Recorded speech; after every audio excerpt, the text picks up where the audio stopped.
My family always relied on me financially, but when I stopped helping, they turned me into the villain. After years of supporting my family, I was expelled and accused of being selfish.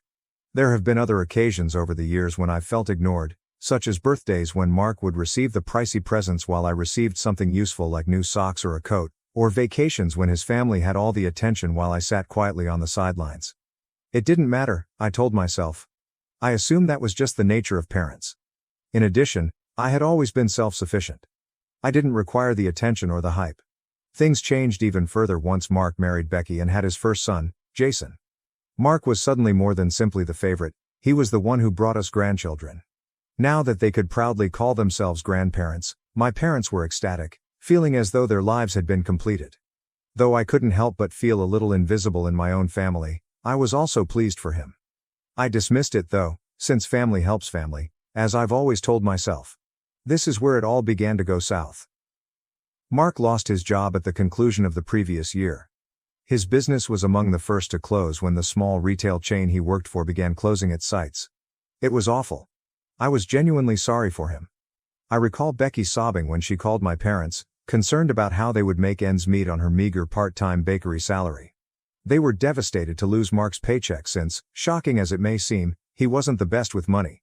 However, my parents' solution was to ask him, Becky, and their 2 children to move in with them rather than helping him come up with a practical strategy to get back on his feet. It may seem acceptable on paper. Family stays together through difficult times, and they have room. The space they so kindly offered was mine, and that was the problem. It took place on a Sunday evening. I had just returned from a lengthy work trip, fatigued, and all I wanted was a bed and a shower. I sensed something was wrong the moment I went through the door. At the kitchen table, my parents were waiting for me. Dad was silent as usual, tinkering with his watch, and Mom had her typical worried expression. "Sarah, honey, we need to talk," Mom remarked. Suddenly tense, I sat down after dropping my bag beside the door. Mother didn't mince words. "You know how hard things have been for your brother since he lost his job. He's got Becky and the kids to worry about, and they really don't have anywhere else to go." My heart sank. I could already see where this was going. Even though I knew the answer before I spoke, I nevertheless inquired, "So where are they going to stay?" Mom's smile was as if she had practiced it 100 times. "The basement suite is perfect for them. It's separate from the main house, so they'll have their privacy. Becky and the kids will be comfortable there." I glanced at her, attempting to take it all in. "Wait, my basement suite? Where am I supposed to go?" Dad spoke up at last, although in a hushed tone. "We've set up the hobby room for you. It's cozy. You'll have plenty of space." What I was hearing was unbelievable. It was a glorified closet, the hobby room. It housed Mom's sewing machine, containers of seasonal decorations, half-finished projects, and stacks of fabric. It wasn't a bedroom at all. In the hopes that this was some strange prank, I asked, "You're kidding, right?" Mom became defensive in her tone. "It's only temporary, Sarah. Besides, this is our house, and we need to make decisions that benefit the family as a whole. You'll be fine in the hobby room for now." It was the old-fashioned statement. "It's our house." I sat there in startled silence as the talk came to a close, and my parents congratulated themselves on their generosity and helpfulness. I was not a big argue. What was the purpose? I didn't like it, but Mark was moving in. Neither my comfort nor my space mattered. That evening, I packed up my laptop, clothes, and toiletries. I gazed at my tiny suite in the basement, which I had turned into my home in recent years. It was mine, even though it wasn't flawless. I had my favorite scented candles, comfortable blankets on the couch, and bookshelves full of literature. It was all being torn away from me now to make room for Mark and his family. They didn't even ask, which was the worst part. It was determined for me, as if my opinions were completely irrelevant, and there was no discussion, no family gathering, and no "Sarah, how do you feel about this?" Not in the hobby room, not in a house where I was obviously only a supporting part in someone else's story. I knew by the next morning that I couldn't stay. I therefore devised a strategy. I reserved a reasonably priced all-inclusive resort in the Florida Keys for the 2 weeks I had off in between job trips. It wasn't elegant, but it was less expensive than buying food and paying $1,600 for a property I no longer even lived in. It also included calm and tranquility, 2 things I really needed. My parents seemed uninterested in my plan when I informed them about it. The actual turmoil didn't start until I left, even though Mom responded, "Well, if that's what you need to do." My phone buzzed 2 days into my vacation at the resort. It was Mom's message. Mom. Hey Sarah, where's the money for rent and groceries this month? We're counting on it to help support Mark and the kids. Speechless, I gazed at the letter. She couldn't be serious, surely.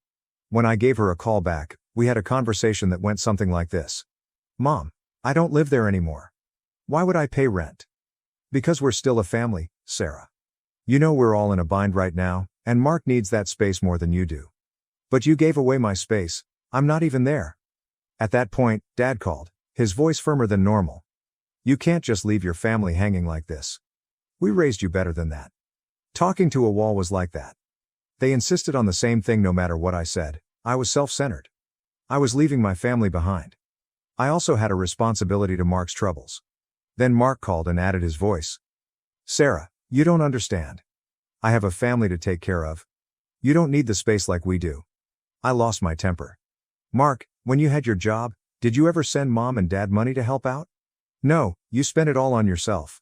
So why am I supposed to bail you out now? That temporarily silenced him. I was trembling with rage by the time the call was over. I had been the one keeping everything together for years, taking care of my parents, making the payments, and being the responsible one. For what purpose? To be ejected from my personal space and accused of selfishness for standing my ground. I came to a realization at that point. This was no longer about supporting my family, it has to do with control. They betrayed me after I declined to play a part they had never asked me to play. Out of guilt, I sent Mom $400 for food, but that was all. I would no longer continue to support their lives at the price of myself. I was unaware at the time that this was only the beginning. The whole family would be rocked by my determination to defend myself, and I would never have encountered such a strong reaction. After I refused to continue paying for a place I no longer occupied, things quickly fell apart. I had no idea how far my parents and the rest of my family would go to keep me in line, even if I felt the guilt trip during that initial phone call was awful. The Florida Keys all-inclusive resort was meant to be my haven, a place where I could relax and get my mind straight. I wasn't spending $1,600 a month in a basement suite from which I had been evicted, for once. Everything I needed was there in the small bungalow I rented: good meals, a view of the pool, and most importantly, tranquility. It was like a taste of freedom, something I had been longing for but had not even understood. However, that tranquility was short-lived. My phone was constantly buzzing with missed calls and texts on the third day of my visit. Mom. Sarah, we're disappointed in you. This isn't what family does. Dad. It's not fair to leave us hanging like this. Are you only concerned with yourself, Mark? Every communication was like a kick to the gut. It was obvious that Mark had joined my parents' campaign to wear me down since they were unrelenting. At first, I didn't respond to any of them. The texts continued, despite my assurances that I needed time and that they would ultimately stop bothering me. Then came the phone calls. Out of pure exasperation, I picked up once, only to hear Mark's voice on the other end. His tone was accusatory, as if he had practiced the question. You know what you're doing to Mom and Dad, right? They're struggling. The house is too expensive, and now they're trying to help me and my family. You're making it worse by leaving. I don't get how you can be so selfish. What I was hearing was unbelievable. Selfish? I asked again, attempting to remain composed. You took my space, Mark. I'm not even living there anymore. Why would I keep paying for something I don't have? It's not about space, Sarah. It's about family. I have kids to think about, and you don't. You should be helping out more, not running away. Its daring was astounding. Here was my brother, who had mismanaged his finances for years, telling me that I owed him money to support his children. I ended the call. At the time, that was the only answer I could come up with. I was beginning to feel like I couldn't get out at the end of the week. Even though my parents lived in Riverside, 1,000 miles away, their comments followed me everywhere. There was a new message waiting for me each time I looked at my phone. The tone fluctuated, at times expressing rage, guilt, or an odd mix of the two. Mom. Sarah, think of Jason and the kids. They're just little boys. Do you really want them to suffer because you're being stubborn? Dad. You owe it to us. We took care of you when you were younger, now it's your turn. Mark. You'll regret this when the kids remember how their aunt turned her back on them. Nor were the texts the only thing. My extended family became interested. I began receiving calls from relatives I hardly knew, Uncle Gary, Aunt Linda, and others I hadn't spoken to in years. Aunt Linda? Sarah. Honey, she said on a single call. I'm sure you don't mean to upset your parents like this. They've done so much for you. Can't you just help a little longer? Mark really needs it right now. I felt like screaming. Bitterly, I thought, a little longer? What was the slightly longer duration? 1 more month? A year? Forever? I had been paying more than my fair share for years, but nobody seemed to care. The day following my return from the Keys was the last straw. I was in the middle of unpacking when my little Columbus apartment was knocked on. My parents were standing there when I opened it. With a heavy folder gripped in her hands, Mom appeared worn out but resolute. Although his presence loomed like a silent threat, Dad remained mute as usual. Stunned, I said, "Mom, Dad, what are you doing here?"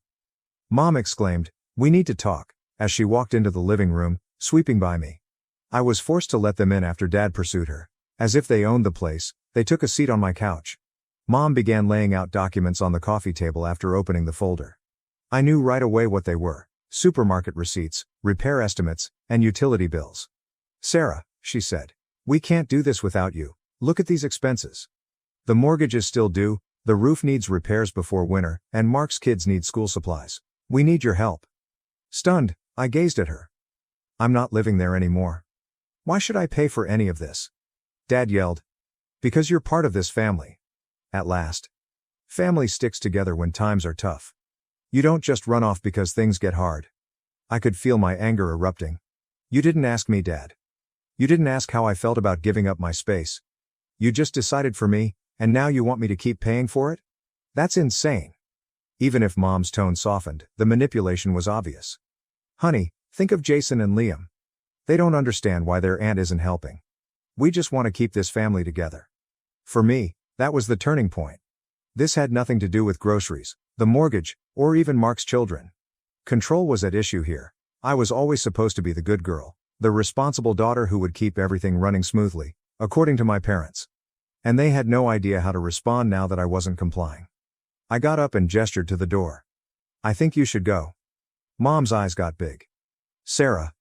"No," I cut in. "I'm serious. You need to go." Dad appeared truly astonished for the first time. "They never expected me to resist, I believe." Mom remarked.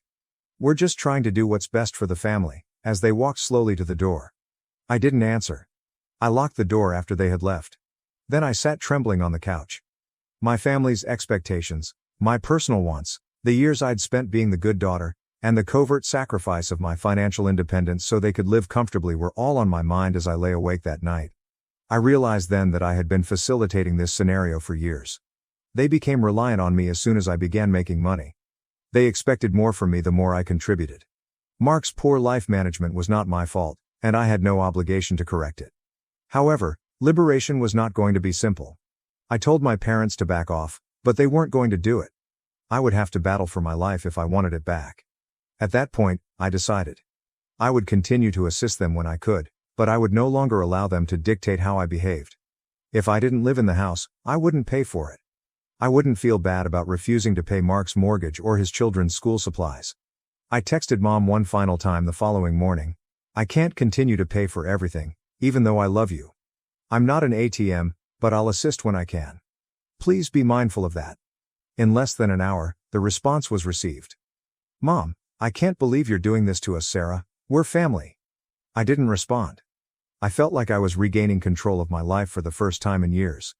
I foolishly believed that I had seen the worst of it, that perhaps, just perhaps, they would give me some breathing room after my parents' surprise visit and the onslaught of guilt-tripping texts. I was mistaken. In my family, it turns out that advocating for yourself is the same as declaring war. It creates a full-fledged tsunami rather than simply a ripple. The next stage of this conflict was a virtual family gathering, where everyone with a phone and an opinion had a front-row ticket to my crucifixion, in typical Evans family manner. An email was the first step. "Mom. Sarah, we've scheduled a family meeting for this Sunday at 3 p.m. It's important. Your aunts, uncles, and cousins will be there, please don't miss it." Of all the passive-aggressive things I had ever read, that please, was it? A meeting with the entire family? It was unbelievable to me. Was it really their intention to humiliate me by gathering the whole extended family? Did they believe that I might be fixed in some way by a mass ambush? I nearly forgot to log in.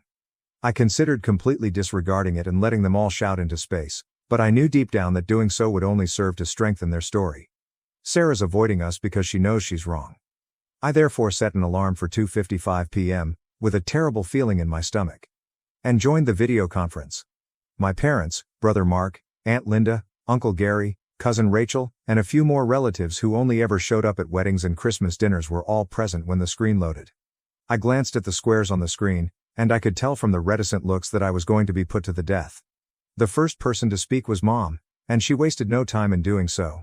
Her voice was filled with fake concern, as if I were a lost child rather than an adult who dared to put herself first. "Sarah, we're all here because we're concerned about you and the decisions you've been making lately." I remained quiet as they planned their speech. The next 30 minutes were a haze of guilt-tripping and accusations from all sides of the screen. Aunt Linda's response: "Sarah, we're all family here. You can't just turn your back when people are struggling. Mark and the kids need support right now. We all pitch in when times are tough." Uncle Gary says, "Your parents have done everything for you. Now, when it's your turn to step up, you're acting like it's too much to ask. Family comes first." Aunt Rachel: "I want to be independent, but you don't just cut off your family. That's not how we were raised." Naturally, Mark then added his voice: "Do you know how hard it is for Becky and me right now? The kids don't understand why their aunt suddenly doesn't care about them. Jason asked me the other day why you don't want to see them anymore. What am I supposed to tell him?" It was a powerful blow. Although I adore my nephews, Mark was well aware of his actions. He was using them as a weapon against me, manipulating the circumstances to paint me as a cold-blooded monster. After what seemed like hours, they finally gave me the opportunity to speak. Despite my trembling palms, I inhaled deeply and unmuted myself. "Look," I remarked, attempting to maintain a steady tone. "I love this family. I do. And I've been helping for years. Paying rent, paying for groceries, doing whatever I could to keep things running. But this is too much." Mom's expression tightened, but I persisted. "I'm not living at home anymore.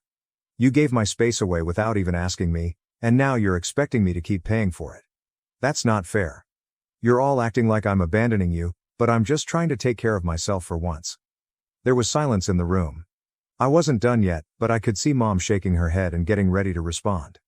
"Mark," I uttered while looking straight at his video square. "You're my brother, and I care about you, but you've never been responsible with your money. When you had a job, did you send money to Mom and Dad to help out? No, you spent it on yourself. And now, when you're in trouble, suddenly I'm the bad guy for not bailing you out." Despite his hot face, Mark remained silent. I added, "And the rest of you," as I turned to face my extended family. "Where were you when I was the one keeping everything afloat? None of you had anything to say when I was paying $1,600 a month for a basement suite I only lived in half the time. But the second I draw a boundary, suddenly I'm selfish." The ensuing hush was deafening. Uncle Gary was frowning, Aunt Linda was scandalized, and my mother was about to cry. Dad refused to look into my eyes as he sat there with his arms folded. Mom finally said something. "Sarah, we just don't understand why you're acting like this. This isn't like you." That was it. The last straw. I didn't wait for an answer before saying, "This is me, Mom. I'm just not the doormat you've gotten used to." With a gratifying thump, I closed my laptop after selecting Leave Meeting. The text began right away. "Mother. You didn't have to humiliate us like that." Sarah said, "We were trying to have a conversation." Mark said, "You've changed. I hope you're happy leaving your family behind." Aunt Linda said, "I can't believe how disrespectful you were to your parents." I disregarded them all. I no longer owed them an explanation. But despite my sense of justification, I was powerless to stop the guilt from eating at me. I had always been the good girl, the responsible daughter who never got into trouble, growing up. It felt strange to stand up for myself, like if I were violating some holy family law. I sat with a glass of wine on my couch that evening and tried to take it all in. I became increasingly aware that this was about more than just money and space as I gave it more attention. It has to do with control. My family had depended on me for years, thinking I would always be compliant. They turned against me as soon as I left that position. I have no regrets about my remarks throughout the meeting. It was the first honest thing I had said to them in years, if anything. I was aware that the worst was yet to come. My family was not going to silently give up. They had only barely begun. I hoped things would settle down after the family gathering. Perhaps I was naive, but I believed that perhaps the surprise of my at last defending myself would cause them to back off, give me room, give themselves time to think. I was mistaken. My refusal to back down simply made things more heated, if anything. I felt as though I had prodded the bear, and it was now using all of its strength to claw back. Boundaries were not something my family respected. They viewed them as obstacles to be surmounted. The attempts to pull me back into the fold were blatantly intrusive, the manipulation became more daring, and the guilt trips became more acute. It took place a few days following the family gathering. My coworker Sam stopped by my office as I was finishing up a customer report. "Hey, Sarah, some woman called reception asking for you and said she was your mom. She left a message with Emily, but I think you should hear it." I felt sick to my stomach. Emily gave me a sticky note while wearing a perplexed expression, and I followed him to reception. The message said, "This is Sarah's mother, Nancy Evans. We're going through a difficult moment, and I need to talk to her about some pressing family issues that may be interfering with her ability to concentrate at work. Please urge her to take the initiative. Thank you." I froze, looking at the message as if it were about to burn in my palms. My mother had contacted my place of employment. My workplace, not to see how I was doing, nor because of an emergency, but to leave a note implying that I wasn't doing my share to support the family. I was embarrassed, enraged. I crumpled up the message, my face burning. Sam smiled awkwardly at me. Everything okay?" I gave a rigid nod. "Yeah, it's fine, just family stuff." However, it wasn't good. As soon as I got home that night, I called my mother. "Why would you call my work, Mom? That's completely out of line." She sounded angry, as if I were the one who was being unfair. "I had to get your attention somehow. You're not listening to us, Sarah. Maybe hearing it from someone at work will help you see how serious this is." What I was hearing was unbelievable. "My work has nothing to do with you or Mark or your bills. You can't drag my professional life into this." Mom didn't think twice. "We're your family. We come first. You need to start acting like it." "No," I firmly answered. "I don't. I need you to respect my boundaries, and I need you to leave my job out of this." "Limits?" She laughed. "This isn't about boundaries, Sarah. This is about family loyalty. You're abandoning us and you don't even see it." I ended the call. Arguments were pointless. Nothing I said would convince my mother to change her story because she was so engrossed in it. When I woke up the following day, I was inundated with alerts. I knew who it was without even looking at my phone. My brother Mark had indeed made a Facebook post. His initial post was ambiguous, just enough to evoke pity without providing specifics.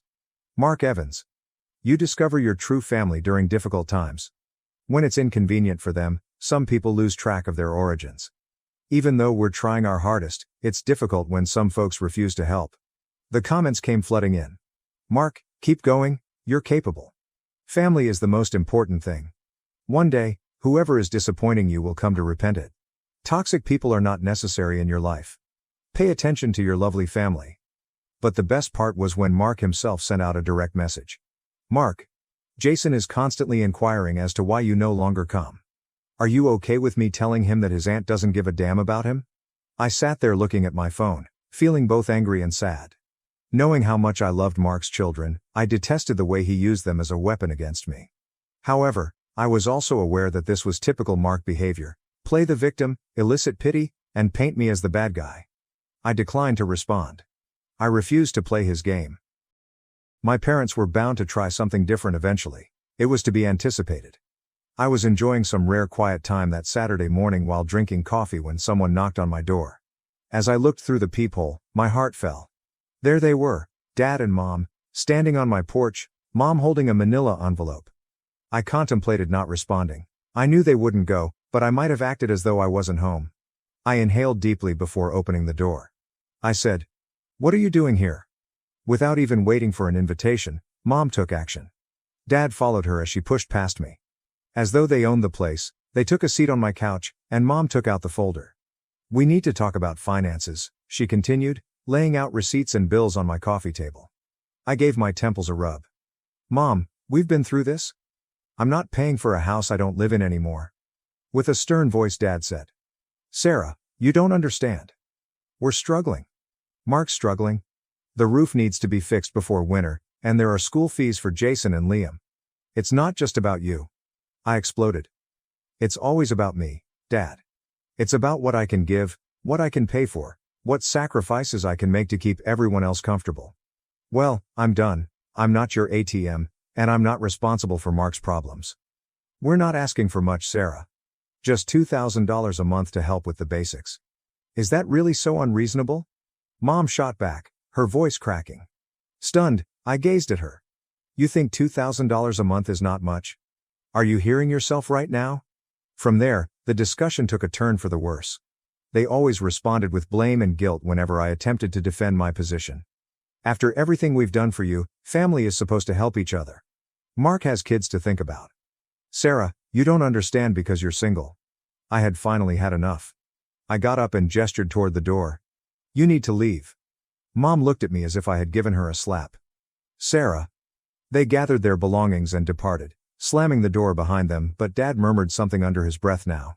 I collapsed onto the couch once they were gone, feeling as though I had just finished a marathon. My chest felt constricted, and my head was thumping.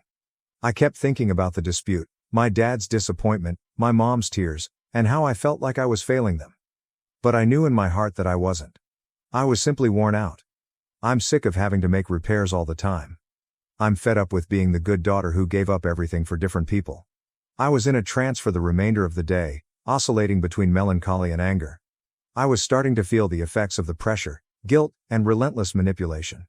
I understood for the first time that this was more than a passing dispute. Unless I broke it, this loop would continue indefinitely.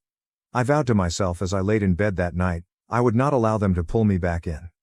I would not back down no matter how much they tried to guilt me or how hard they pushed me. Stopping being their crotch was something I owed to myself. But they weren't finished yet, as I would soon discover. By no means. Upon my parents' unexpected arrival and their ridiculous demand for $2,000 per month, I believed I had seen every trick in the book. I believed I was at last ready for their guilt trips and emotional blackmail. I convinced myself that if I stood my ground, they would back off. Those who thrive on control, however, have a tendency to persevere. They get more intense. The following week felt like a pressure cooker. In little time at all, my parents quickly spread the word about their egotistical daughter leaving them when they needed her most. It wasn't until I began receiving calls and texts from relatives I hadn't spoken to in years that I realized how far they had gone. First, it was my Uncle Gary once more, who always managed to keep the peace in the family. Uncle Gary, he said. Sarah, your mom called me crying. She's heartbroken about everything that's happening. I get that you're upset, but can't you just compromise a little? Family is more important than pride. I tightened my jaw as I gazed at my phone. How did pride enter into this? Was it prideful to spend half the month living out of a suitcase and not want to pay someone else's mortgage? My cousin Rachel, who enjoys pushing her nose where it doesn't belong, then sent me a note. Rachel, I don't mean to be impolite, but this is a little ridiculous. Are you simply allowing your brother and his children to suffer, Sarah? It's chilly. I didn't believe you were that way. Whatever the truth, my parents had created their own version of events, making me the bad guy, the one who had deserted her family, the one who was more concerned with money than her sad brother and his helpless kids, and they made me the black sheep overnight, and it worked. Naturally, my brother Mark seized the opportunity to stoke the fires, posting more frequently and sharply on social media. Some people say they care about family, but when times get tough, they're nowhere to be found, Mark wrote on Facebook. Even if it means bearing this burden alone, I'll stop at nothing to ensure my children are happy. My phone buzzed with a notice from a group chat that my cousins and I were sharing, and I chose to ignore it until Rachel shared a screenshot of Mark's most recent message, adding, "Yikes, he's talking about you, isn't he?"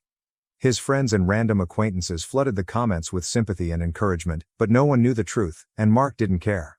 The humiliation was unbearable to me.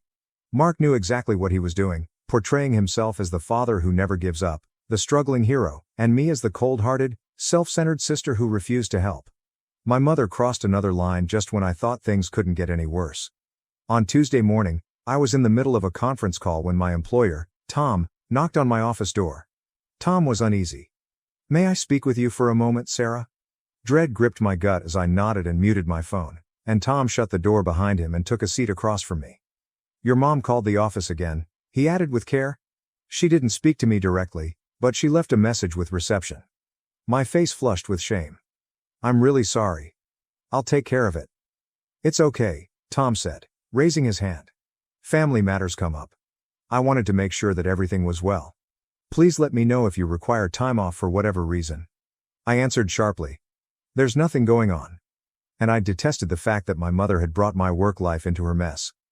"I'll make sure it doesn't happen again," I continued.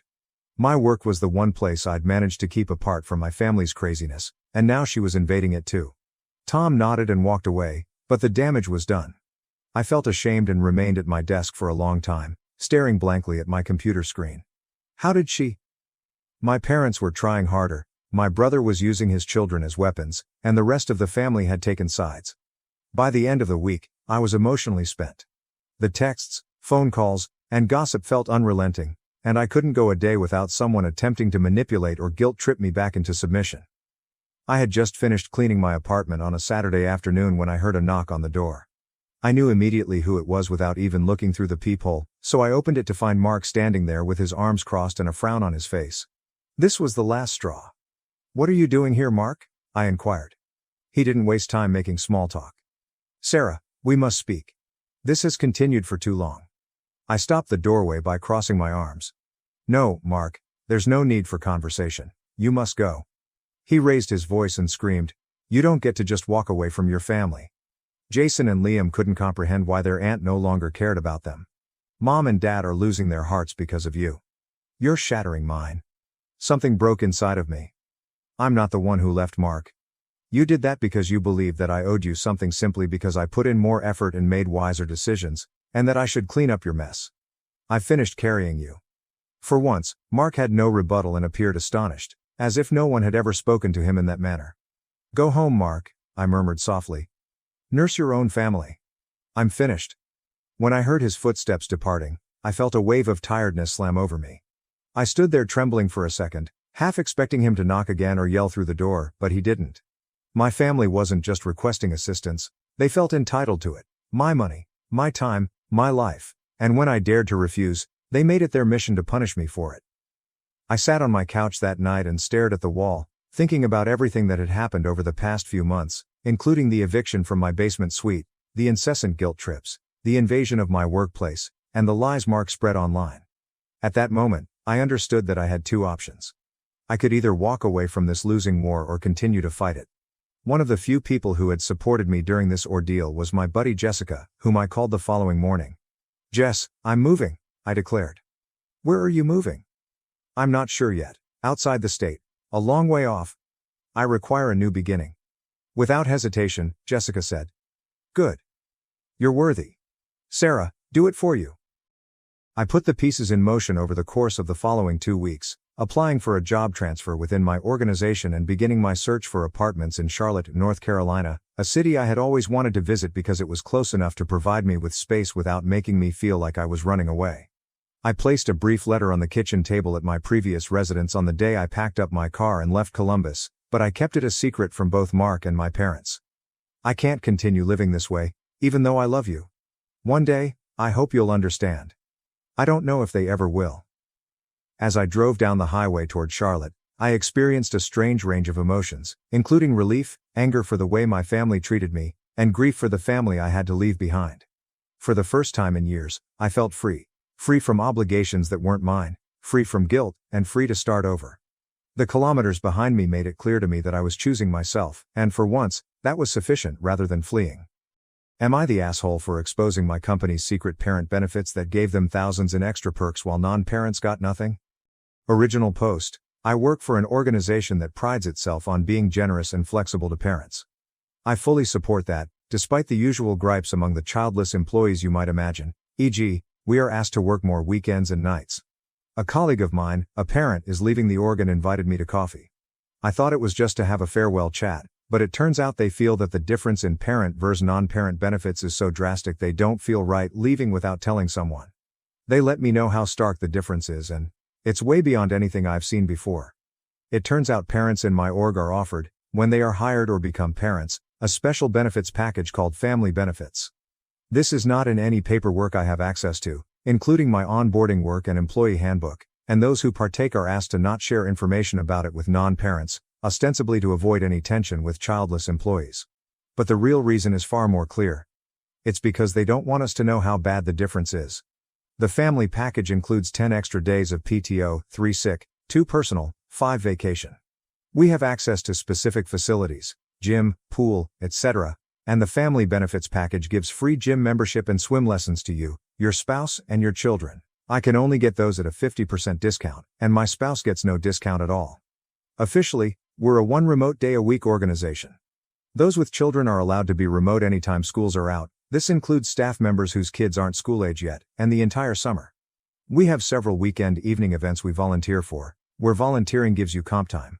If you're a parent who volunteers and calls out day of due to childcare, you still get your comp day.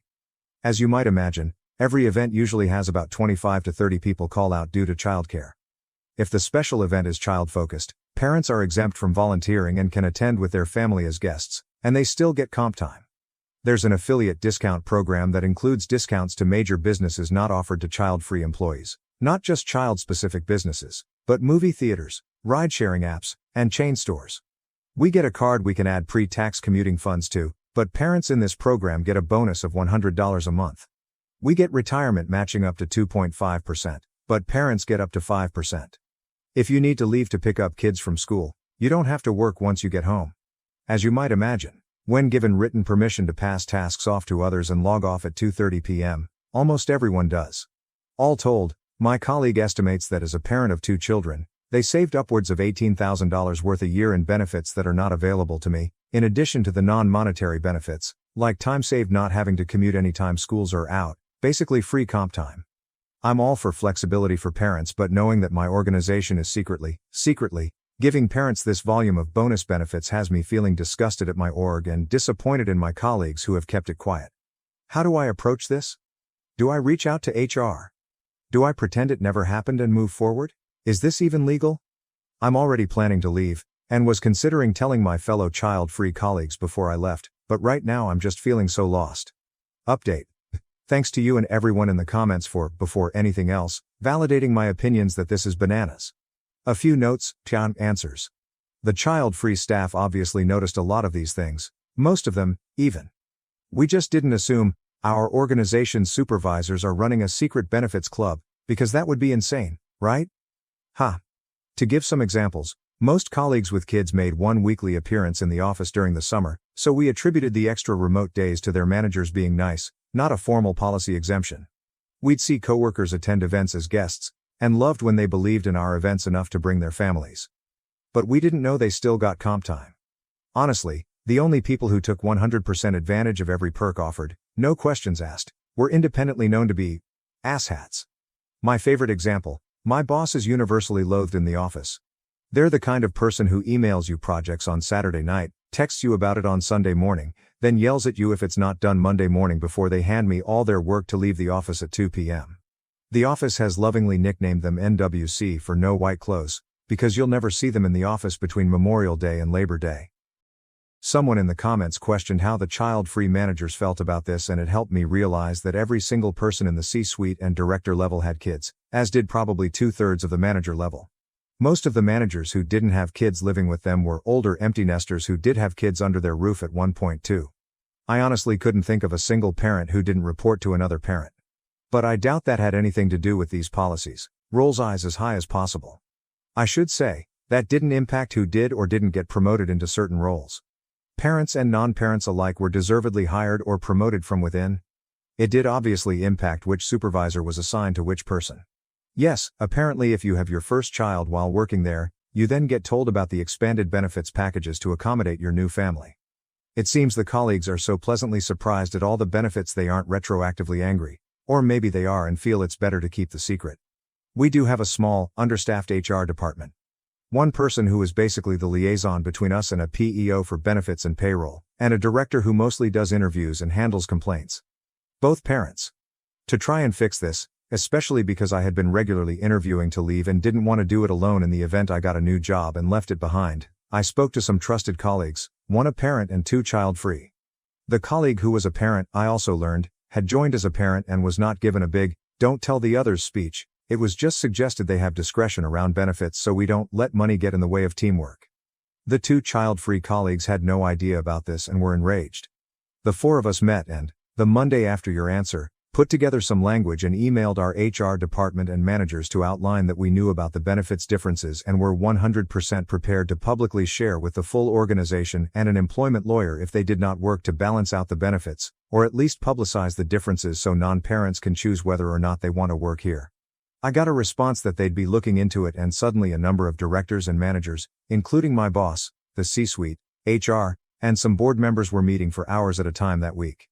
That Friday, an email went out that basically said benefits would be changing to match the changing needs of our organization. However, it didn't acknowledge previous differences. Generally, it meant that non-parents got the extra time off. Comp days are only given if you complete a volunteer shift, and we would have a universal in-office day of Wednesday during the summers, but be remote the other 4 days. However, some benefits weren't changing. You were still only eligible for family gym memberships if you had kids. There is no couples membership at organization, so non-families were just SOL. Leaving early without taking PTO was only for school pickups, and no announced change to our retirement benefits.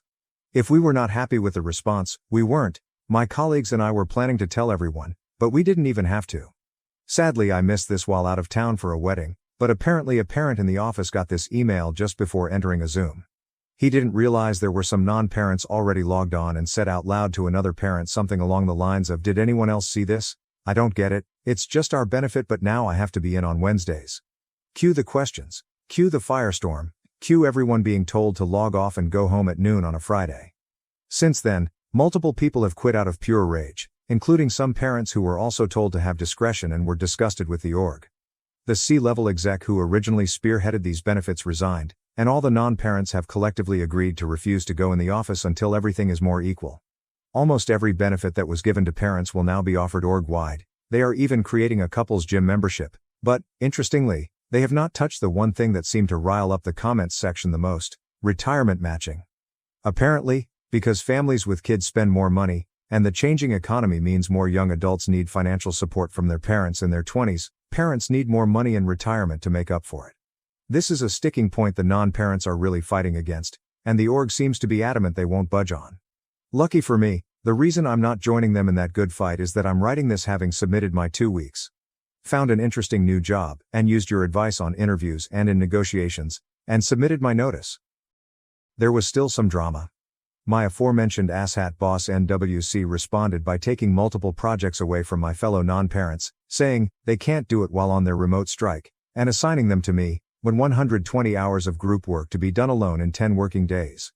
Extra lucky for me, I have a family member and a college friend who are both employment lawyers.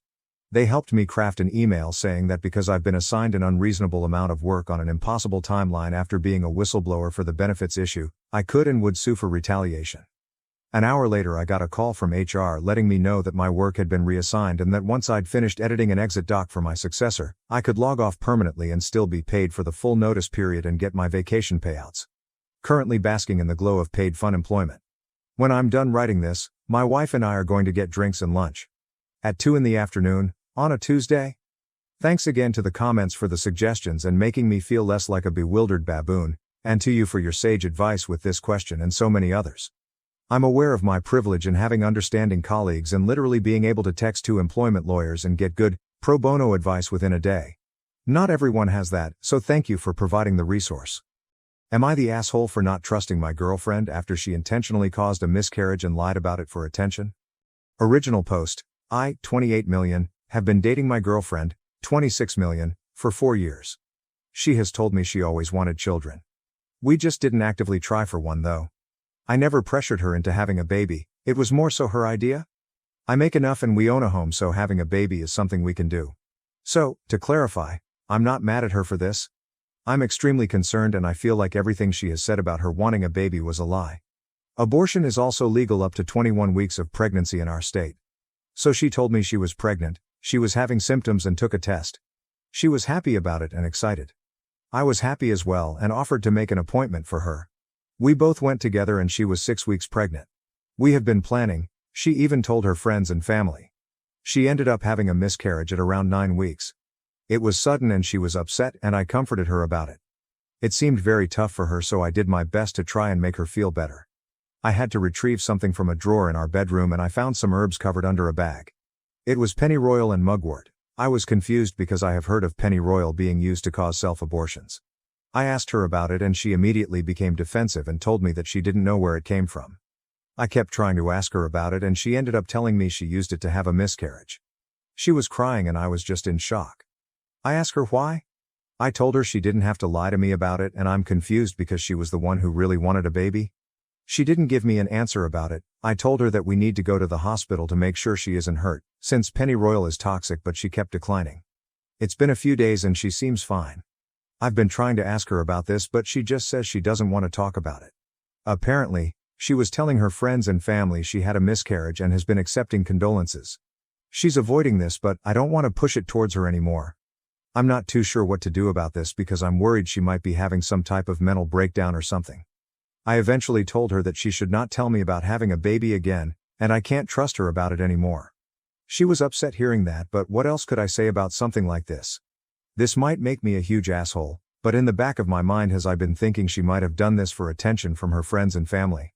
I don't know what to do and I feel like a horrible person for even thinking about this stuff. Edit. I'm thankful for all the info on the herbs and all of the advice. I can't comment for a few hours because I'm going to not be on Reddit, but I am going to talk to her tonight, and tomorrow or whenever everything has calmed down I will make an update. AITA has no consensus bot. OOP was NTA relevant comments. Commenter 1, NTA. Speaking as a professional herbalist, pennyroyal in particular can indeed cause damage to the liver or kidneys, depending on the quantity and potency of how much she consumed. Mugwort is less toxic, but has been known to cause miscarriage as it affects hormone levels significantly. I highly suggest getting a checkup and mentioning ingesting those herbs and how much. That said, this is a relationship-ending decision. While your partner has every right to decide to terminate an unwanted pregnancy, she lied to you, concealed her decision to use a DIY, and dangerous, abortifacient, and then accepted condolences for her miscarriage that she probably caused. This indicates a level of mental health problem that is not safe for any future family plans, let alone the loss of trust for having deceived you to such a degree over such an important life-changing event. She needs therapy, and you need to leave this relationship, or choose to never have children. If she decided at a later time in the pregnancy to take herbs like this, there's a serious risk to both her and a possible child. Just because something is natural, doesn't make it safe. Hemlock is natural. Cyanide is natural. I can name 20 plants that could kill you or make you wish it had. That's why you need to talk to a qualified herbalist before making up a potion. Seriously, you need to leave this relationship. It's not safe, and she can't be trusted. Ope. Thank you for this. She won't even tell me how much pennyroyal she took, but she did tell me she drank around 8 strong cups of mugwort. I'm guessing she's worried I'd call an ambulance on her or force her to go to the hospital if she told me how much pennyroyal she took. I didn't fully see how much pennyroyal is left since I didn't get a close look. I'm going to have to recheck in the drawer. I really don't know why she won't tell me. You're right, I think I need to end this relationship, but it might be a mess. I'm going to talk to her tonight whenever I'm not busy. OOP's girlfriend needs to get in therapy because the changes in her behaviors are to be concerned about. OOP. You're right, she needs therapy badly after this, but since I can't even have her go to the hospital, I'm not sure how I can even convince her to see a therapist. I'm going to talk to her tonight, and I'm taking some of these comments' advice to see what I can do about this commenter too. I can see 2 possible reasons why she would do this and act this way after. She realized after getting pregnant that she isn't ready to be a mother, most probable one. The baby wasn't yours, much lower on the probability scale. Ope, I didn't even think about the second choice. For the top choice I also get, but I'm shocked she wouldn't get a medical abortion instead. She's going to have to deal with the negative side effects of the herbs she took. She knows I'm pro-choice because I'm vocal about it, so I'm shocked she didn't come to me to see if I'd either come with her or she would go herself. We even have a Planned Parenthood near us update. Firstly, for some context, we have a Planned Parenthood that specializes in abortions like 5 minutes away. I understand people thinking she didn't want to get an abortion because of protesters. I completely understand. I drive by that specific place every single day for work. I have seen no protesters. It's usually empty besides a few cars on the side of the road. But, I still understand why she wouldn't want a medical abortion from reading the comments. I asked her why, what her goal was. She was trying really hard to avoid the conversation and left the room, but, I apologize if this makes me an asshole, but I told her if we can't have a conversation about this I have to end the relationship. She came back in and said the reason why she did this was because she never felt like her family gave her enough attention in life, and didn't feel supported by them, so she wanted to tell them she had a miscarriage so they could feel bad for her. I was confused because she could have just gotten a medical abortion and lied about it instead of just harming her body with a toxic herb. I asked her about that, and she told me she wanted to have the experience of having an actual miscarriage. I was so confused and in shock, so I didn't say much else because all of this just sounded crazy to me. She told me she didn't want me mad at her and she doesn't want to break up, and she was literally begging me to not break up with her. I asked her, Is there any chance the baby wouldn't have been mine? She said no. I told her she needs to get therapy ASAP. I thankfully make enough to afford therapy, and I told her I will pay for her if she just please go to therapy. She agreed. I also told her she needs to go to the hospital, and I was telling her all of your comments about the septic that can happen and liver and kidney damage, and that kinda scared her into going to the hospital to get checked out. We went to the hospital last night and thankfully she is okay. Apparently she drank around 1 cup of it a day for a few days. I found out she was also taking some other things, high dose of vitamin C, turmeric, parsley. That's pretty much it for now, but I'm not too sure where to go from here. I love her and I do want to be with her, but all of this is so out of the blue. Thanks for all of the comments on the last post. If anything else happens, I'll make another update. Relevant comments. Commenter 1, she sounds like she has some serious mental health issues like others have said. If you choose to stay, then I would be cautious moving forward having kids with her. She's willing to cause herself self-harm for the sake of attention. There is no telling what she would do if you guys have already had the child. I've seen mothers fake their child's illness for attention before. She comes off as deeply troubled and manipulative. I don't think she wants to hurt anyone out of malice, but it's still very concerning. If you stay, therapy is a must. OP. Thank you. Yeah, the idea of having a baby is well off the table now. I'm not too sure where I'm going to go with this, but I'm heavily thinking about leaving the relationship after reading the comments. I'm just worried about her possibly harming herself if I do break up with her. Final update. A lot has happened since my last post and now everything is calmer. I'm hoping this will be my last update. Apologies since this is going to be long. In my last post I told her she needed to go to therapy ASAP, told her I will pay and everything. I just hoped for the love of fucking God for her to please go to therapy. That was the only thing I wanted. I haven't set up anything yet, because she told me she doesn't want to go to therapy now. She told me she will never do what she did again and doesn't believe she needs therapy. I was going back and forth with her on this, but she was very insistent on not wanting any therapy. I told her I can't move on in this relationship if she doesn't do therapy. She was arguing with me about it and told me if I loved her, I would stay in this relationship regardless, and it wasn't even that big of a deal. I was pretty pissed hearing that, because not only did she purposely miscarry the baby we planned for, she harmed herself for no reason, in her words, to experience an actual miscarriage, and I can't even trust her anymore. I was thinking about telling her parents at this point, and I accidentally brought it up out of worry of her mental health, me being pissed off, and she begged me, got on the ground and begged me to not tell her parents. I took her word, because I didn't want her to lose her mind even more over this. I told her I absolutely have to leave this relationship. I told her it isn't my responsibility anymore because this has honestly been making me lose my mind too. I was holding it back, but I can't really take it anymore. Also yesterday, before this fight, she publicly stated on Facebook that she had a miscarriage and was torn up about it, accepting condolences again in the comments. I brought that up to her, and she told me the same thing in my last post. She was pretty much just wanting to feel important to friends, family. She was so nonchalant about it and honestly seemed like she thought I'd think I wouldn't care. I told her to stop posting about it and to stop telling people. Back when we were having the fight, I told her seriously I can't be with her anymore. I will allow you to stay here or you can go back to your parents. She was laying on the ground crying at this point. I had my phone ready because my gut feeling was telling me that she might do something to herself. She would come out of the room she was packing in and come close to me and hug me out of nowhere. She said that if I'm breaking up with her, she wants a last final hug. The wildest thing is she came out of the room with one of my shirts on, a shirt she was not wearing before, took it off right in front of me, and told me, "Here's your shirt back." I don't know what she was trying to do. She finally ended up leaving and went to her parents. Right before she left she was crying, and I think it started to hit her that I was actually being serious. She was messaging me and calling me constantly, ranging from her just fixing this together, saying she wants therapy now, and her saying she will never do what she did again. I've been ignoring all of it. I realize this is not my responsibility now, and her parents can take care of it. Like what my worry has been, apparently, she did try to harm herself. Her mom messaged me about it. She said that her daughter is at the hospital, and I'm assuming now that she tried to kill herself. She is physically fine. That is the last of it, and I'm thinking this will be my last update.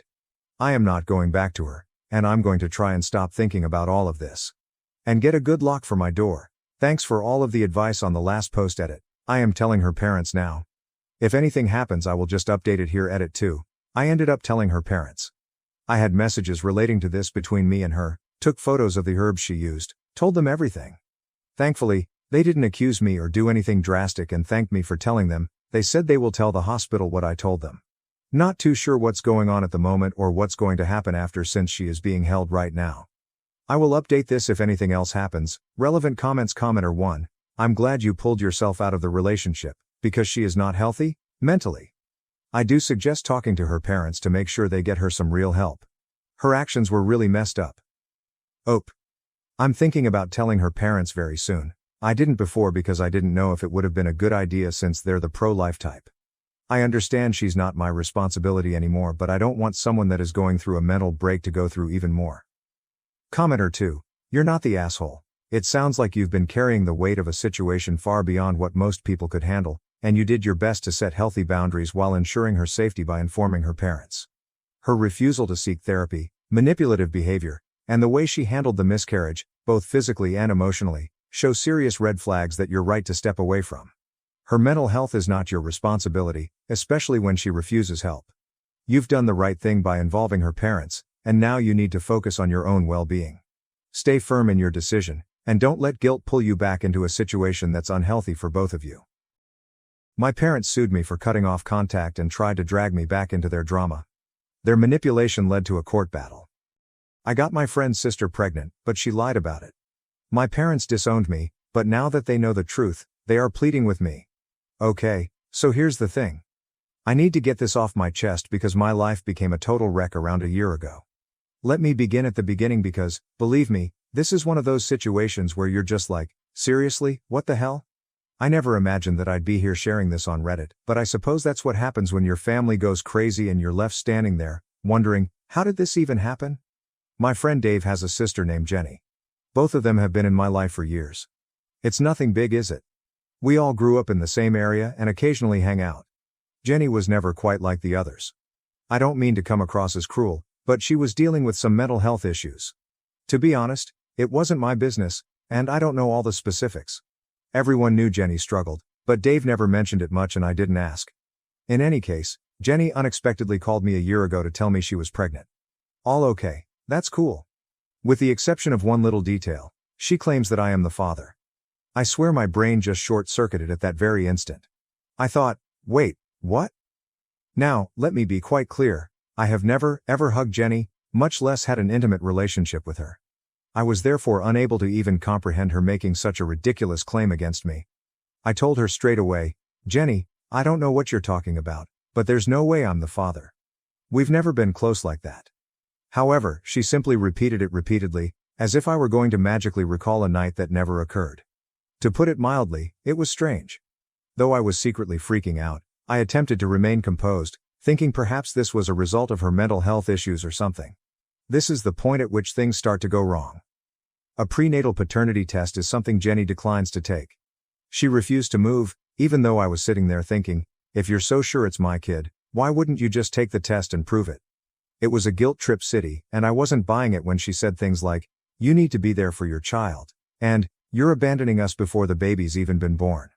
I therefore made it plain that I would not sign anything if she chose not to take the test. I had no intention of legally binding myself to a child that wasn't mine. Easy, isn't it? That should be the end of it, I thought. I was mistaken, boy.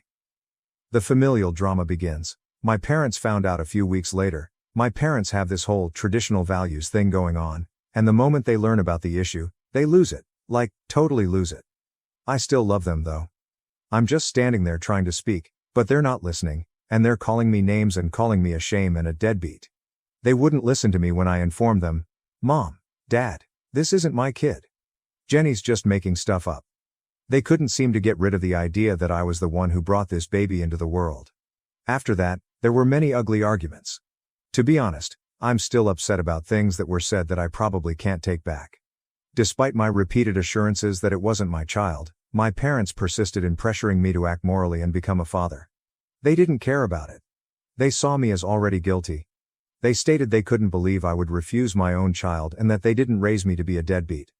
I was not even in the same state when Jenny would have become pregnant, which makes the situation even more bizarre. Yes, she allegedly became pregnant while spending a whole month at a friend's house. My parents dismissed this when I brought it up to them. People make mistakes, they stated. Yes, this was more than a simple error. This was a serious charge that might destroy my life. At this point, Jenny is approximately 6 months along in her pregnancy. The entire family has now turned against me. Every phone contact, text message, and family meal revolves around the idea that I must mature and assume responsibility for this child. I was going crazy. I felt as though I was in a bad dream, and no matter what I did or said, no one took me seriously. Fortunately, most of my friends supported me, but even a few of them began to have doubts. For example, "Are you sure, man? Maybe you don't remember something." My parents finally gave me the ultimatum. They're casting me out of their lives, disowning me, and kicking me to the curb if I don't take charge and behave like a father. They were dead serious, despite my initial belief that they were bluffing.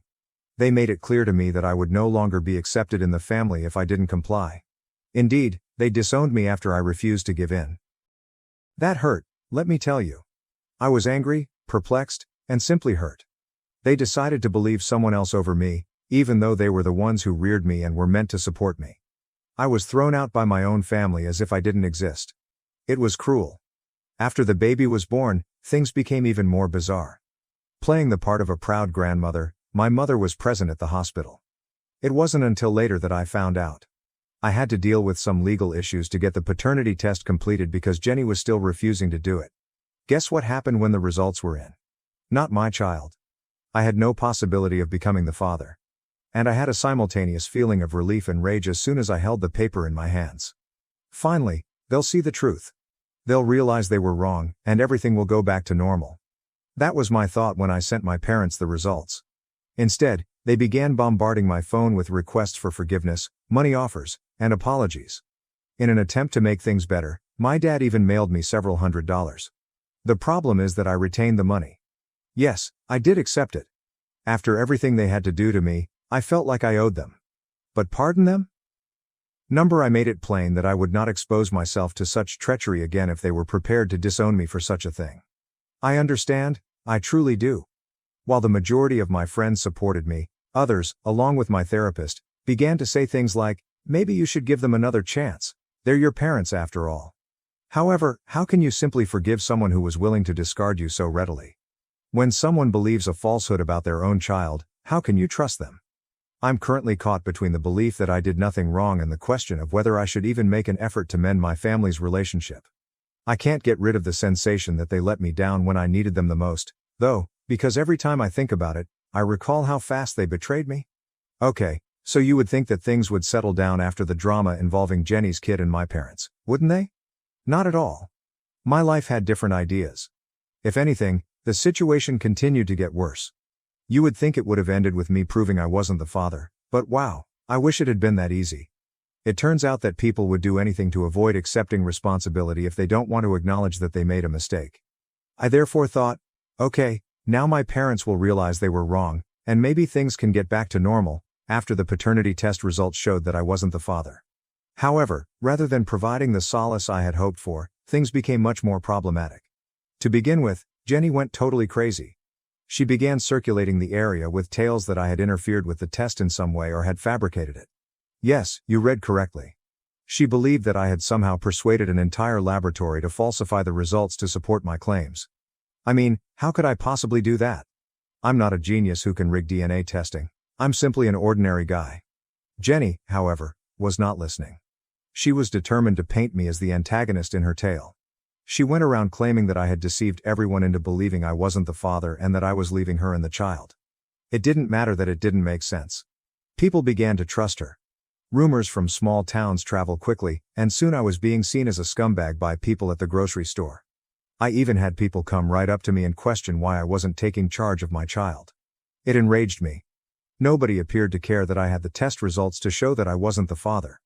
I was being held responsible for something I had nothing to do with, while Jenny was out there acting like the victim. Never in my life have I felt so powerless. Being betrayed by your family is one thing, but what about when everyone in the community believes you are the villain? That has a distinct sound. What about my parents? They were still making an effort to be polite, but it was obvious that they were also at a loss for how to respond to the scenario. My mother kept phoning and leaving heartfelt, lengthy voicemails expressing her desire for her family to reunite. She wanted to brush everything under the rug, as if nothing had ever happened, and didn't even discuss what had transpired. She even invited me over for dinner, as if it would suddenly undo all the harm they had caused. It was offensive in addition to being awkward.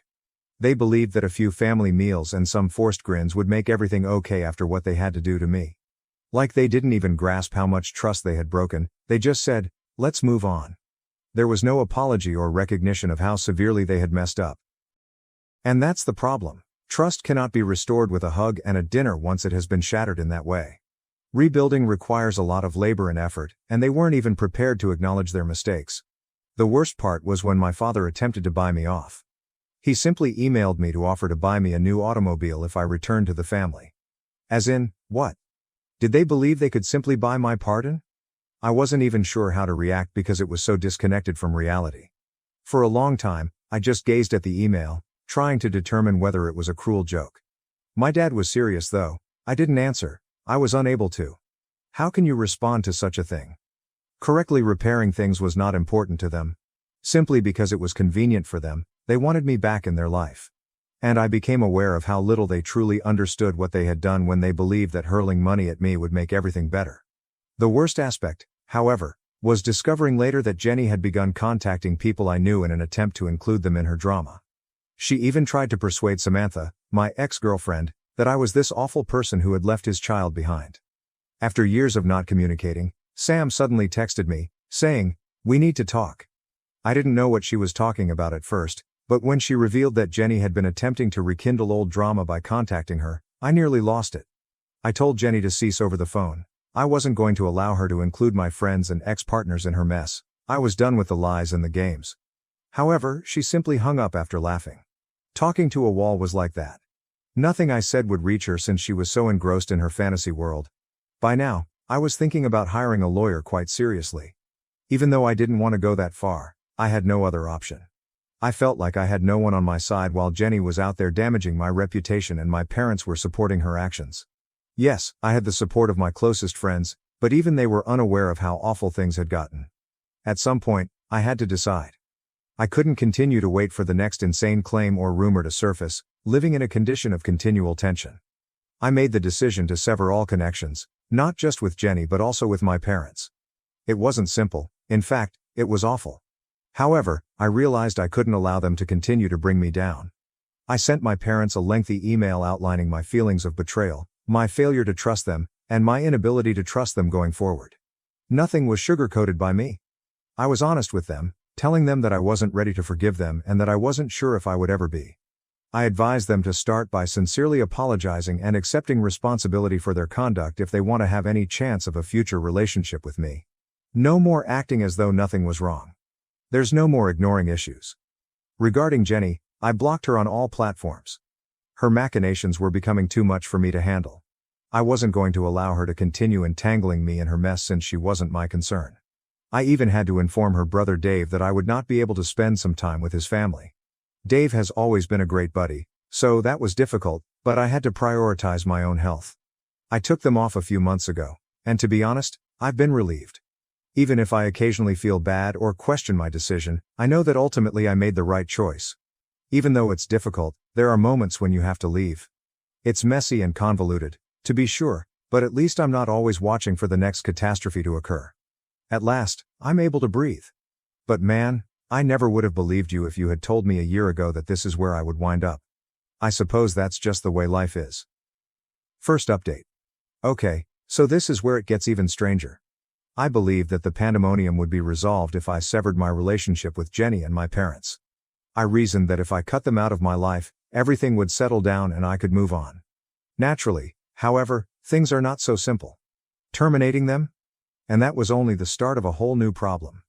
A few weeks after blocking Jenny and sending the email to my parents, I received an unexpected contact from Mike, an old acquaintance from high school.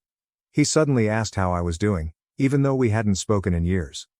Okay. That's random, I thought at first, but then he informed me that my parents contacted him. In the past, Mike and I weren't even that close, so why would my parents get in touch with him? That was a serious warning sign. It seems that they had been attempting to persuade others to speak with me on their behalf. I'm speaking of longtime acquaintances, distant family members, and even folks I don't really know. They were telling everyone that they were concerned about me and that I was in a horrible position. They seemed to be attempting to paint me as the unstable one. What's the worst? They were presenting the entire situation as though I should have apologized for interrupting them. Mike didn't mind.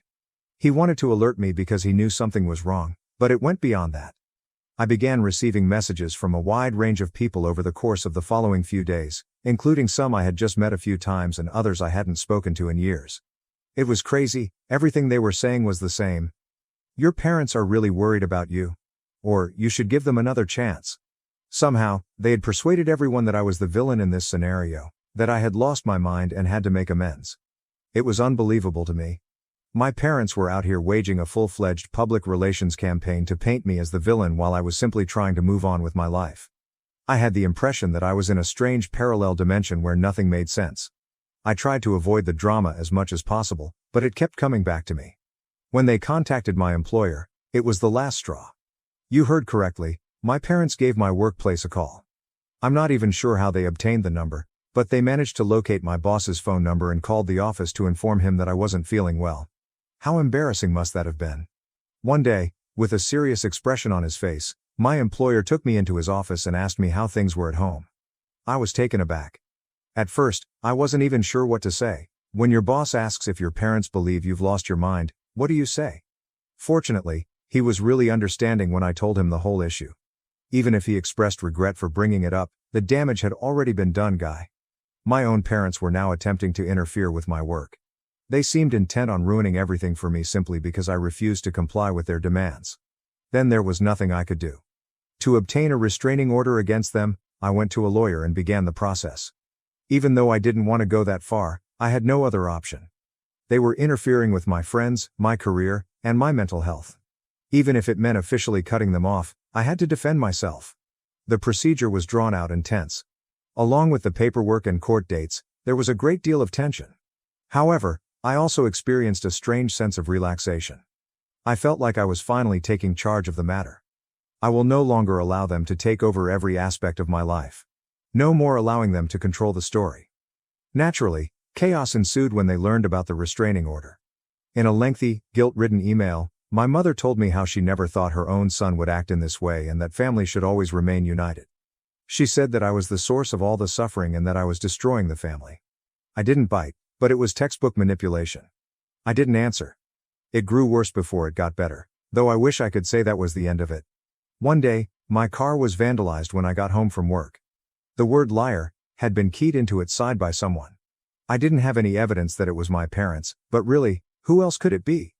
Other than a few close friends, I hadn't disclosed the restraining order to anyone. The only people with an incentive to do such a thing were my parents. They had to strike out in any way they could since it seemed like they couldn't lose control. I reported it to the police, but it was never resolved. Another reminder that sometimes the ones who should love you the most can become your worst adversaries, even if you attempt to do things the right way. In order to be safe, I then began parking my car at a friend's house. I have to stop taking chances. In case they tried something similar, I even put security cameras around my apartment. I had the impression that I was constantly on edge, waiting for anything to happen. But after a while, things began to settle down. After the restraining order was granted, my parents were prohibited from getting in touch with me or visiting my house or place of employment. My shoulders were greatly relieved. I was able to breathe for the first time in what seemed like an eternity. Even after several months, I'm still getting my bearings. I had to explain the entire scenario to my friends and coworkers and make sure they understood the truth, which required a lot of damage control.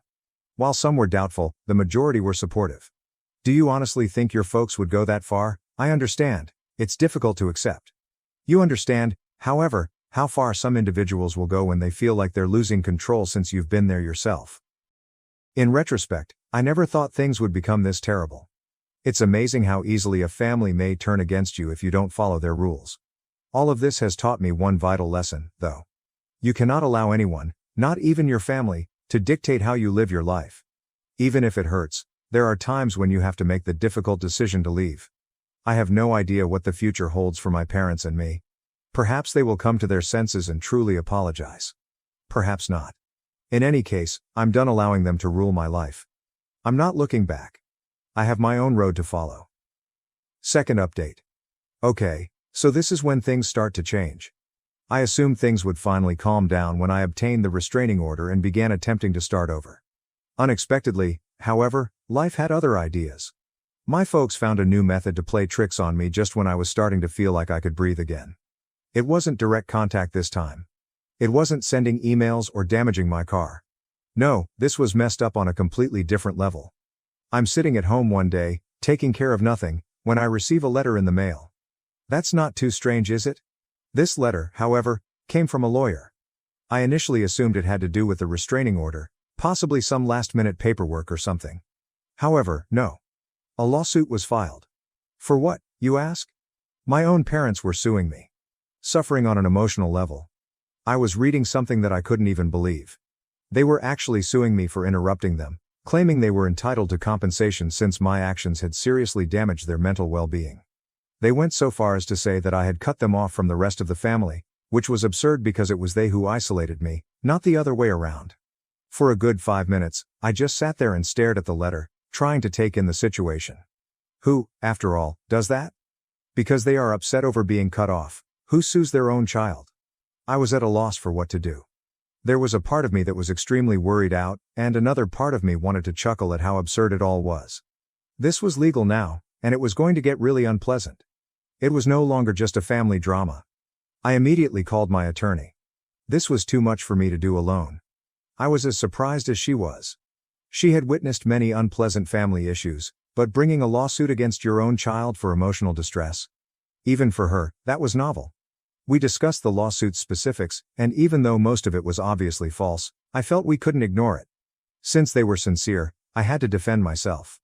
The weeks that followed were filled with stress, phone calls, and meetings. The findings of the paternity test, the restraining order, and the harassment I had been experiencing were all pieces of proof I needed to collect. It felt unreal that it had come to this, even though my lawyer was sure we could win. When I refused to allow my parents to dominate me anymore, they tried to drag me through the mud in court.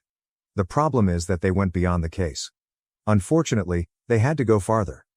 In an attempt to turn other family members against me, they began contacting them. I began receiving messages from relatives I hadn't spoken to in years, including aunts, uncles, and cousins. "Why can't you just make peace with your parents?" was what they were all saying. "You're acting self-centered." They seemed to have been indoctrinated to believe that I was the bad guy in this whole situation. I was incensed about the entire scenario, not just my parents. It seemed like they always managed to change the story and paint me as the villain, regardless of what I did or how hard I tried to defend myself. Because you set limits, your parents are suing you for emotional distress. How can you convey that to someone who is only hearing one side of the story? I eventually had to cut off even more individuals because of it. I unfriended people on social media, blocked family members, and generally cut off any ties to that aspect of my life. I couldn't keep defending myself to people who had already made up their minds, not because I didn't care about them, I did. It was tiring, and I had had enough of defending my choices to those who refused to consider the wider picture. The court date eventually arrived. I arrived with my attorney, ready for whatever bullshit they would hurl at me. And it was a circus, I tell you. My parents had a full sob story prepared about how they had always supported me, how they had attempted to help me get through difficult times, and how I had rudely interrupted them without cause.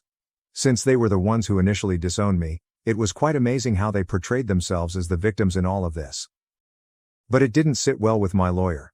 She dissected their claims in detail, presenting the judge with all of the proof of their harassment, including the paternity test and the restraining order. By the end of it, you could tell the court wasn't buying their story, and it was awful. The judge gave me a favorable ruling. In the end, it was a minor success because the lawsuit was obviously dismissed and my parents were compelled to pay my legal bills. It didn't feel like a victory, though, even though I did win. There was still a lot of aftermath to cope with, and it seemed like I had just left a nightmare. My parents made a last-ditch attempt to reintegrate into my life following the case. They wrote me this lengthy, heartfelt letter in which they expressed their regret for everything, their desire to put things right, and their inability to stand the thought of losing me. To be honest, I didn't even answer, and it was the same old guilt-tripping rubbish they had been doing from the beginning. I had already decided that I would not return. A person can only endure so much until they are forced to leave permanently. Indeed, it was painful. No matter how terrible things become, it's not simple to cut off your family. However, there are situations when it's essential for your own mental health. No matter how much they pretended to love me, I couldn't allow them to continue entangling me in their mess. I refused to let their poisonous form of love to continue to contaminate my life. That's where I am at the moment. I'm moving on, the restraining order is still in effect, and the case is behind me. Although it hasn't been simple, I'm learning to live without the commotion and the never-ending worry about when the next catastrophe will strike. It feels pretty damn wonderful to feel like I have some control over my life for the first time in a long time. I have no idea what the future will bring. Perhaps things will change in the future. They might not. But for now, I'm concentrating on taking care of myself and repairing the aspects of my life that they attempted to destroy. Though it has taken a while, I am beginning to glimpse the end of the tunnel. Third update. Okay, so if you've been following along, you would think that the restraining order and the legal issue would put an end to the chaos. However, no. My family managed to give me a final surprise. To be honest, this one made me shake my head since I didn't believe they could go any lower. However, here we are. The situation had finally begun to settle down a few months following the court's decision in my favor. For the first time in what seemed like an eternity, I was able to concentrate on starting again after severing my connections with everyone who was stressing me out. No letters from lawyers, no sporadic communications from old friends, just quiet. At least that's what I believed. I ran into my cousin Melissa one day while out on errands, doing routine tasks like grocery shopping. Now, throughout all of this drama, Melissa and I hadn't spoken much. Although we were never particularly close as children, we always got along. I decided to say hello to her when I spotted her. We ended up talking for a while, and initially it was just your typical conversation, catching up on work, life, and other things. She suddenly interrupts me, though, saying, "Hey, did you hear what your parents are planning?" I went cold. "Are you planning?" I asked, experiencing that old pit in my gut all of a sudden. Melissa sighed and continued, although she appeared a little uneasy, as if she wasn't sure if she should even tell me. "Yes, next month there will be a large family reunion. It seems that they have been telling everyone that they hope you and them will be able to reconcile." It was unbelievable to me. They were actually preparing an ambush reunion in an attempt to reintegrate me into the family. They were inviting everyone, including distant relatives, family friends, and individuals I hadn't seen in years, Melissa revealed when I asked for more information. What's the kicker? They had been pretending that I was aware of the entire situation and informing everyone that I would be present. I was enraged. They had made me out to be the villain if I didn't turn up, even though I hadn't agreed to anything. My parents' standard tactic was to control the issue, paint me as the bad guy, and attempt to guilt-trip me into complying with their wishes. I told Melissa up front that I wasn't going, and I thanked her for informing me. Even she appeared somewhat conflicted, as if she were falling for my parents' "we just want to fix things" line of reasoning. She wanted me to go and put things right, and I could see it in her expression. However, I was not going to fall into that trap after everything they had done. That evening, I went home and gave it a lot of thought. I felt compelled to say something even though I knew I wouldn't be attending the reunion. Since I couldn't ignore this, I made the decision to send my parents a final email outlining everything in detail.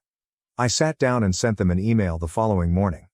It was brief but straightforward. I informed them that I was aware of the reunion and that I would not be attending.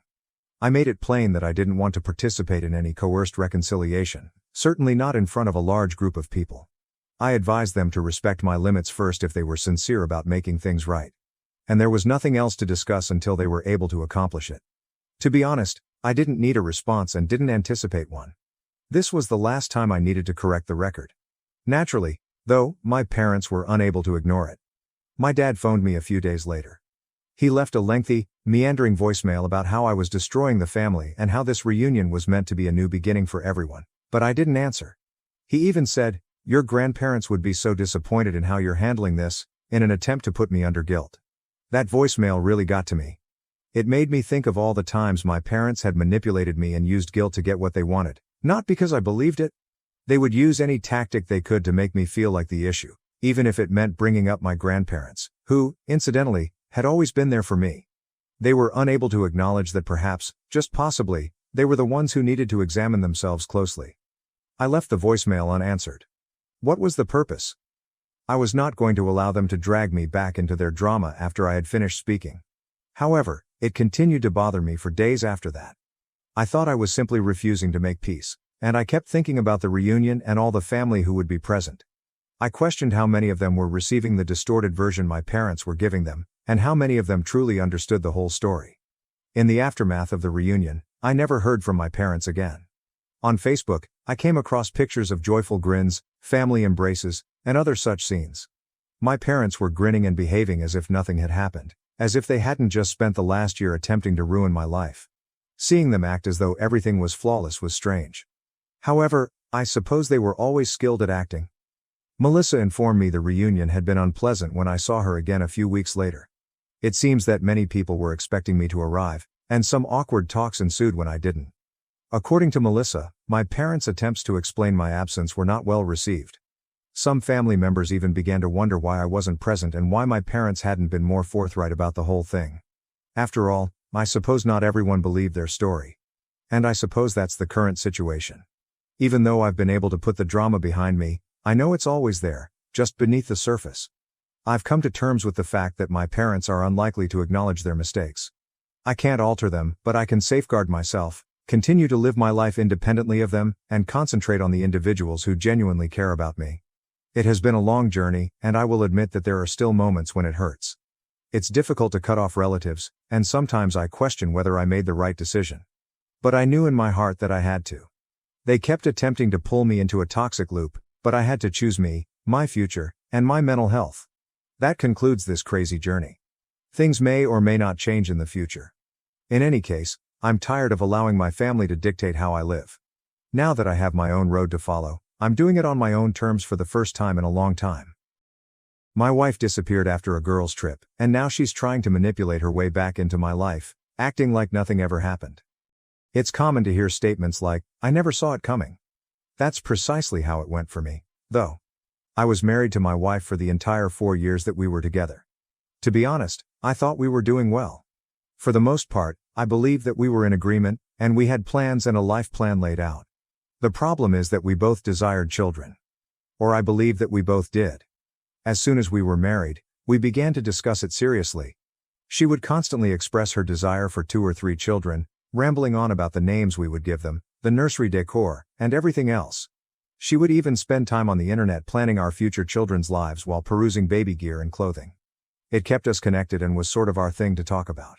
We were eager to begin this new chapter in our lives together, and everything appeared to be going according to plan. But after that, we received some terrible news, which really devastated me. We visited a doctor to find out what was wrong after a few months of trying to conceive. To cut a long tale short, it was me. The doctor essentially informed us that our chances of naturally becoming parents were very limited because my count was much too low. It felt like a stomach punch. I felt worthless. Our entire set of plans vanished in a flash. I was hit hard, terribly hard, by the news. I ended up for a while in a fairly awful position. I was a complete disaster at first, but therapy ultimately helped. At first, she seemed to be rather supportive, stating that it didn't matter and that she would be content with us alone. However, there was something strange about the way she said it right from the start. She seems to have dropped it far too soon. She was all about starting a family one minute, and then she claimed she didn't need children to be content. I understand that people change their ideas, but her entire demeanor seemed strange to me. From thinking about baby names, she had completely stopped talking about children. Furthermore, it seemed as though she began to view me in a different light. She would suddenly start making little jabs at me that she had never mentioned before, like how I wasn't taking care of myself, that I should work out, or that I should be more productive around the house. Yes, I could have gained a few pounds, but it seemed like she was constantly looking for reasons to accuse me. She would dismiss it when I questioned her about the abrupt shift in attitude. She would claim that I was being unduly sensitive and that I was only dreaming. But I was aware of a problem. She was different from the lady I married, the one who would spend hours sitting with me discussing our future. She wasn't particularly cruel, but there was a certain coldness about her, as if she had already mentally checked out and was merely doing the part. I suppose that as time went on, I began to trust her when she assured me that everything was okay. In order to avoid coming out as needy or insecure, I quit pressing. In any case, after a few years, we were only getting by. We had gotten into a pattern where we hardly discussed anything important. We seemed more like housemates than husband and wife.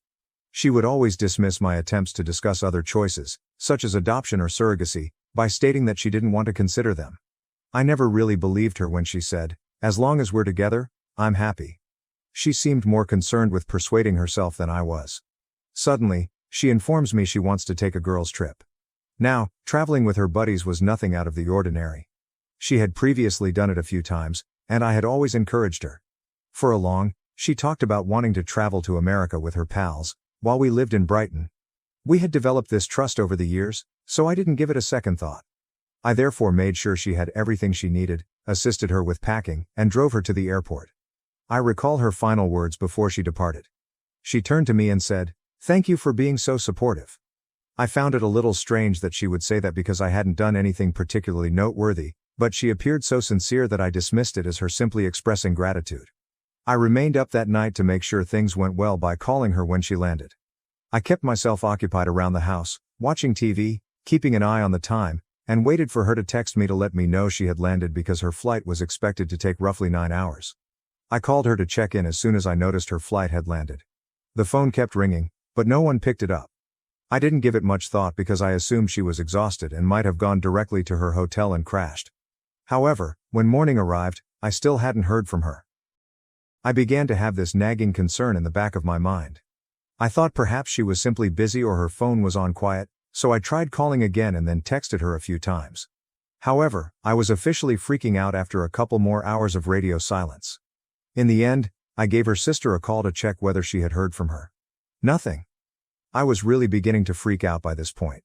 In the hopes that something had gone wrong with her phone or that she just hadn't had time to check in, I even went so far as to call her companions, who were meant to be traveling with her. However, they were also perplexed when I called them. They did not accompany her on the trip. Back at home, they were enjoying coffee while seated 2 streets away. It truly hit me at that point. She wasn't traveling with any girls. She didn't have any friends. She hadn't accompanied anyone anywhere. She simply vanished. It seemed as though my stomach had fallen through the floor as I sat there with the phone. I was unable to comprehend it. Why would she tell me such a lie? Why wouldn't she notify me before leaving? I made an effort to persuade myself that it was an error of some sort, such as perhaps she had missed a connecting flight or that she had been unable to contact due to an emergency. But I knew in my heart that she had this planned. Her expressing "thank you for being so supportive," and the entire girls' trip were all components of whatever she had been imagining. I was at a loss for what to do. I couldn't wake up, as if I were living in a nightmare. I had never married a woman like this. I didn't even recognize this person. The coldness, the way she had stopped discussing our future, and those small digs about my appearance and health all began to make sense. I simply hadn't noticed, or perhaps I hadn't wanted to see, that she had been drifting away for a while. I just sat there looking at my phone that night, hoping for a call, a text, anything. However, nothing materialized, and I knew in my heart that it wouldn't. I remember lying there and staring at the ceiling when I woke up the following morning, thinking that it was all just a bad dream. But when she saw that her side of the bed was empty, reality set in. In fact, she had gone. After packing her bags, she disappeared. The promises I had given myself the previous evening, maybe she was late, or perhaps her phone died, were no longer valid. She had clearly planned this and wanted to go. I was completely in denial for the first few days. I would keep ringing her phone in the hopes of hearing her voice and perhaps receiving an explanation. I even left messages. I kept leaving them in the hopes that she would understand, even though I was half the time at a loss for words. However, I only received quiet, which strangely made things worse. It was as though I had been a stranger to her all along and had been left to work things out on my own without knowing what had gone wrong. Her family was initially just as surprised as I was. They hadn't heard from her, and her mother didn't know anything about her plans. In the end, I visited there more times than I could remember in order to speak with her mother and get answers. They must have felt sorry for me. When I couldn't bring myself to cook, her mom would prepare meals for me and occasionally let me stay there. She would sit there while I talked about all the tiny things that didn't make sense, attempting to figure out how my life had suddenly become so complicated. And to be honest, there were times when I was too numb to speak and just sat there in silence. I oscillated between rage, despair, and remorse. What went wrong was a question I kept asking myself. Was there a sign I missed? Was I not paying enough attention to her? On certain days, I would review all of our arguments and conversations in an attempt to determine what caused her to leave. I kept thinking about what I could have done better and how I could have preserved our marriage. It may sound dramatic, but I was completely preoccupied with figuring it out. It seemed as though the solution would somehow make everything better. I hardly slept or ate, and my work also began to suffer. People took notice. When they inquired about my well-being, I would just dismiss it by claiming that I was occupied with personal matters. Admitting the truth, the fact that my wife abandoned me without saying a word, was embarrassing. I eventually told a few close friends, and they tried their best to divert my attention by bringing me out to hang out and encouraging me to move on. However, I would still ponder about her, wondering where she was and why I wasn't enough to keep her around, even when I was with them. The incessant inquiries from strangers, including neighbors, relatives, acquaintances, and even former co-workers who had heard I was married, were among the worst aspects. It was like pulling out a new scab each time somebody asked, "How's married life treating you?" And "How's your wife?" I would just smile and tell them that everything was good since I lacked the courage to tell them she had left. But each time I repeated that untruth, it felt more weighty. The only thing that worked in the end was therapy. Although I had never gone before, I realized I couldn't manage it alone after a few months of hardly functioning. In order to talk to someone who was impartial and unfamiliar with our baggage, I contacted a therapist and began attending once a week. It was beneficial. I would express my rage, betrayal, and the void she had left in my life. I would talk endlessly about the restless evenings and how I would lie awake repeatedly reliving everything. The therapist assisted me in realizing that she would not have remained here if it had been a magical moment. It wasn't my fault. She made the decision to go.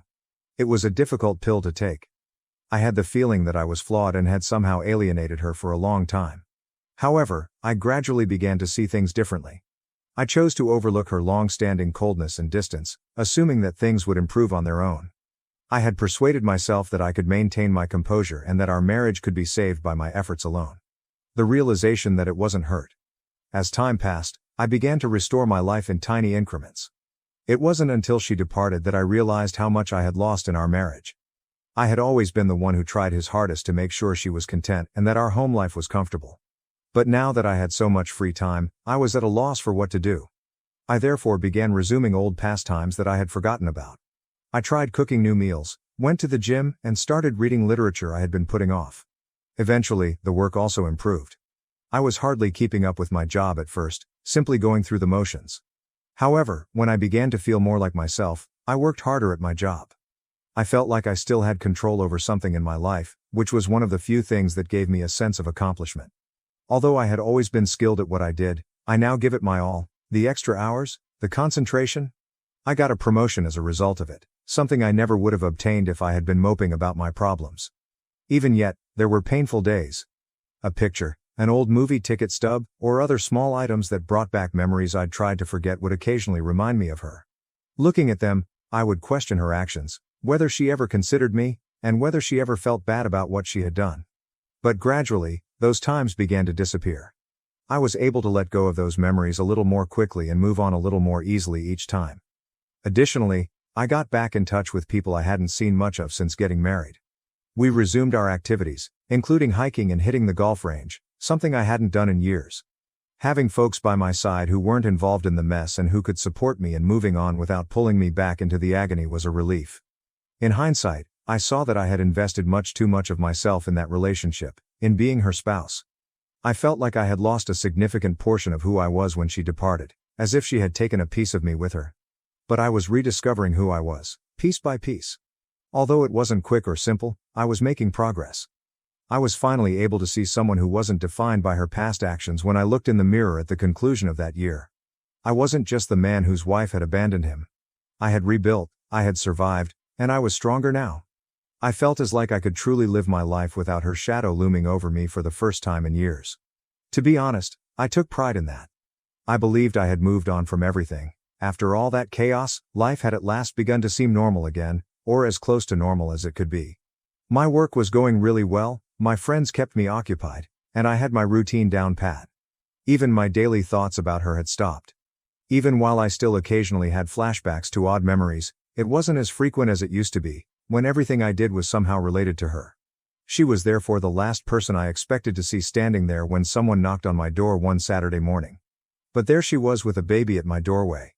I went cold. It was like witnessing a ghost, and for a moment my brain simply stopped functioning. Though perhaps a touch worn down, she still had her typical appearance. She looked at me as if she genuinely believed that I would be pleased to see her. I thought I was past caring, so yes, that really got to me. As it happens, meeting her again evoked many feelings I had previously suppressed. At first, I remained silent. I just stared as I stood there. As if nothing had happened, she gave me a smile before asking, "May I come in?" The nerve. Really, I mean it. She just shows up here as if I should be welcoming her back with open arms after everything she's done. However, I maintained my composure and told her, "No, you can stay right there," explaining that I didn't want her in my home bringing all that commotion back into the one area I had created for myself. Despite her rather disoriented appearance, she remained in her spot and simply launched into her story. She began by saying, I know this might be a shock, but I wanted to come back and explain everything. Her expression was hopeful, as though she truly thought I would be willing to listen. I was tempted to just close the door and laugh in her face, but I was too intrigued. I was curious about the reason behind her disappearance and what she had come up with. She continued by explaining that she had erred in leaving and that she had come to the realization that she had lost the greatest thing that had ever occurred to her, not my words, but hers. She claimed to have thought a lot and to have finally realized what was important in life after having this child. After years of ignoring me, it seemed that what mattered most was unexpectedly knocking on my door. "This is our second chance," she remarked, glancing down at the infant. What I was hearing was unbelievable. Our second opportunity? As if this child were some sort of magical reset button that would allow us to resume where we left off. I was furious on the inside, but I attempted to maintain a neutral appearance. She continued by adding that although she had made a grave error, we could now start over, just the three of us. She wanted us to be a family once more. "Why did you leave?" was the final question that had been bothering me ever since she appeared. I tried to speak as steadily as I could, but I wasn't sure how much longer I could contain myself. Now that she was here, I needed to hear it from her since I had tortured myself with all the possibilities for years in an attempt to comprehend. After hesitating and glancing down at her feet as if embarrassed, she finally told me the truth, or at least what I thought it was. She acknowledged that she had left because she wanted a child and had found someone who could provide one for her because I couldn't. She honestly stated it as if it were insignificant, as though she hadn't destroyed my life, and as though I should just nod and take it as gospel. She clarified that although the man she had left didn't stay, she had already given birth and had suddenly come to the realization that she wanted me back. Easy. I paused to think about what she was saying. She was here, confessing that she had left me, fled with a man, had his child, and now expected me to accept it. As if I should simply forget and forgive. "So you left, found someone else, had his baby, and now you think you can come back and pretend like nothing happened?" I asked her. She broke down in tears and apologized, admitting that she had made a big mistake, but I remained unmoved. She kept talking about how she knew she was supposed to be with me and that I was the one she really loved. To be honest, maintaining a straight face was difficult. She sounded so crazy that I was shocked. I could see it clearly on her face that this was desperation, not love. She then attempted to guilt-trip me by talking endlessly about how difficult it had been for her to be a single mother. In fact, she attempted to paint herself as the victim in all of this, acting as though her decisions hadn't brought her to this point. She assured me she was prepared to work things out this time and that she wanted my help. "Who does she think I am?"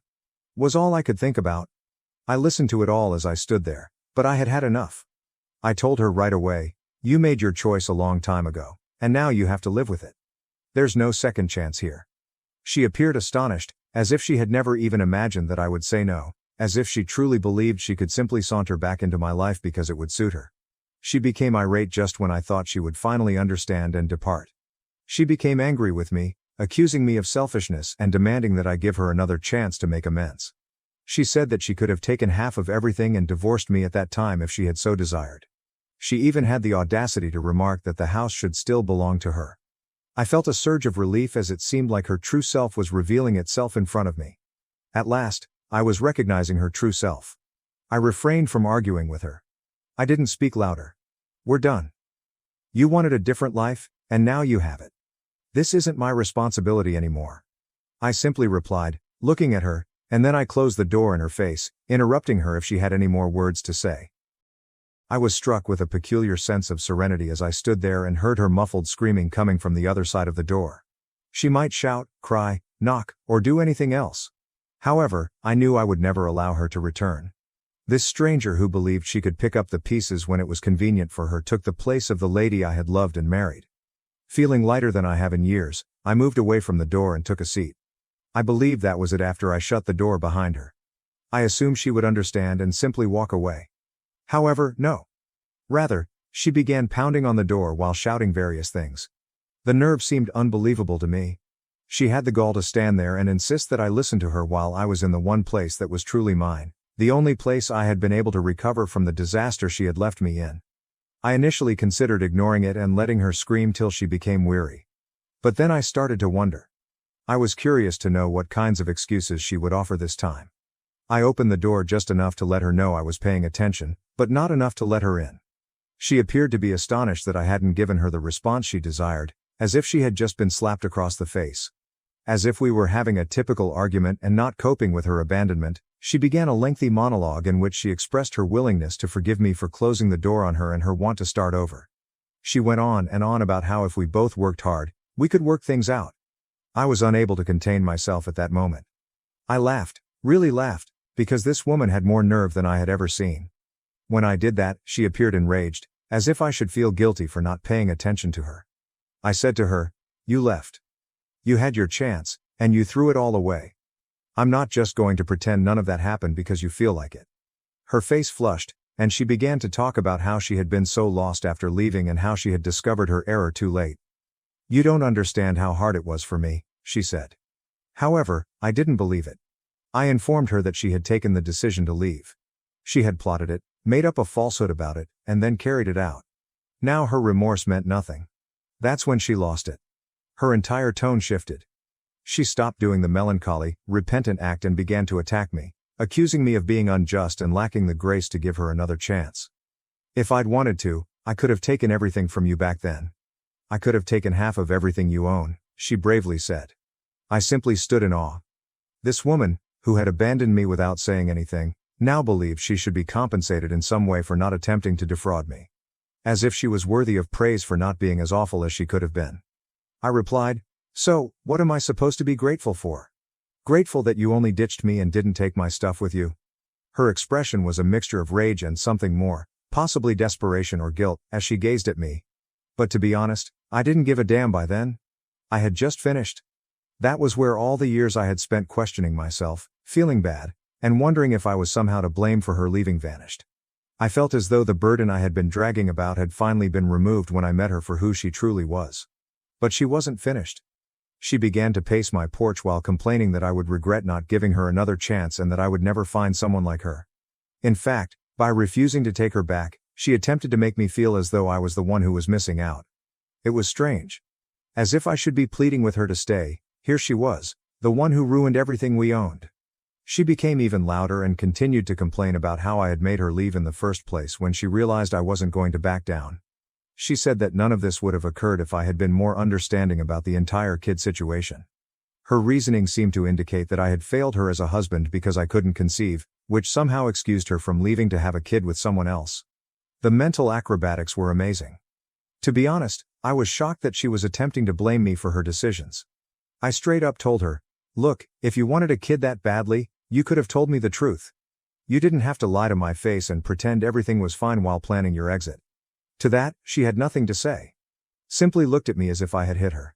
However, I prevented her from speaking. I said, "You made that choice all on your own, and now you've got to live with it. That's not my problem."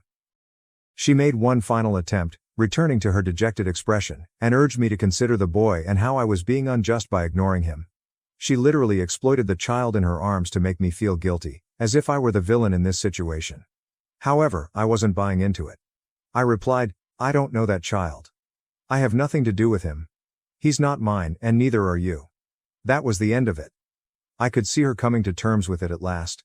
She was aware that I would never change my mind, and that I would never allow her to return to my life. I could see the rage waning and being replaced by something else, either genuine regret or simply exasperation. However, I didn't care. She had attempted to walk all over me and expected me to smile and give her credit, but now she was simply a stranger. For a few more seconds, she stood there as if she was waiting for me to decide to call her back. I didn't say anything else though. When it finally hit her that I meant every word, I just stood there and watched her expression. I closed the door without giving it another glance. I also didn't wait for her to rap on it again this time. In my heart, I knew that I had already made up my mind and that there was no turning back. I don't know, but I felt like I had finally won as I moved away from the door. It was over, even though she had spent so much time hoping to return and use manipulation to get back into my life. I had freedom. Neither for her nor for us was there going to be another chance. She was now only a memory, one that I had at last relegated to the past. I felt like I could breathe again after all those years of suffering and shame. And what do you know? It was pleasant. I experienced an odd sense of tranquility as soon as I shut that door behind her. I no longer felt sad, furious, or even astonished. It was as though all of the effort I had put into her over the years, all of the sorrow, the shame, and the never-ending wondering, had simply disappeared. I was prepared to move on since I had at last found the closure I didn't realize I needed. This time, everything was truly finished, but naturally, it wasn't as tidy a conclusion as I had planned. Her mother texted me a few days later. She apologized, stating she was embarrassed by her daughter's handling of the situation and that she had attempted to reason with her, but clearly it had failed. Her mother was a kind person. She had been quite helpful to me when her daughter departed, and I could see that she was truly distressed by the situation. Although I had nothing against her, I didn't want to be dragged back into that situation. I simply said, "Thanks for checking in response," and didn't say anything further. I wasn't going to waste time justifying my choice, and I wasn't going to offer her mother any more information. She knew it was over because she understood. I learned tidbits over the course of the following few weeks via social media and mutual connections. She had apparently returned to living with her parents, and things weren't going well. The father of the child, the man she had left me for, was not involved at all. He had bailed out. She was left to figure things out on her own because, apparently, he hadn't committed to the long term. Few individuals were eager to help because she had essentially burned every bridge. Her former friends, who had supported me when she first vanished, didn't feel sorry for her. They weren't eager to get drawn back into her drama because they had all moved on. You can't hold them responsible. Her parents weren't too happy either. They didn't have enough money to sustain her and the child. I was aware of this since her father called me shortly after her mother texted me. Curiosity overcame me, and I nearly didn't respond. He was direct but courteous. He mentioned that they were having financial difficulties and suggested that I might be able to assist them in some way. He continued talking about the infant and how difficult things were for them, saying, "We know you cared about her once." I listened courteously, but I couldn't help but giggle a little, not aloud, but you get the idea, when he began to talk endlessly about how his daughter only needed a little help to get back on her feet. I politely informed him that his daughter made her own decisions and that I was neither in a position nor in the right frame of mind to assist. Since he didn't pursue it further, I believe he understood the message. Before I know it, her friends, people I hadn't spoken to in years, began contacting me. Some attempted to use the guilt angle, claiming that she was going through a difficult moment and that perhaps I could find it in my heart to give her another chance. She even had the audacity to say that the child needed a father figure and that I shouldn't allow my resentment stand in the way of my efforts to assist him. However, I refused to back down. I refused to allow anyone to make me feel guilty for making my own decision at last. I had given that woman all I had after years of feeling inadequate, and she had tossed it all away. Instead of relying on me to save her, she should at least take responsibility for her decisions. The calls and messages gradually decreased in volume before ceasing completely. Everyone seemed to finally realize that I was serious, that I had moved on, and that I would not get ensnared again. That's when the true calm arrived. For the first time in years, my life felt peaceful and typical. I had my friends, my job, and my routines. I had rebuilt my life on my own terms, so it wasn't a fancy, glamorous one, but it was mine. The irony is that I once again began to discover joy in the small things, which I had not given much thought to when I was married. I would read novels I had been meaning to read for years, cook my own food, and take walks. It felt good to be free, and I understood that I could live my life as I pleased without anyone's approval. I wasn't always concerned about other people's happiness or approval, for once. I felt as though I had gradually regained my life. Occasionally, I would stumble into someone who knew us both, and they would inquire, "Hey, what happened to her?" I would respond with a succinct, courteous response and shift the topic. I simply didn't want to keep going back to a chapter that was so obviously over. It wasn't that I was concealing anything. I had finally mastered the skill of leaving her in the past. When I last heard from her, things weren't going well. She was still jumping between her parents' house and friends' sofas after her welcome, and she was having trouble keeping a job. Occasionally, people I don't often communicate with would message me to let me know that she was seeking assistance from anyone who would listen. Some of them even implied that she hoped I would reconsider, that perhaps I would change my mind and end up playing dad to her child. However, that was not going to occur. I had already invested too much time and effort into rebuilding my life to consider taking that route. Her safety net was not going to be me. Just because things didn't go as she had hoped, I wasn't going to be the one to pick up the pieces. Nothing was going to pull me back into that chapter. I was finished. Ultimately, I believe I received the necessary closure. She was now coping with the repercussions of her decisions? And me? It was the first time since the day she departed that I felt completely, truly free. I had had enough of her looming over my life. I was happy that I had moved on. Not in a grand dramatic sense, but simply, contented. And what do you know? That was sufficient. My husband demanded a DNA test moments after I gave birth, but he underestimated what I'd do to protect my daughter and our legacy. The words that just came out of my husband's mouth are far worse than the pain that rips through me like a sharp blade. Adam comes forward, his pricey suit immaculately ironed despite the 12 hours we've spent in this delivery room, while I'm still gasping for air, trembling and drenched in sweat. He says, "I want a DNA test," in a flat, impersonal voice that sounds like he's ordering coffee rather than asking about our baby daughter's paternity. With her hand still holding our baby, my baby, the nurse freezes. The beeping monitors suddenly become too loud and obtrusive, and the room appears to shrink. Dr. Collins's wrinkled face wrinkles in worry as he looks up from his charts. My voice sounds odd and aloof, as if it were someone else's. "Adam, what are you talking about?" I ask. He refuses to look at me. Rather, he looks at our 7-pound daughter. 4 ounces of excellence, with calculating coldness. "You heard me, McKenna. I want proof she's mine." Like poison gas, the accusation lingers in the air. This is the result of 12 years of marriage. To make him feel even a small portion of the agony pulsing through my chest, I want to shout and throw something. Rather, I chuckle. It's an unpleasant sound, bitter and nasty. "Get out." The words make my tongue taste like metal. "Get out before I call security." Dr. Collins begins, "Mrs. Harrison." But Adam interrupts. He takes out his phone and runs his fingers across the screen, saying, "I have every right to be here and every right to request this test. My lawyer says." "Your lawyer?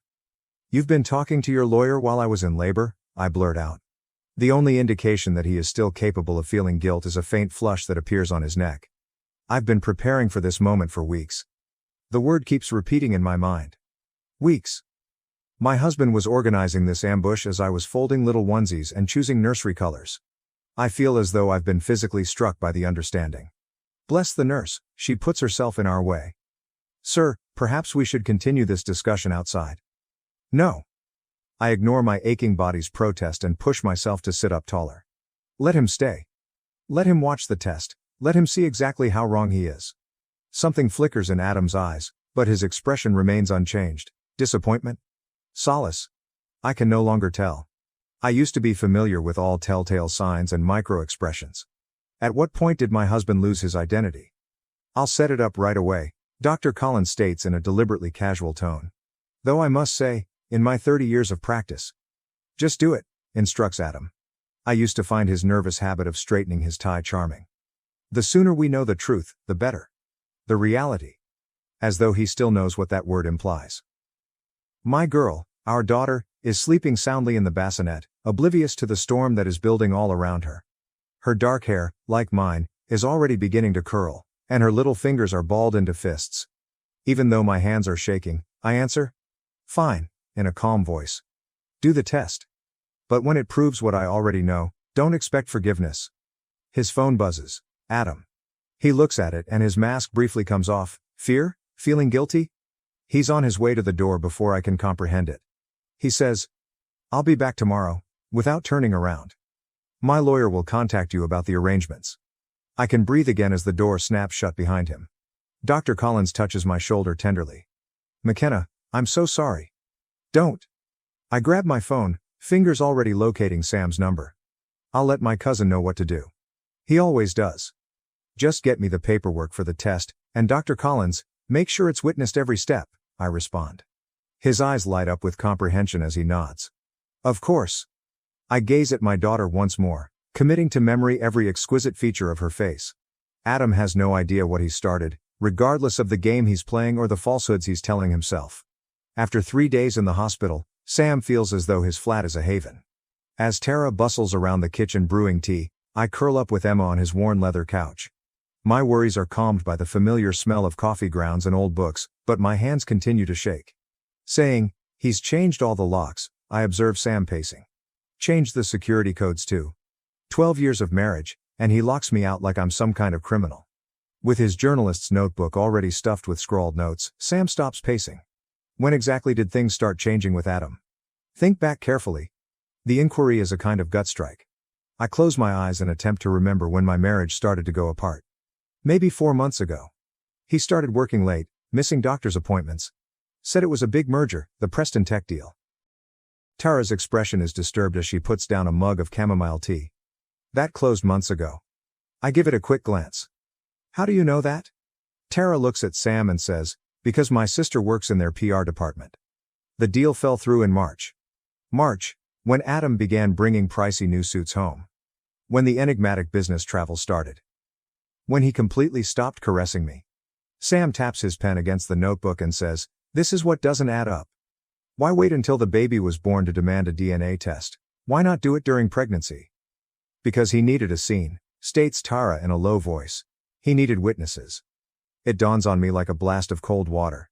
He's building a case against me. Emma stirs in my arms, and I instinctively move her blanket. Her little face reminds me of how calm and trustworthy I used to be. Reluctantly, Sam says, there's something else. I made some calls. Adam's been meeting with divorce attorneys since January. January, I mumble. Looking down at Emma, I caught myself saying, when I first told him I was pregnant. When he smiled and hugged me and said everything was perfect. That son of a... Why go through with the pregnancy if he was planning this all along? Because of the Harrison family trust, Tara responds accordingly. Your father-in-law's will had specific conditions about heirs, didn't it? Things begin to come together. Even when I say, the trust only pays out if there are legitimate children, my voice sounds empty.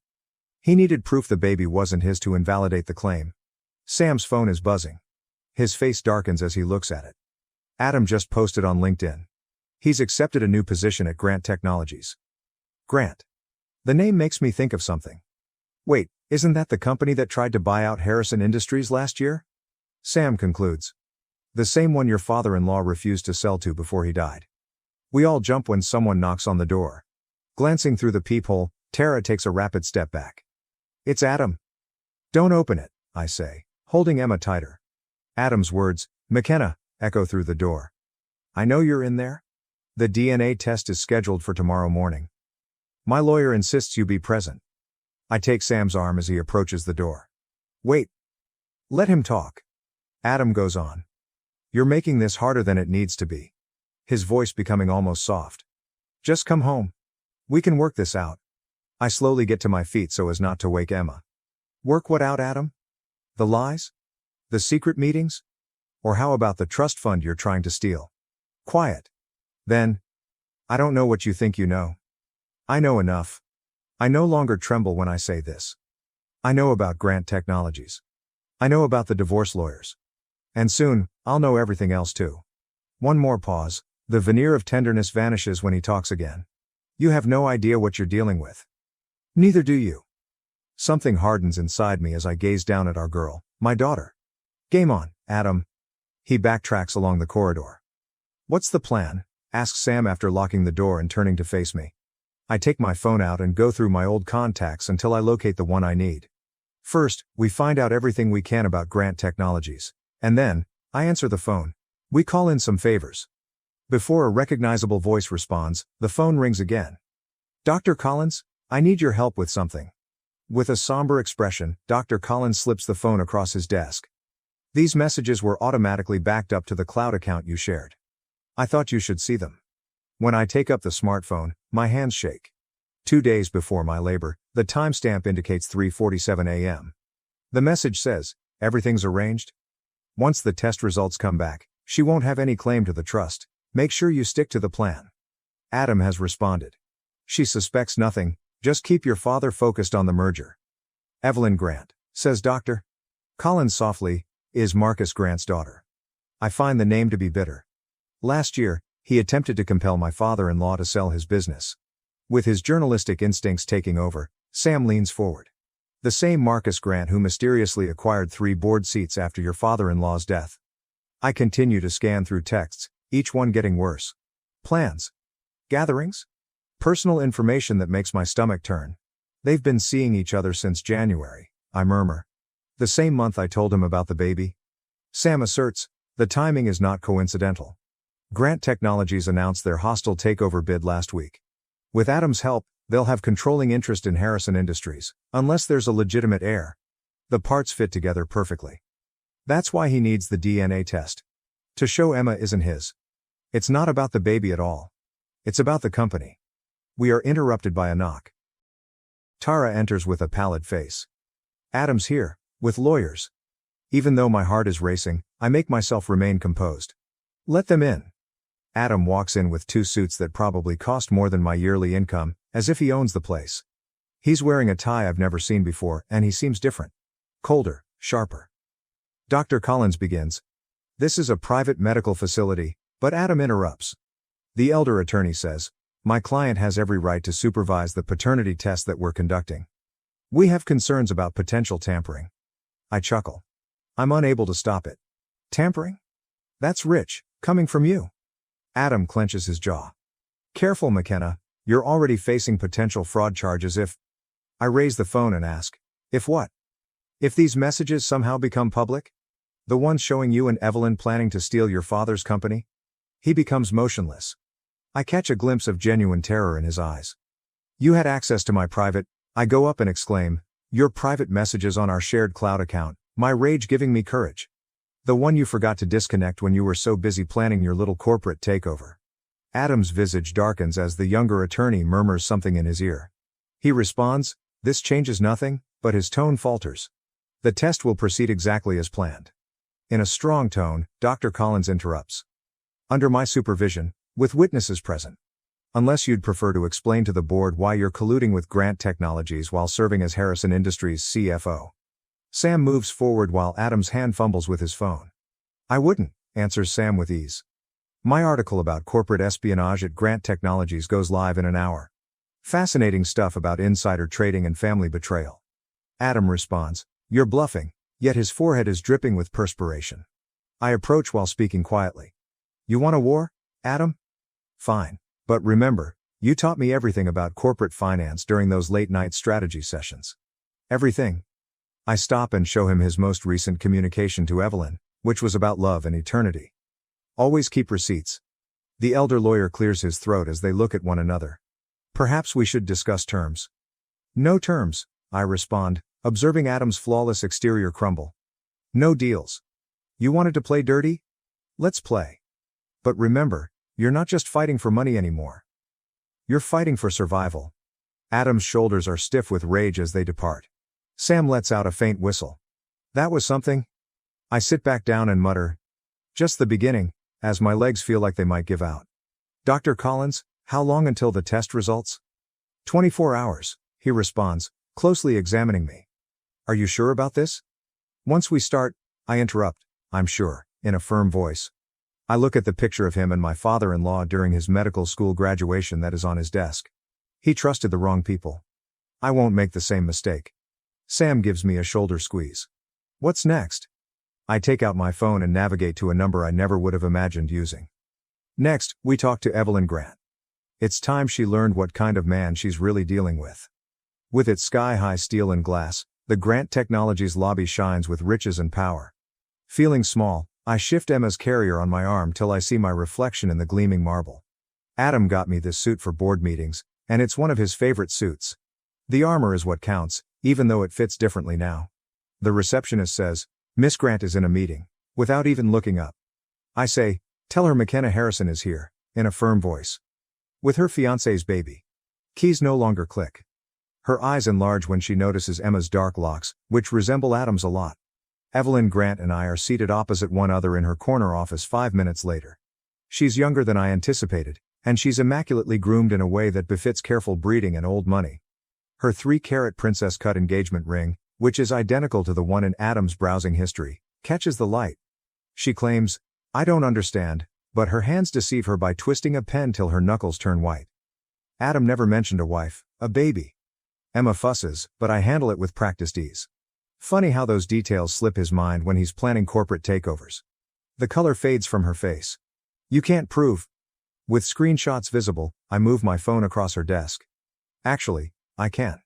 The question is, what will your father say when he learns his perfect future son-in-law is still married? That he's using your relationship to manipulate Harrison Industries stock? Evelyn murmurs. You're lying, but she's already using her immaculately manicured finger to browse through the texts. Her expression hardens with each message. The DNA test is tomorrow, I add, observing her expression. Adam's quite confident about the results, almost like he knows something I don't. She glances up abruptly, terror and recognition flickering in her eyes. My phone is buzzing. My blood runs cold after reading Sam's text. Lab break-in last night. Security video was deleted. He wouldn't, Evelyn murmurs, more to herself than to me. Your father's company stands to gain millions if Harrison Industries falls, I say while leaning forward. And Adam stands to gain everything, unless there's a legitimate heir. She snaps the pen in her hands. Her immaculate desk calendar is marred by ink, which stains both merger dates and wedding venue appointments. Get out, she says tremblingly, before I call security.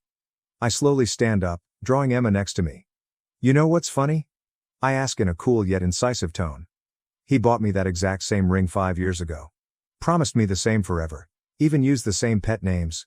She shouts, I said get out. I quietly remark, check his phone, and stop at the door.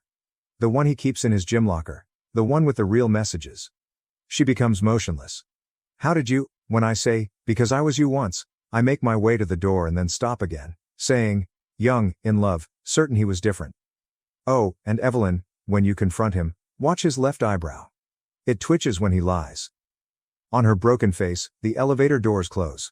I write to Sam, my hands shaking, it's done. Begin the second phase. He responds right away. Tara's lab contact verified attempts at tampering. The test is being moved to a secure location by Dr. Collins. Another message from an unidentified phone appears. When I open it, my heart stops. Clever girl, writes Adam, you can't remember who taught you how to play chess though. Check your email from Harrison Industries. If you don't leave the board within 1 hour, the creative accounting adjustments you assisted me with last year will be made public. It's your turn. I gaze at the screen, reliving the memories of late hours spent poring over spreadsheets, following Adam's instructions, and signing documents he insisted were standard. The realization of how long he has been planning this makes my stomach turn. Emma's little hand catches my finger as she stirs. I see my own resolve, my father-in-law's strength, and something else in her face that Adam never realized was part of the Harrison family's history. I call Dr. Collins. How quickly can you access the original audit files from last year? In response, already done. And McKenna, I found something interesting in your father-in-law's private records, something about a contingency plan. I smile for the first time in days. Tell me everything. With its clean whiteness and security cameras monitoring our every step, the safe lab feels like a fortress. Adam's attorneys hover close by while Dr. Collins stands at the testing station, his countenance unreadable. Emma ignores the stress that permeates the room as she rests in her carrier. When Dr. Collins says, the results will be available in 30 minutes, all parties will remain present. The door flings itself open. With mascara smearing her cheeks and her flawless poise ruined, Evelyn bursts in. I yell, you bastard! Adam takes a step back, his self-assured facade falling off. Evelyn, this isn't, she spits out, the gym locker, and throws her phone to him. It strikes the wall with a crash. 3 other women, and you're still married. The attorneys look at each other in horror. Sam stops him as he goes for his briefcase. Until we hear those results, Sam replies softly. Nobody leaves? Adam's uncomfortable gesture of straightening his tie is something I had nearly forgotten. This is ridiculous. Whatever McKenna told you? Evelyn interrupts him, her voice cracking. She didn't have to tell me anything. Your friend Marcus was quite helpful once I showed him the real numbers behind the Grant Technology merger. Adam's face loses color. You didn't? She smiles sharply and bitterly. Daddy's on his way with the SEC. A message from Tara says, security footage recovered, and my phone vibrates. A suspect in a lab break-in was identified. I give Dr. Collins the phone. After examining the picture, he turns to face Adam's younger attorney. The man begins to perspire. Interesting, says Dr. Collins in a cool but acerbic tone. Very interesting indeed. Adam looks from one of us to the other, calculating. I know the expression he gets when he's going to give up a piece to keep the game going. Adam says abruptly, the accounting irregularities, in a loud voice. McKenna signed off on all of them. She's just as culpable. With the exception of the backup plan, I break off, maintaining eye contact. The one my father-in-law left with Dr. Collins before he died. Adam becomes motionless. What? He knew Adam. About the embezzlement, about Grant Technologies. He documented everything, I add, now speaking steadily. Including your attempts to access Emma's trust fund before she was even born. Clearing his throat, the senior attorney does so.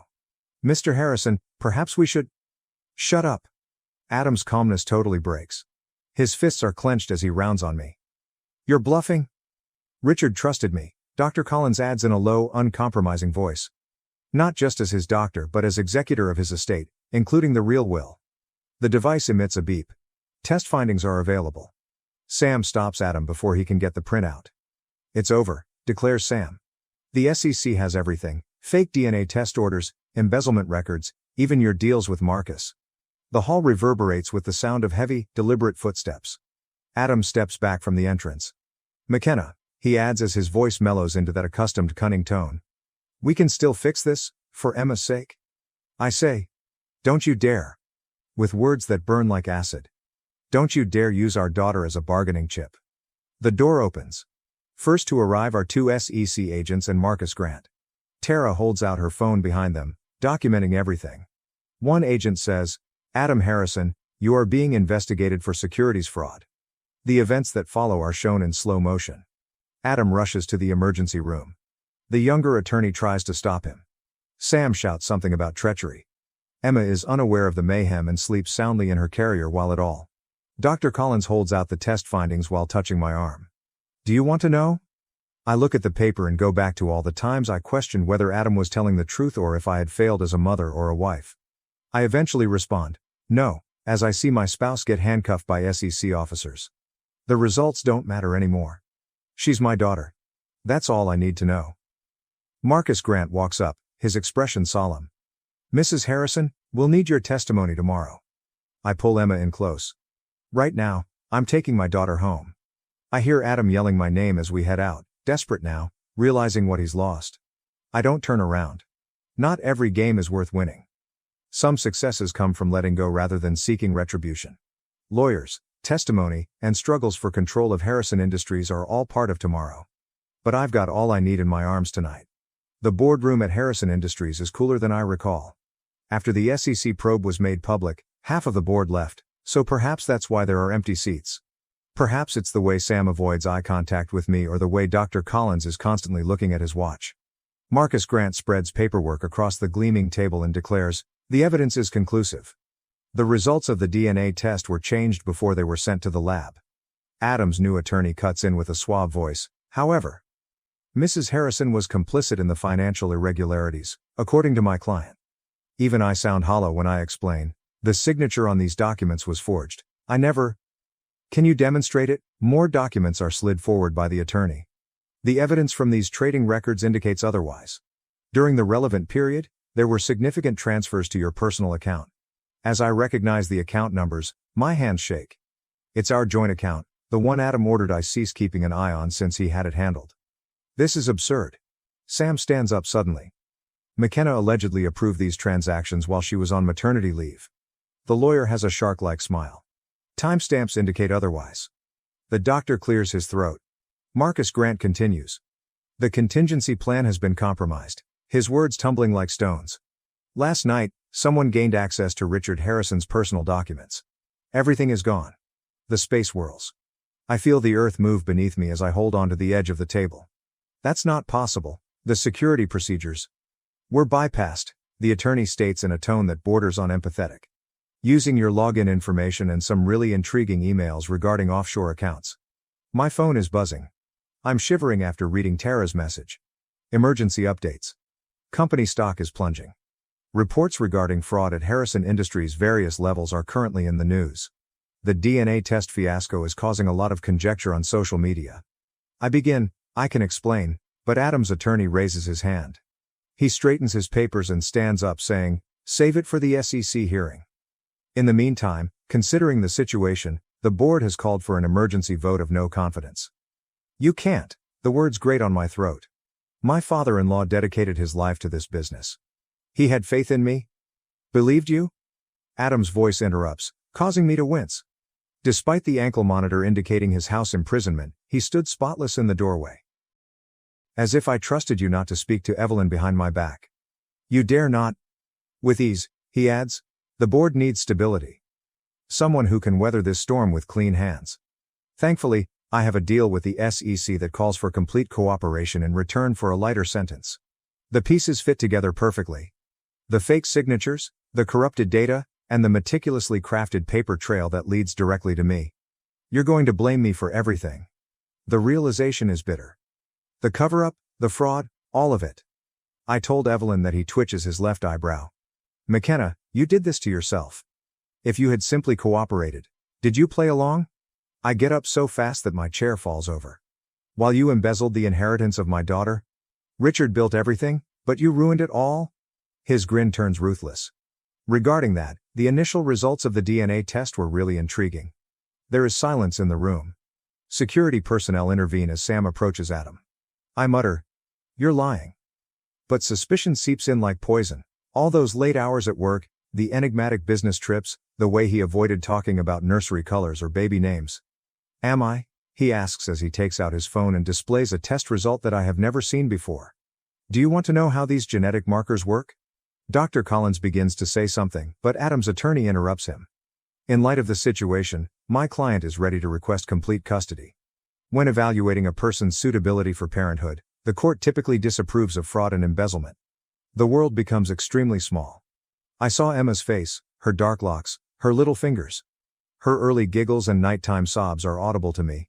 The only thing that has felt genuine since this nightmare started is the weight of her in my arms. Adam whispers, "In an hour, the board will vote.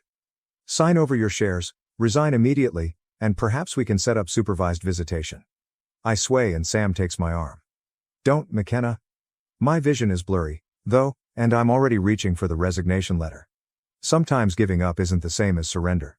Sometimes the goal is to purchase time so that you can fight in a different way. At midnight, the atmosphere in Dr. Collins' office is different. His father's medical degrees are shadowed, and our footsteps are obscured by the constant buzz of backup generators. While Tara does her magic on the computer, Sam stands guard at the door. I found it, she murmurs. The initial backup of the server. During the purge, Adam's crew didn't notice it. When I put in the flash drive Richard Harrison gave me years ago, his insurance policy, which I never imagined I'd need, my hands trembled. How much time? With her fingers gliding over the keyboard, Tara responds, 10 minutes to decrypt. If the passwords that your father-in-law used are still valid. The door slams open. Adam is standing there with 2 security officers on either side of him, his ankle monitor glaring accusingly in the dark. He replies, I knew you'd try something desperate, as he enters and adjusts his handcuffs. However, breaking and entering? That will appear awful during the custody hearing. Sam shifts between us. How did you discover? Adam's eyes do not meet his smile. Dr. Collins isn't as devoted as you believed. Everybody has a cost. Like the cost of Evelyn, the words have a harsh taste? Or did she only serve as a stepping stone? For a moment he loses his cool. You're not aware of the stakes. Behind me, Tara whispers. 7 minutes. Adam narrows his gaze. It won't matter what you're attempting to recover. Tomorrow morning, the board will cast its vote. Your resignation has already been handled. As I watch the progress meter creep, I remark, resignations are a funny thing. If they were signed under duress or if the person requesting them is engaging in fraud, they are not valid. He chuckles, but there's a hint of doubt. There is nothing you can prove. 15 minutes, Tara replies. Adam gives the guards a signal. Stop it, right now? I move forward and play my final card, saying, wait. The actual DNA is the outcome. Let me see them. We have experienced this. Either show me, or I send the SEC everything we discover, including every email, transaction, and encounter with Marcus Grant. He twitches his left eyebrow. You're playing a bluff. 3 minutes, declares Tara. The security personnel approach the PC. Sam stiffens, prepared to step in. Adam's words, she's yours, stop everyone cold. The actual DNA test demonstrates that she is yours. I needed leverage, so I changed the outcomes. I just sense clarity, even though the admission should be painful. In any case, you never desired her, did you? She was merely another resource to manage. For 2 minutes, Tara replies. At last, Adam's facade breaks. Do you believe this has to do with a baby? Power is at issue here. Command. All of the promises Richard made to me when he appointed me CFO, I whisper. He promised you a legacy, not a kingdom to steal. A minute. Adam makes a foray towards the computer. Tara shields the screen and Sam stops him. Something, a phone I've never seen before, drops out of Adam's pocket amid the confusion. I pick it up and immediately see the texts. Plans to dismantle Harrison Industries for parts, discussions with Marcus Grant, and something else, Dr. Collins' correspondence. Tara declares gleefully, it's done. Everything has been decoded. Adam becomes motionless. You should avoid opening that file. However, I already am. The room is filled with the voice of Richard Harrison, who made a video confession just days before he passed away. He gives names, explains plans, then offers a last surprise. Now that I finally understand, I tell Adam, the company was never yours to steal. Before he passed away, Richard made a revision to his will. He gave Emma the reins of power. Adam says, trembling, impossible. She was not born at all. I show him the will's date. Adam, he was aware. Almost everything, including the fraud, the affairs, and the agreements with Grant Technologies. You've been playing the exact game he anticipated the entire time. In the distance, police sirens blare. Adam's expression changes to one of rage. You believe you've triumphed? The board, the proof, and your signed confession are still with me. Check your phone, Sam murmurs. The one you just dropped, the real one. Evelyn's father pulling all support, Marcus Grant cutting agreements to save himself, the SEC renewing their investigation, and Dr. Collins sent one last message. I kept my promise, Richard. Adam's eyes widened as the messages poured in. The heritage of your granddaughter is secure. Adam collapses, his empire of lies crumbling around him, as the police storm in. However, I'm already leaving while seeing Emma sleeping soundly at home. Some victories are about defending what's most important, not about winning. The turmoil from last night can still be heard in the Harrison Industries boardroom. The doorway is crossed by police tape, and the conference table where Adam's empire eventually fell apart is covered in evidence markers. Richard Harrison's personal files are in the leather portfolio that Dr. Collins hands me. He murmurs softly, when the time was right, he wanted you to have these. I discover a note inside, buried beneath years' worth of financial documents and business plans. Richard's decisive handwriting is still visible despite the paper's age and the ink's fading. My beloved McKenna, you'll know by now why I picked you to guard Emma's inheritance, not because you're Adam's wife, but because you saw what he couldn't. Stock prices and merger agreements don't measure legacy. It is ingrained in choices, in choosing to defend instead of destroy. Emma is fussy in her job. I reposition her blanket and notice my image in the shadowed windows. Somehow I appear different, stronger, perhaps, or simply more certain. Sam shows up at the door. The SEC wants to take another look at the video testimony. Evelyn Grant is also present. When Evelyn walks in, I anticipate fury, but all I see in her eyes is tiredness. According to her, the board approved the dissolution of the merger attempt. Daddy is resigning? She twists her now ringless fingers and rambles. The scandal. I tell her, I never wanted this. Most of it is true. Neither did I. Her expression softens as she turns to face Emma. He also promised me children, you know. A future in which I genuinely had faith. I respond, I know, since I did the same once. The doctor clears his throat. The new members of the board are ready. They will require guidance about the company's future. Richard's letter about choices and legacies comes to mind. Inform them that we are reorganizing, beginning with the charitable foundation. Funding for programs that assist single parents should be doubled. From where she sits at the computer, already working on the press release, Tara smiles. Our attention is drawn to a disturbance outside. I watch through the glass walls as federal officers carry Adam away, his flawless suit rumpled and his confidence mask finally shattered. He looks at me and begins to say something, but I look away. There are some discussions that are not worthwhile. Dr. Collins pulls out another envelope and says, there's something else. Regarding Emma's trust, your father-in-law left detailed instructions. It's a challenge, not simply money. Projects for community investment must equal every dollar. Finally comprehending, I chuckle. He ensured that the legacy would not be taken. It must be earned. Speaking of income, Sam adds, corporate corruption and the price of truth, an investigative piece that recently went live, although I believe karma in the boardroom, sounded more appealing. I decide, no more karma, as I watch Emma fall asleep. No more retaliation either. Just moving forward. Dr. Collins' eyebrow goes up. And Adam? After closing Richard's portfolio, I said, we face justice through proper channels. I've had enough of his games. Evelyn gets up to go, but stops at the door. She nods to Emma and says, for what it's worth, I think Richard chose well, not just for the company, but for her. When she leaves, I stroll over to Richard's former workplace. His nameplate, which will shortly read Harrison Industries Trust Management, is still displayed on the door. His presence permeates every thoughtfully selected detail inside. One final message, dated the day of his death, is slipped inside his desk calendar. Remember, knowing when to stop is more powerful than knowing when to fight. Fortunately, none of her father's calculations are used when Emma wakes up and demands attention. I pick her up and inhale that wonderful infant smell. "Are you prepared to return home?" From the doorway, Sam asks.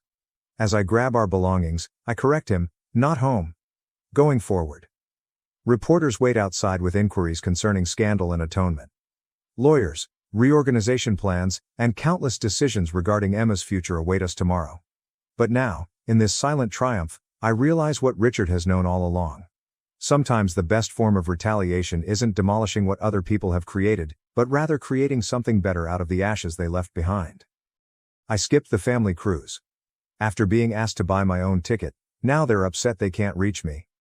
For the holidays, my folks wanted to take a cruise. My brother, 28M, his girlfriend, 26F, my boyfriend, 27M, and I, 25F, were invited. The golden child has always been my brother, who we'll call James. Some background. When James was caught selling pills in high school, it was written off as just a phase. In the meantime, my parents threatened to expel me after I was found smoking marijuana. Despite dropping out of college 3 times and losing his scholarship, James is still seen as ideal. I was told I didn't put in enough effort when I graduated a semester late. I dwell in my home state, close to my parents, while James continues to reside in the place where he went to college. He doesn't go to school or work. My parents often purchase tickets for him to travel to see them, but they won't purchase a ticket for me to travel to see him or anywhere else. He recently purchased a $2,000 dog with the money they provide him for rent and other expenses. My parents promptly removed me from their insurance when I was 22 and got my first big job since I could receive benefits. James, meanwhile, continued to be covered by their insurance until his 26th birthday. I returned to living with my parents in order to save money after being laid off last year. My parents, who had never talked about it previously, insisted that I pay $10,000 in back rent when I started a new job. I recently moved in with my boyfriend after paying it off in the end. I've always had this pattern in my life. James gets everything while I have to put in a lot of effort. Let's go on the cruise now. My parents ordered tickets for James, his fiancée, and themselves after announcing their plans. They advised me to purchase my own ticket because I work at a well-paying job. Being the only one forced to purchase my own ticket infuriated me, so I told them it wasn't fair. Due to holiday arrangements with his family, my partner was unable to attend. My parents said, "Green doesn't look good on you," and accused me of being pampered. It's a phrase I'm so sick of hearing. "It's not like you need a nice room because we'll be outside most of the time anyway," they continued. Perhaps that is the case, then why did James receive a good room? I informed them I was leaving because I had had enough. I may be the jerk here, though, because I gave them the impression that I was still going for months.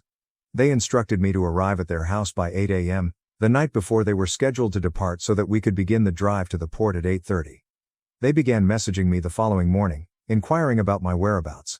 I responded to your SMS by saying, "I'll be at my boyfriend's Thanksgiving instead, since you didn't want to make the effort to have me join you. Enjoy your vacation with your beloved youngster." I then turned off the chat. I discussed this with a few friends. Some people thought it was rude to abruptly cancel, while others felt I should have accepted the situation and gone anyway, since I would have likely enjoyed myself once I was there. Now that they've been on the cruise for a few days, I'm beginning to feel bad about the way I handled things. It's not like I couldn't afford the ticket, so I'm sure I would have enjoyed myself. Additionally, I could have communicated my point more effectively. However, I'm also rather tired of their treating me in this manner. Is it my fault for calling off our family's vacation? Update 1. Of course, I'll start by paying the $10,000 in overdue rent.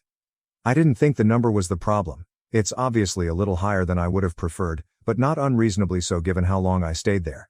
It's not as though I could have gotten a better deal on renting my own house. I would have spent all of my cash and most likely accrued debt while I was unemployed if I hadn't moved in with them. I worked as a server and did some freelance writing while I was searching for a new career in my profession, so I was helping to pay for groceries but not electricity or rent. As a result, when I found work again, I could see why my parents needed financial assistance. I only wish that expectation had been clearer from the start rather than being thrown at me as a surprise. I understood that having me stay for so long, especially while they were renovating their house, was inconvenient for them, so I paid for it. Pushing back didn't seem worthwhile.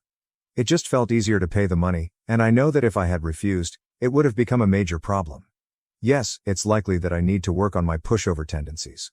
Fortunately, I work as a technical writer, which pays well, so after I started my new job, I was able to save money for a move out and pay my parents back in approximately 6 months. For those who are interested in the chronology, in January of last year, I lost my job. I moved in with my parents after using my money to cover my rent until my lease expired in June. From June of last year until September of this year, when I moved in with my partner, I lived with them.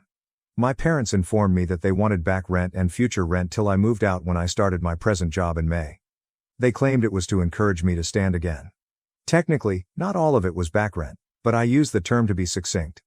The entire sum came to $10,000 by the time I moved out, and I had already settled the majority of it. A few responses mentioned taking my parents to court, but I don't think that's worth it or even feasible. I didn't protest paying it, and we never had a formal contract. That wasn't something I wanted them to remember. Any legal matter would only rehash everything, and I would prefer not to do that. At least it's done now that it's paid. I'm aware that I should probably resist their demands more in the future. Since everything has been like way my entire life, it's just challenging.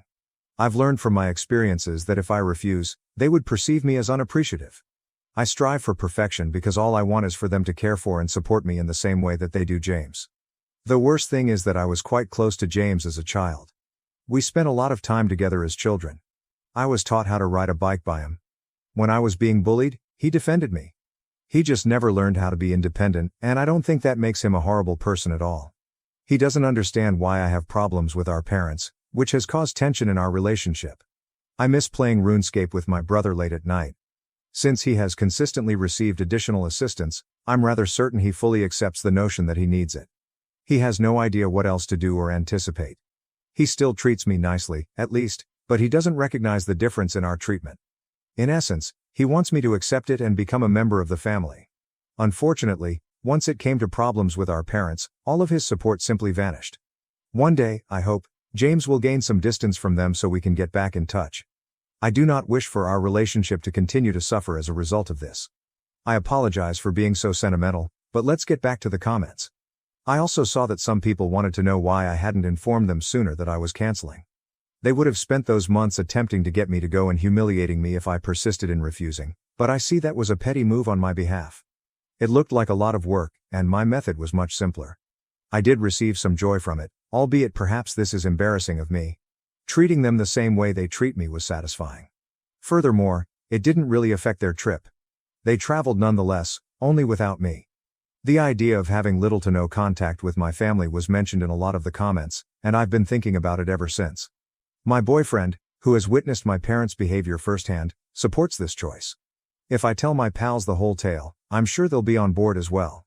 I've tried to avoid discussing the family dynamic with my friends since I find it depressing, and most of them have never met my parents. Additionally, I didn't want to come across as constantly complaining. They had only heard a few minor grievances here and there before. Having said that, the following is what has transpired since my last post. Late on Wednesday night, my boyfriend and I arrived at the cottage. His mother adored the bouquet I sent her, which included her favorite flowers. Before going to bed, we chatted with his family and had a small glass of wine. They didn't seem to mind that I wasn't as jovial as usual because I was still a little unsure about my choices.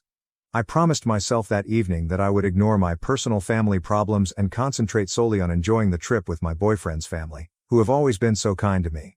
We got up early on Thursday and assisted his mother in preparing various meals and arranging the table.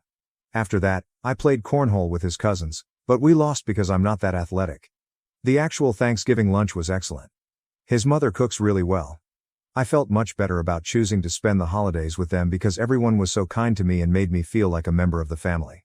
His mother even told me at the conclusion of the evening that she hopes I will be able to live with the family someday, even though she knows it is ultimately up to my partner.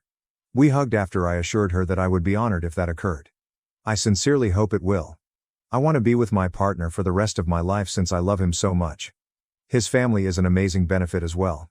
Throughout Thanksgiving and the remainder of the weekend, I had a great time. We watched movies, played board games, hung out by the bonfire, and went on some amazing hikes. My partner also took care of his young nephew for a while. I definitely got a little baby fever from watching them play with Legos together, but I don't want to act on it for at least a few years. I've already missed everything since we returned yesterday afternoon. There was no family drama, which made my own family appear even more dysfunctional, and it was truly a blast. I feel like I'm babbling a little bit now. In all honesty, I probably have been, but I'm just so happy to convey how much fun I had during the holiday and how I made the correct choice.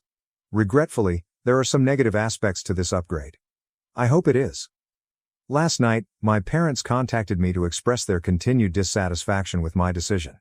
I suppose they weren't sufficiently relaxed by the sea air and free beverages.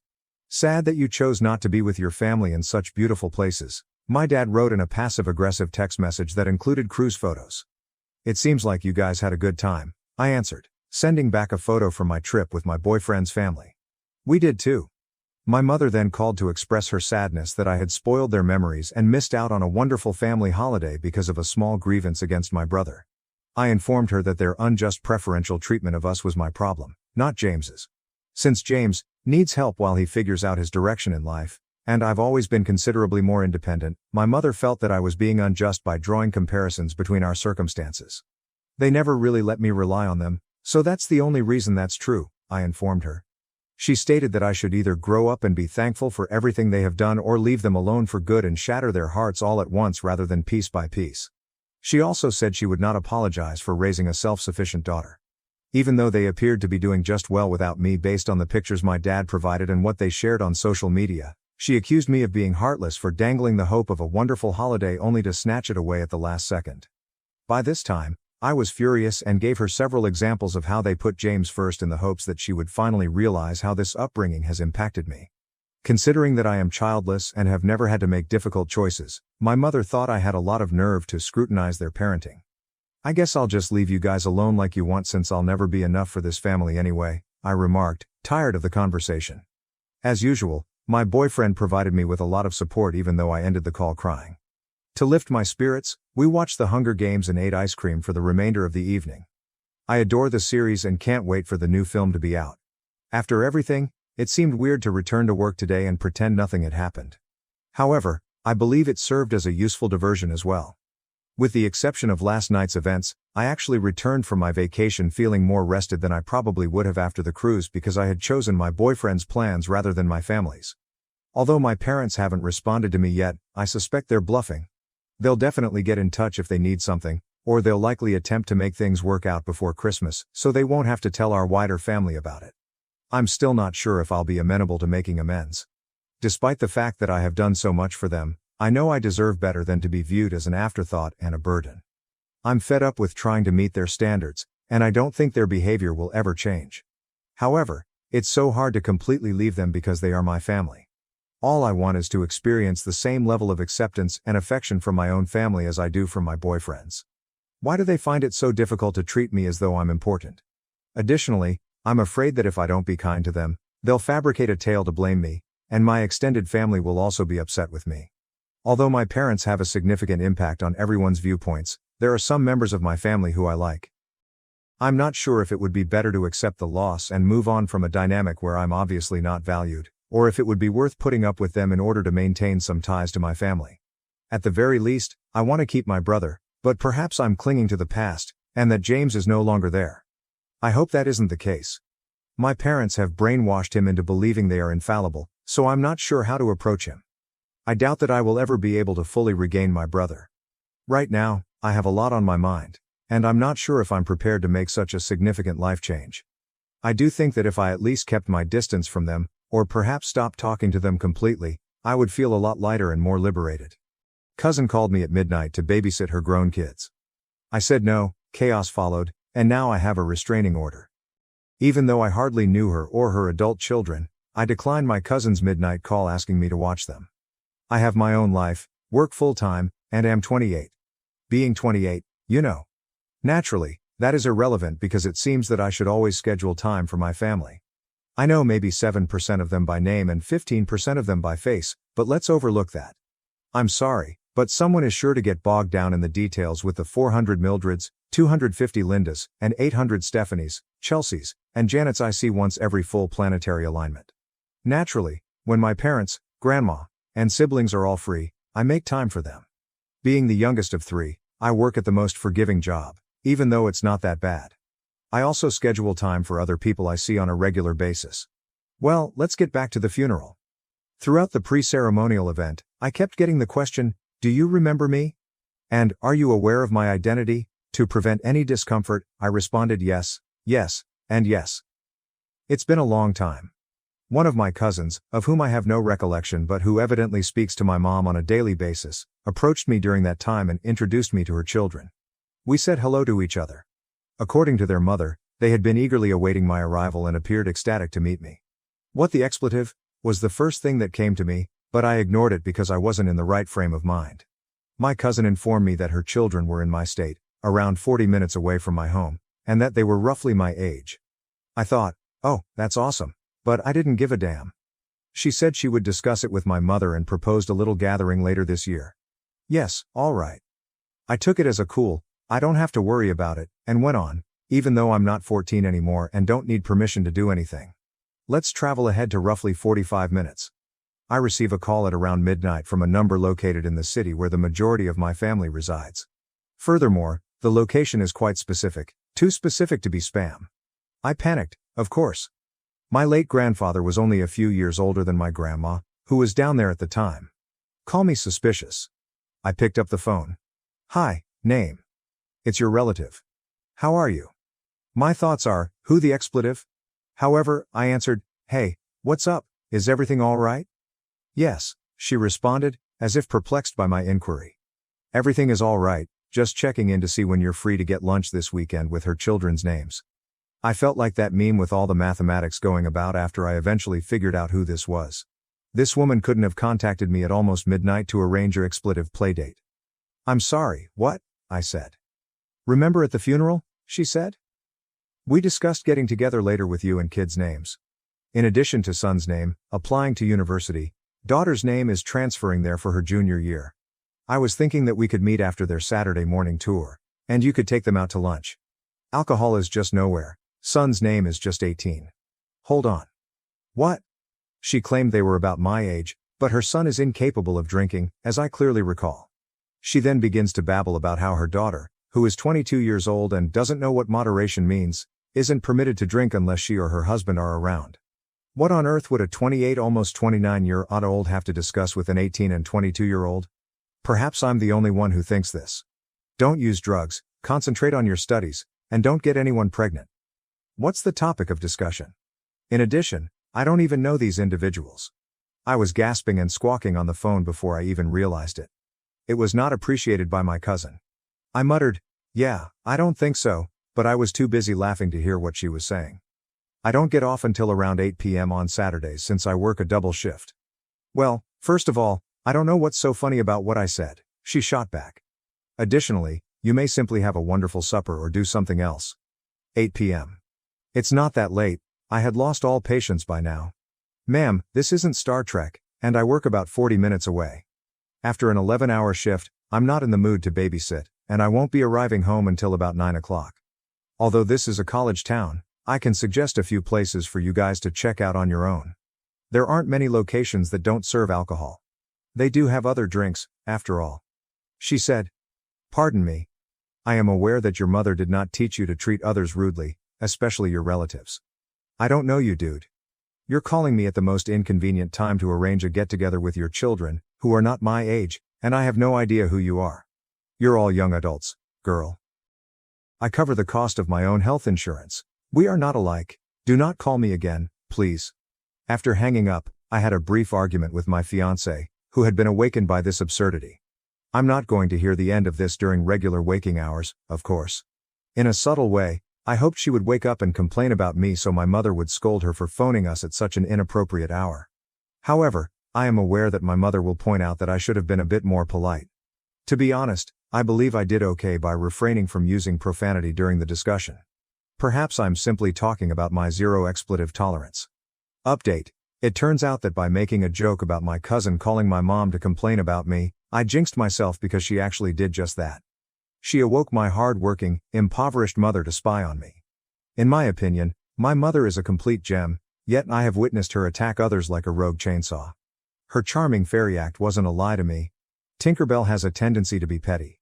She mentioned that she said some words, which is her way of stating that she cursed, but she didn't tell me exactly what she said. After saying one sentence, she hung up. My mom contacted my cousin back to get the whole story when she had gotten up and had her coffee. She gave me a call at that point. My mom questioned me, Did you make a Star Trek reference during a conversation with your cousin as to why you wouldn't be able to have dinner with her kids? As soon as I answered, and I could tell she was struggling to maintain her composure while being a mother. Indeed, I did. Since I only have a car and still need to pay gas, she was giving the impression that I had a transporter in my pocket. Over the phone, I could definitely hear her trying not to laugh. Honey, I don't think she gets your sense of humor. Well, that should come as no surprise given that we don't even know one another. At that moment, my mom burst out laughing so loudly that my dad could hear it from a different room. Through the speaker, I could hear him laughing. My mother didn't have the strength to tell me to apologize just yet, even though I know she wanted to. She advised me to wait till my cousin had calmed down a bit, but she would keep me updated. I was traveling to work at the time of this call, which is what nearly caused me to crash my car. I understand that what your cousin did was absurd, but do you think it was appropriate to laugh at her? My mother asked. I won't reveal precisely what Mom told me next, but it seems that in her initial outburst, she had come up with a rather colorful moniker for my cousin. The N-word appeared in the name, but don't worry, we're all black. I had never heard my mother use that word in my entire life. She was so furious that I'm shocked she was able to contact this woman back, much less engage in a normal discussion. Therefore, I believe it should be clear that nobody in this household should be concerned about my urinating. I'm a bundle of kittens in comparison to my mom when she's exhausted. Second update. From now on, I shall refer to her as this raccoon dog since I have officially had enough of her. Her name is in my contacts as well. Get ready to be as mistaken as I was if you believed that the entitlement and rudeness couldn't get much worse. I suppose I'm simply a expletive fool if you did believe that things might get worse. I decided to work on a new beer recipe I had developed since I had today off.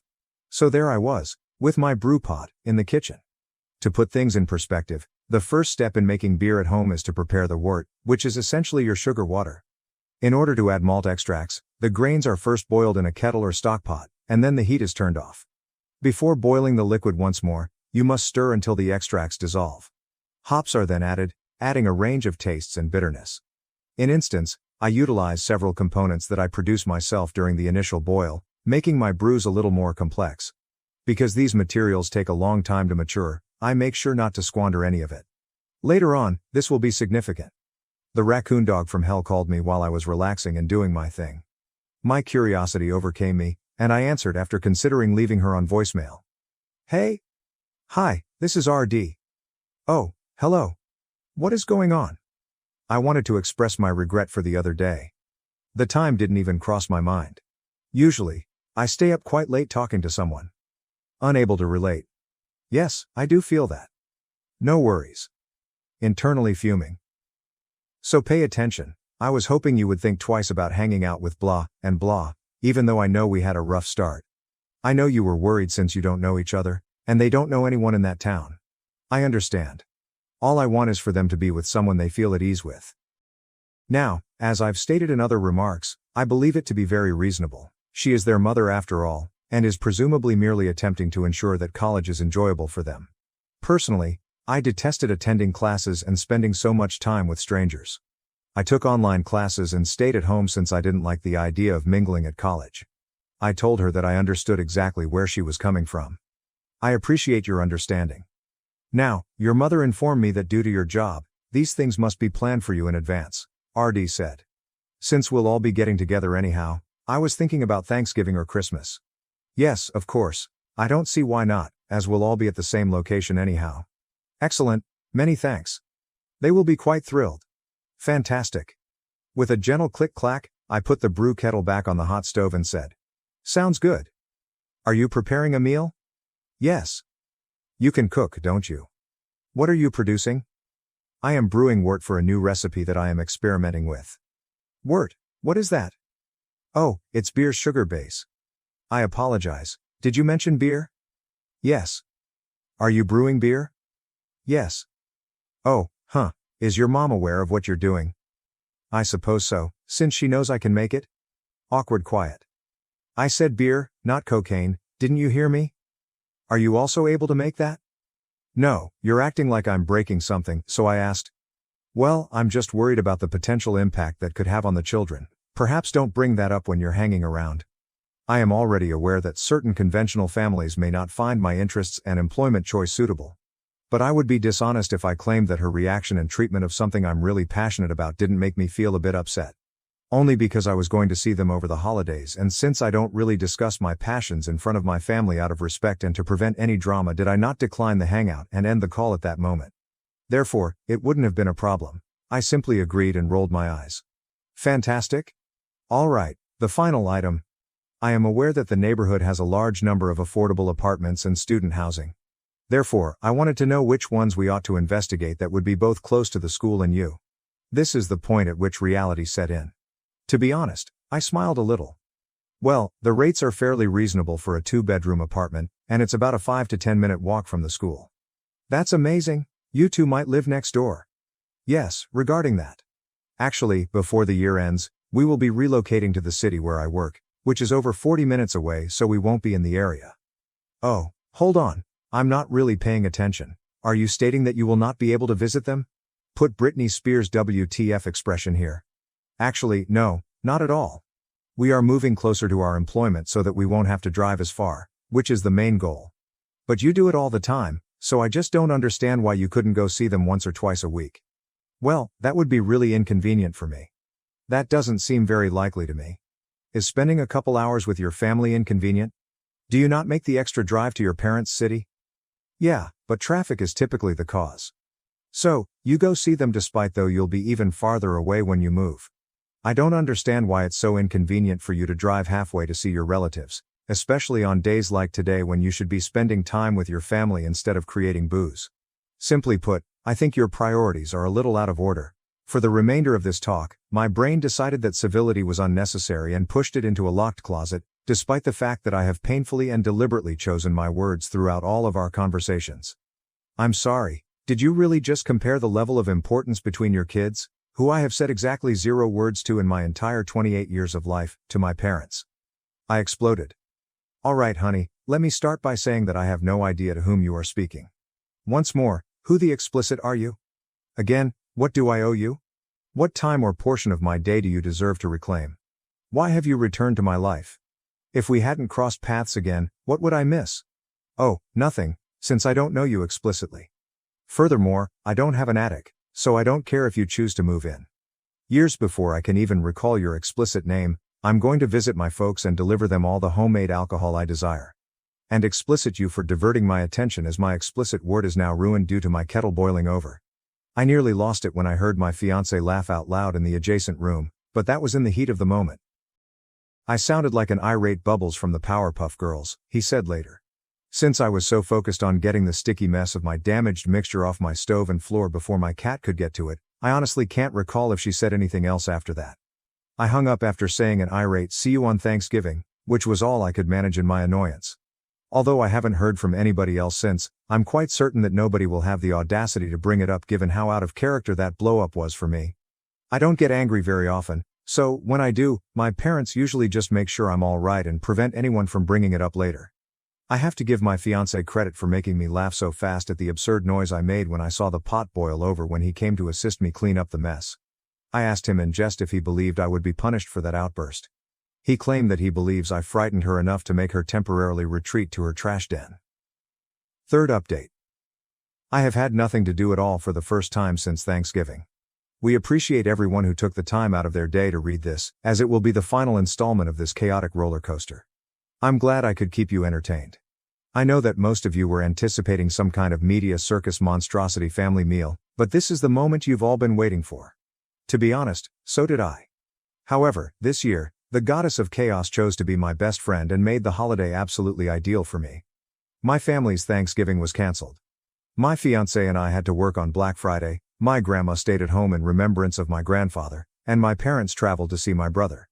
Thus, we peacefully spent Thanksgiving at home. We watched a marathon of horror films while snuggled in our pajamas and enjoying a delectable supper and fantastic drinks that I had made. I was swooning over it like a fat cat in a tuna factory, and it was flawless. Then my phone rang, though. I choose to disregard the number because I didn't recognize it. They left a voicemail, but they could wait until tomorrow because I was on vacation for the holidays. Another call was received a few minutes later. The same figure. Then another. And yet another. And yet another. I was on the verge of enclosing my phone in a salt barrier in the hopes that it would deter this stalker. As the logical genius that he is, my fiancé recommended that I listen to the message, which I had entirely forgotten about. I turned it on so we could hear it. This is your landlord, SFM.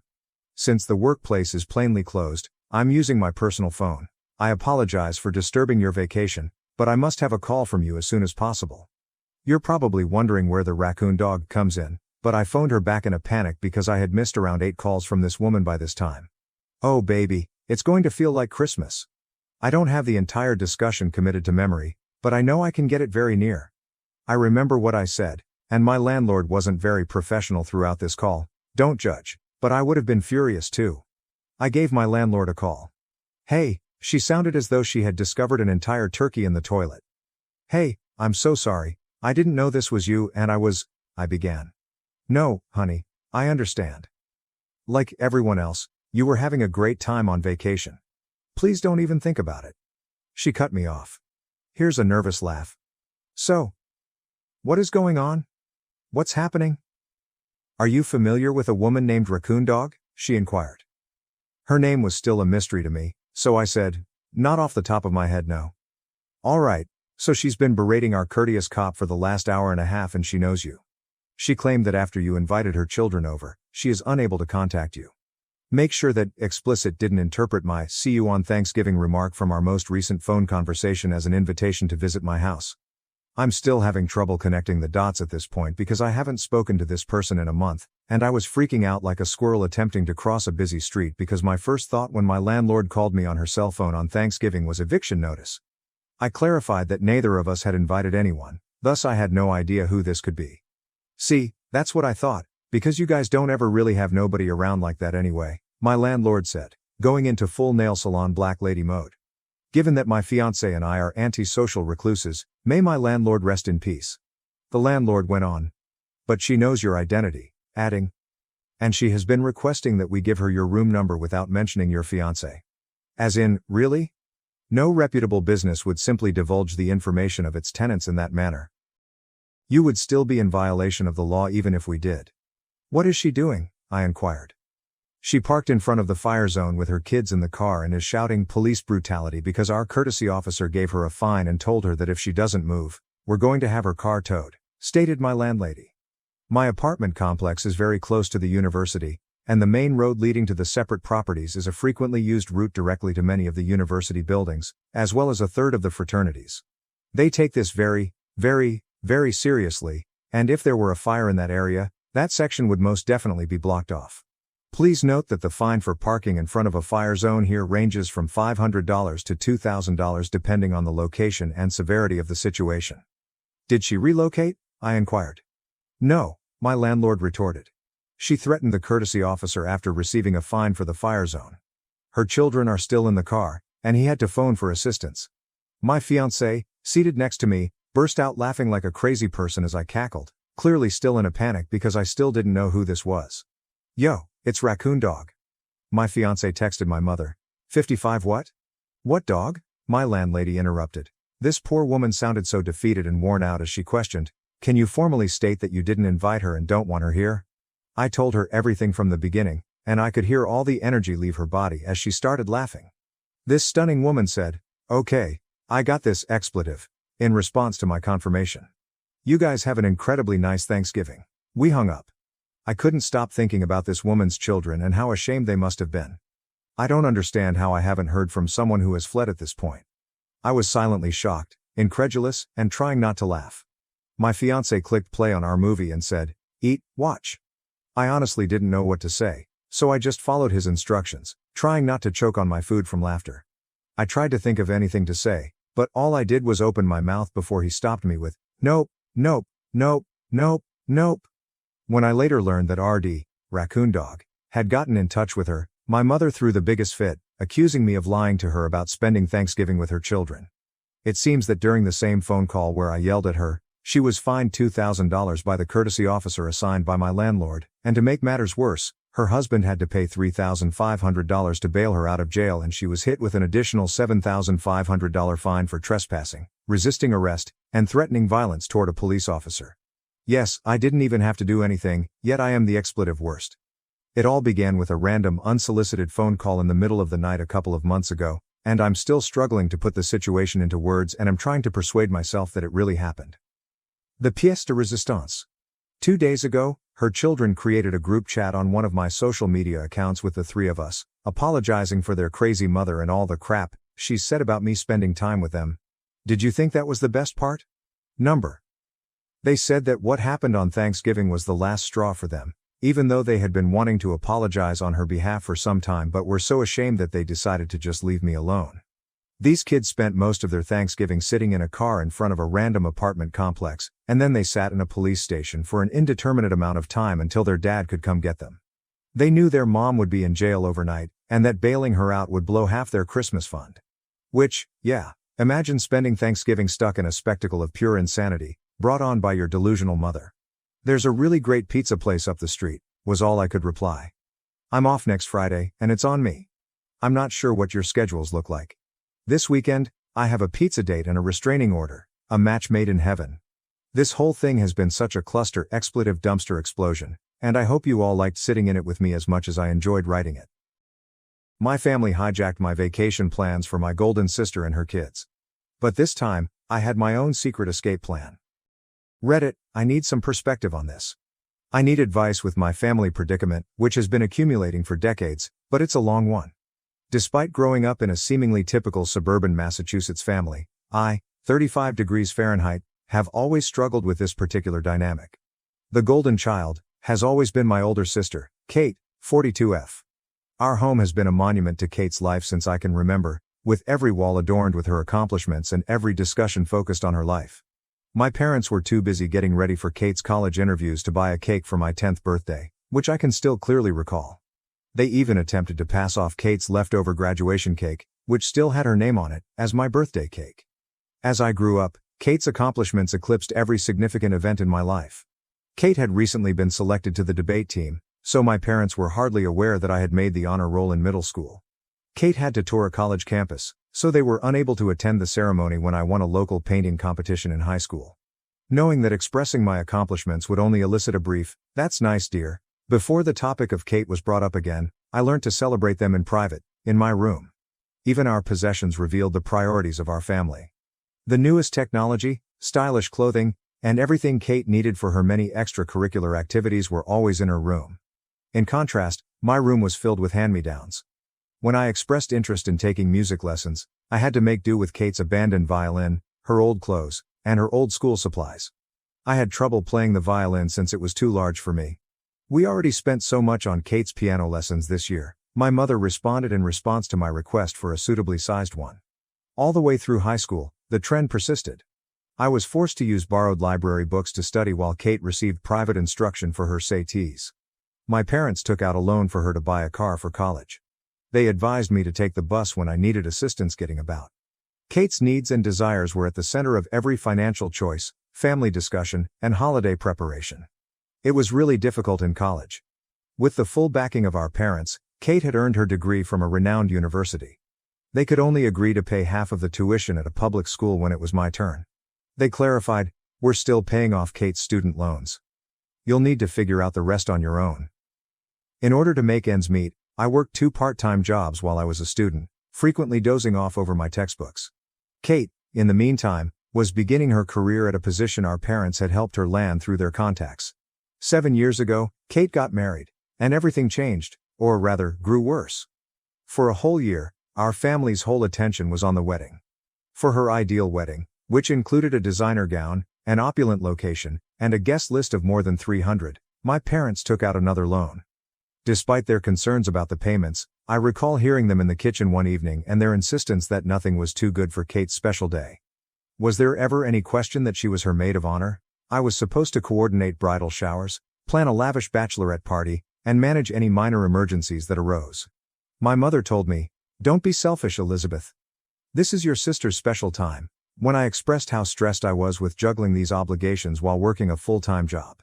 The twins followed. Our parents were ecstatic when Kate revealed she was expecting twins. Even though they were still repaying the wedding loan, they contributed to the down payment on a home close to them. I witnessed them spend their retirement money, which they claimed they couldn't access when I needed assistance with college, on the day they signed those documents. However, they claimed that this was different. "This is for our grandchildren." Who was the default babysitter, you ask? Yes, I do. It started out as sporadic babysitting. The request, Elizabeth, could you watch the boys for a few hours? Became a weekly ritual, which was later extended to evenings whenever they had appointments. My parents were in favor of this arrangement, stating, "This is what family does." Kate and her husband Jack, 43 million, assumed that I would always be there to assist them whenever I attempted to object. Even while I adore them, the twins, who are now active 7-year-olds, are draining. The routine is the same every weekend. Kate unexpectedly drops them off at my place, usually with a pretext that she needs me time, or has essential errands to run.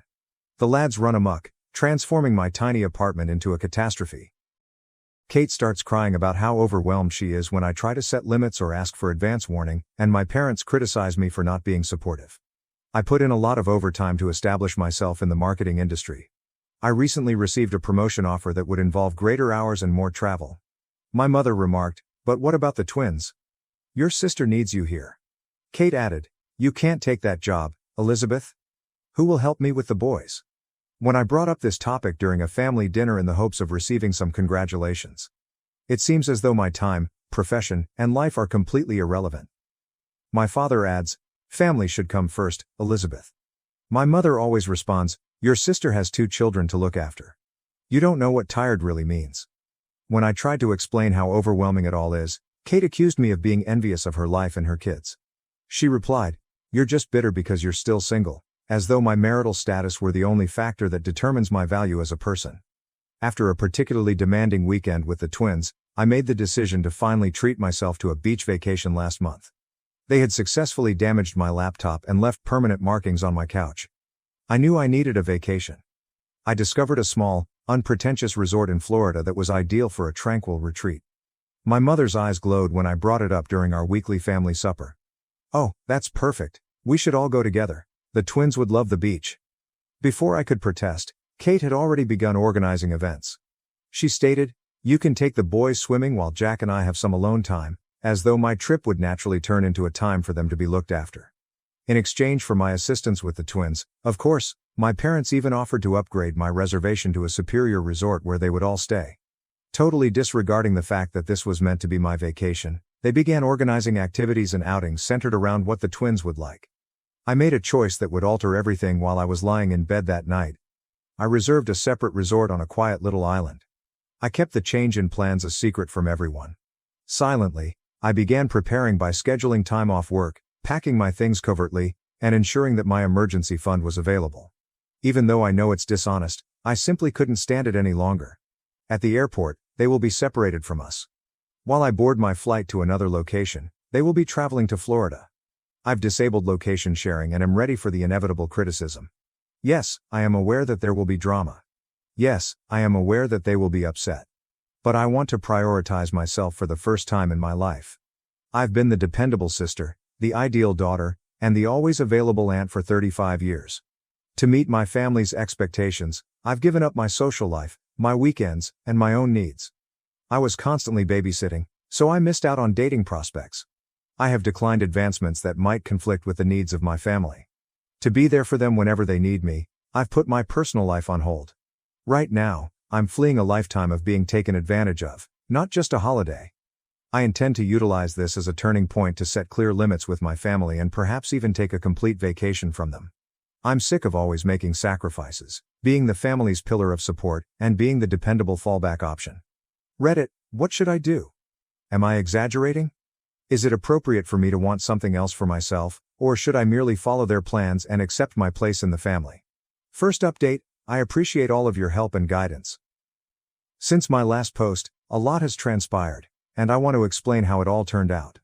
Although everything went according to plan, the day at the airport was more emotionally fraught than I had anticipated. I purposefully chose a different check-in station that was far from where my family would be when I arrived early. I watched everyone come through the glass walls of the terminal, Jack checking their booking details, my parents looking excited, Kate handling the twins, and Kate hauling baggage. I silently went through security for my own flight as soon as they started to head to their check-in counter. As soon as they realized I wasn't at their gate, my phone began to buzz. The bewildered text first appeared. "Where are you?" "Gate B12 is where we are." Then the anxious ones. "How are you, Elizabeth? Has something taken place?" And lastly, the irate ones. "How could you treat us like this?" The guys are in tears. Before I boarded my aircraft, I switched off my phone. I experienced a peculiar fusion of liberation and remorse for the first time in years. I had lived with that guilt for the majority of my life. However, freedom? It was exhilarating, and it was new. The crowded tourist destination they were going to was nothing like the little island where my resort was located. Years of strain vanished the instant I set foot on the beach. No twins to babysit, no family problems to handle, no schedule to adhere to. The ocean, me, and complete freedom. In fact, the first 2 days were challenging. The twins would be eating lunch now, or Kate would typically require assistance going to bed at this hour, so I kept checking the time. It's difficult to break decades of indoctrination. However, something changed on the third day. I experimented with things I had always wanted to do but had never had time for. I loved every minute of my silly yet fun surfing lesson. I became friends with a bunch of lone travelers when I enrolled in a yoga class by the beach. I even had a spontaneous dinner date with a fascinating man I met at the resort's coffee shop one evening. Even though it was only a casual supper, it served as a reminder that I could live a life apart from my family. When I eventually turned my phone back on after 5 days, that was the true test. There were dozens of voicemails, more than 300 text messages, and 147 missed calls. Even my mother had called my place of employment to report a family emergency. Fortunately, I had previously told my supervisor that I would be taking a holiday. Some of the voicemails were played for me. My mother's tone changed from one of concern to one of rage to one of manipulation. "Elizabeth, how could you leave your family in such a way? The twins are inconsolable. Did we raise you this way?" Even worse were Kate's messages. "You've ruined everything. The lads are persistent in their request for Aunt Lizzie. I can't handle meetings by myself, so Jack had to shorten them." However, one message struck a different chord. My father sent it, and he seemed unsure for once. "Elizabeth, please let us know you're safe even though I don't understand what's happening." I had never heard him talk to me without instantly defending Kate or pressuring me to do more before. I texted our family group chat just once. "I'm having a great vacation and am safe. When I get back, I'll get in touch with you. Please give me space." I then turned off the conversation and resumed talking to myself. The following 5 days were life-changing. In addition to reading bedtime stories to the twins, I also read 3 novels. I spoke with other guests without interruption. Every evening, instead of rushing home to assist with baths and sleep, I watched the sunset. In order to digest years' worth of suppressed emotions, I even began journaling. I ate dinner at a little beachside eatery last night. When the elder waitress saw that I was alone, she inquired as to whether I was content with my seclusion. She said something that stuck with me after I gave her a brief explanation of my circumstances. "Family is vital, honey, but not at the expense of your own well-being. Putting yourself first is sometimes the boldest thing you can do." I didn't head straight to my flat when I got home. In order to give myself time to get ready for the inevitable confrontation, I had reserved a hotel room for 2 nights. During this period, I updated my work emergency contacts, changed the locks on my doors, and, above all, put my boundaries in writing. I accidentally liked a coworker's post on social media, which is how my family found out I was back. My mother and Kate arrived at my apartment building in a matter of hours, constantly buzzing my intercom. Across the street, I watched them from the window of my hotel room, feeling oddly cut off from their spectacular performance. I'm going to confront them tomorrow, at a neutral coffee shop, not my residence. I know it won't be simple, but I've prepared what I want to say. When I consider it, my hands tremble. But I'm choosing myself for the first time in my life. And I know I'm doing the right thing in spite of the worry, the guilt, and the drama that will undoubtedly ensue. I'll provide another update following my talk with my family. I'm grateful because Reddit gave me the confidence to take this first step toward independence. Second update. As scheduled, my family and I gathered at the coffee shop, and it was even more heated than I had anticipated. This is what took place. The encounter at the coffee shop began politely enough. I got there early and sat at a corner table, where I could see the front door and the emergency exit, a habit I'd formed from years of expecting family drama. I could hardly grasp my coffee cup because my hands were shaking so much. My parents, Kate, and, surprisingly, Jack all showed up together. I am glad there are no twins. I raised my hand and said what I had practiced before they began their planned speeches. I'm establishing boundaries, and they can't be negotiated. The 2 hours that followed were a masterclass in manipulating emotions. Kate started crying as she described how my absence had traumatized the twins. My mom attempted to instill guilt, following all that we have done for you. Unexpectedly, Jack tried to mediate by offering a compromise in which I would only see the kids every other weekend. For the most part, my dad sat quietly and uneasy. Kate's statement, "You're being selfish. Family means sacrifice," was the pivotal moment. Something broke inside of me. Clearly but calmly, I responded, "Yes, family means sacrifice, but it's supposed to go both ways. When was the last time any of you sacrificed anything for me?" The ensuing hush was deafening.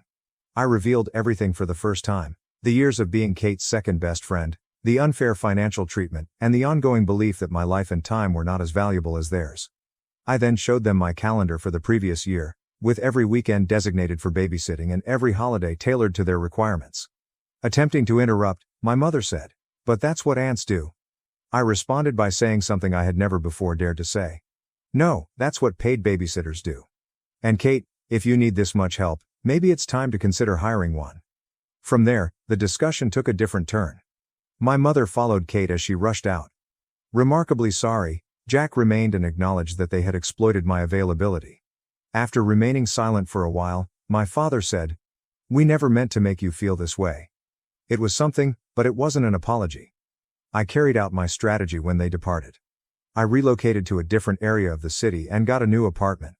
Although it's smaller than my previous residence, it's in a safe building with a doorman who has been informed of my predicament. Only my workplace and a select group of close pals now have my updated phone number. Rebuilding my life from scratch was the most difficult aspect, not the relocation or the planning. I had no true hobbies and few close acquaintances because I had spent years being there for my family. I began modestly. I enrolled in pottery lessons, joined a local reading club, and accepted dinner invitations from coworkers that I had previously consistently declined. It was a weird first weekend of real freedom. I did things that were previously unthinkable, including staying up late, going to a farmer's market, and spending hours perusing a bookshop. Kate didn't text me urgently. Mom doesn't make guilt-tripping calls. No requests for last-minute babysitting. My family's response to my relocation was harsh but expected. When my mother attempted to contact me via the company switchboard, they learned that my new job does not allow personal calls during business hours. On one occasion, Kate even visited my office, but security was alerted beforehand. She wrote a tearful letter accusing me of destroying our family. Jack was the source of the unexpected development. He apologized by email for his part in making the scenario possible. At first, Kate objected to him taking the twins to events on the weekends, but she has since come to terms with it. It's a minor yet important modification. My folks are having a hard time adjusting. Dad occasionally texts, usually in an embarrassing attempt to strike up a conversation. Mom fluctuates between angry outbursts and icy quiet. She left a voicemail last week stating, "When you're done with this rebellion, we'll welcome you back." This isn't a phase, and she doesn't get it. My new reality is this. Without regular family interruptions, work has significantly improved. I'm more productive and focused. After noticing the shift, my supervisor assigned me to oversee a significant new project. For the first time in years, I'm also dating casually, but I'm taking it slow. Internally, there has been the biggest shift. I no longer have the ongoing background anxiety that I had for years. I've started exercising frequently, improved my diet, and slept better. According to my therapist, yes, I have finally begun therapy. I am beginning to recuperate from what she refers to as chronic family stress syndrome. The twins sent me a gift last weekend that included handcrafted notes expressing how much they miss me. Even though it was bittersweet, I remained resolute. I carefully wrote them back to let them know that, although I love them, I need some time to look after myself. I had to write it even though Kate is unlikely to read it to them. "There's a lightness about you now. You look years younger," observed an old acquaintance of mine when I ran into her yesterday. She is correct. I feel lighter in spite of the angry texts, the efforts at emotional manipulation, and the guilt that still surfaced. More liberated. Family love shouldn't feel like a prison sentence, I'm discovering. Respect for personal space, acknowledgement of one's own needs, and reciprocal assistance, rather than only one-sided sacrifice, are all components of true love. My new flat will be 1 month old next week. This is the first time I've ever dared to throw a tiny housewarming celebration.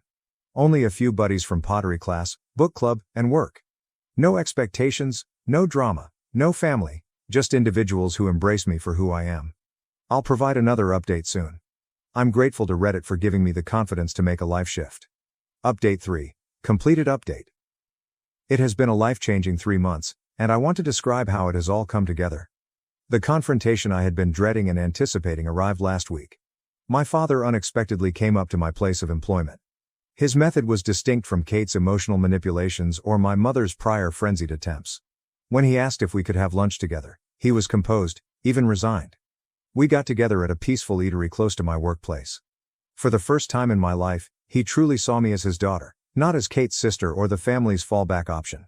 He remarked, "You look healthy," in a startled tone. Happier. The fact that he hadn't seen my discontent for years weighed heavily on the observation that lingered between us. The family had presented him with a proposal. They were prepared to make concessions. If I agreed to take back my place in the family, I could have every other weekend off. He went on to say, they'd even pay for my time with the twins, as though making money off of the commitment would make it more alluring. They still didn't understand, I realized as I looked at him across the table. They did not view my independence as a basic right, but rather as a negotiating chip. Dad, I replied, I'm not negotiating my freedom. I'm living it. The conversation that ensued was the most candid one I have ever had with my father. I described how their incessant focus on Kate had impacted me emotionally as much as practically. I told him about memories he had forgotten or had never noticed, dreams disregarded, accomplishments overlooked, and birthdays neglected. His reaction was surprising. He sat for a long time in quiet, not making the normal defense of their decisions. At last, he stated, "We thought we were doing what was best for the family. We never saw how much we were hurting you." Although that wasn't quite an apology, it was the first time I had ever been acknowledged. When he inquired about my new life, that was the true turning point. He paid attention for the first time as I discussed my pottery lessons, my job advancement, and the new acquaintances I had made. Even though it was not flawless, I showed him pictures of a vase I had built. I was shocked by what he said next. "You seem to have built a good life for yourself without us." Both the recognition and the grief in his voice were genuine. We agreed at the end of lunch that nothing would ever be the same again. He gave me my first sincere embrace in years as he bid farewell. "I hope someday we can be part of your life again, but on different terms." That exchange appeared to set off a final round of family strife. After learning of our lunch, my mother began a fresh round of emotional attacks. She has been informing family members that I need an intervention because I'm having a breakdown. Kate has been making passive-aggressive remarks about selfish sisters and broken families on social media because she feels deceived by our father's approval of my decisions. The difference is that none of it has the same impact on me as it formerly did. I've gained a viewpoint from my new life that I didn't have previously. Their actions, in my opinion, are an attempt to keep control over someone who has finally gained their freedom. My new flat seems like home now. My attempts at pottery and pictures of my chosen family, friends who value my independence and respect boundaries, adorn the walls. I've begun teaching my less experienced coworkers at work, ending the vicious loop of toxic support that has long ensnared me. My connection with time has changed the most. I get to spend the weekends any way I want. I've started learning Spanish, joined a local hiking group, and even started dating someone who respects and values my limits. I'm creating a life for the first time that is true to who I am rather than what my family demands of me. The twins sent me a homemade card last Sunday, which was obviously written under supervision. It was filled with regrettable statements about how much they miss their aunt. This would have previously led me into a downward spiral of uncertainty and remorse. Rather, I responded with a tender yet strong letter, stating that although I may not be as involved in their everyday life, my love for them hasn't changed, and that sometimes grown-ups need to look for themselves. According to my therapist, I am exhibiting what she refers to as post-traumatic growth, not merely moving past the past but creating something more robust and wholesome in its stead. She has assisted me in realizing that I am not responsible for resolving the dysfunction in my family. Yesterday was the most recent development. Jack, Kate's husband, contacted me to let me know that my stance has caused changes in their home, not to place blame on me. They've finally recruited part-time help to help with the twins, and he's become a more involved parent. Jack believes it's better for everyone, but Kate is having trouble adjusting. I'm sitting in my home office getting ready for a business trip next week as I write this last update, something I could never have done in my previous life. A frame quotation that speaks to my path is on the wall behind my desk. Sometimes the bravest thing you can do is set yourself free. I want to express my gratitude to everyone who supported me and followed my tale. You gave me the confidence to make my own decisions. If you're wondering if people in comparable circumstances are selfish for desiring their own lives, know that you're not. Being free is not selfish. Treating oneself is not unkind. Setting limits is not a sign of treachery. I have no idea how my relationship with my family may develop in the future. Perhaps one day we'll discover a different kind of connection, one based on respect for one another rather than duty. In the interim, I'm concentrating on fostering the life I've built, including my friendships, interests, profession, and, above all, my sense of self. This is not merely a conclusion, it's just the beginning. And I'm looking forward to what comes next for the first time in my life. I became the antagonist in my stepsister's drama, after refusing to cut my brothers out of my life, as she had demanded on her birthday. Out of my 4 siblings, I, 18F, am the youngest. Chris, 25 million, John, 27 million, and Michael, 28 million, are my 3 older brothers. My father, 53 million, and my brothers have been quite protective of me ever since our mother died when I was 8 years old. Among other things, I had movie nights with my brothers and father-daughter date nights with my dad. I believe they did that to ensure I didn't feel alone. My father married Melissa, 45 degrees Fahrenheit, last year. She moved in with us along with her 18-foot-plus daughter Ashley. I always felt that I was disliked by Ashley. She would converse with my brothers and father, but never with me. She would give me a brusque response and then turn away if I attempted to speak with her. After a few weeks of unsuccessfully attempting to get along with her, I gave up, even though I never understood why or whether I had done something to her. It was sufficient that we treated each other with civility.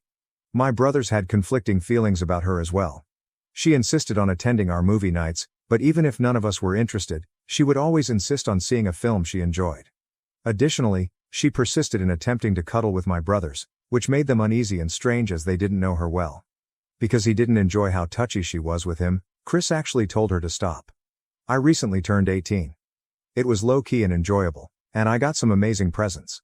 Ashley approached me the following day and complained that it was unjust because my brother's birthday presents to me were superior to those they gave her in June of last year. Since my brothers didn't really know her, they each gave her a $200 gift card to a different store so she could purchase the things she loved. To be polite, they handed her presents. My brothers sent me a personalized planner with quotes and messages on every page, a signed copy of a whole book series I've been infatuated with, and a personalized perfume. Since they don't truly know her, I think it's reasonable that they give my gifts more thought. Ashley broke down in tears as she said, "I always get everything, and she get nothing." Then she insisted that I quit spending time with my brothers, saying that they would give her more attention if I did. She also asked me to inform them that since she was now their sister, they should treat her the same way they treated me. I assured her that I wouldn't make my brothers do anything against their will. She demanded that I call my brothers at that very moment to inform them that I would be spending less time with them and that they were to get her better presents. I declined. She must have told her friends and cousins since I've been receiving letters from them accusing me of being a pampered, self-centered child. I'm questioning myself now. Recent update. Your recommendations and counsel are much valued. In case you missed it, I alerted my father and brothers about Ashley's actions. I did mention this in the comments. According to my father, they would speak with Ashley after he spoke with Melissa. We all spoke the following day. Ashley didn't deny anything, despite what we believed. At this point, she sounded like a broken record as she simply reiterated everything she had told me. Because my boys and I were so close, my dad acknowledged that she might feel alienated, but he said it was inappropriate for her to harass me through her friends and family and demand that I spend less time with them. Melissa began to express regret for Ashley's actions. Ashley was simply struggling with the changes in her life, so she stated she hoped we could all forgive her even though she knew it was wrong. They did initially want a positive relationship with her, Michael said, but she could forget it if this was how she was going to treat me. My brothers also talked about how her being so touchy with them made them feel uneasy. When my father proposed therapy, Ashley screamed and refused. I believe my father had had enough at this point. He threatened to evict her from his home unless she resolved her problems and went to therapy. We all stopped talking after that. My dad responded in the affirmative when Melissa inquired if he was serious. He claimed to love her and care about Ashley, but he wouldn't tolerate bullying of his daughter in his own home. Ashley had a surprised expression. This must have been quite upsetting to her because she was going to attend a nearby college and stay at home to save money on rent. She began accusing me, approaching me, and even attempting to seize me. My brothers all stepped in between us right away. John told her icily that even if her father was attempting to be nice, he would not act in that way. He went on to say that he would put her in jail before she could blink if she touched me. As an attorney, John made it apparent that this was no mere threat. Ashley took a step back and shut the door behind her as she made her way to her room. Ashley attended therapy the following day. At least she is leaving, even though I'm not sure if Melissa coerced her or if she didn't want to be expelled. I don't mind at all that she has been ignoring us for the past few days. Ashley began playing the sympathy card by texting my brothers the day she began therapy. They all obstructed her. I'm doing fine, personally. Everyone kind of forgot that I'm leaving for college in a few days because of this whole situation. My father and brothers are currently behaving irrationally and like mother hens. LOL. Update 2. To put things in perspective, I am the youngest of 4 siblings, 18F. Chris, 25 million, John, 27 million, and Michael, 28 million, are my 3 brothers. When I was 8 years old, our mother died. My dad, 53 million, married Melissa, 45F last year, and she moved in with her daughter Ashley, 18F, from a previous marriage.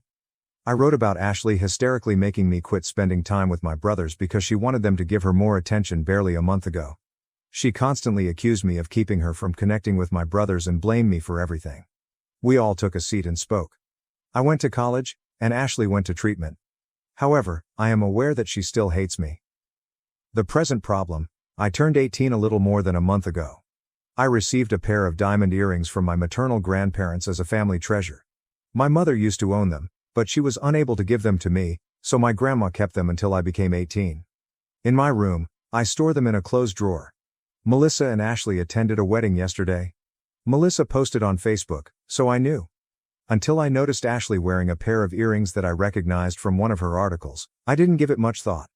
I knew right away that those were my earrings, even though I know it's wrong to make accusations without evidence.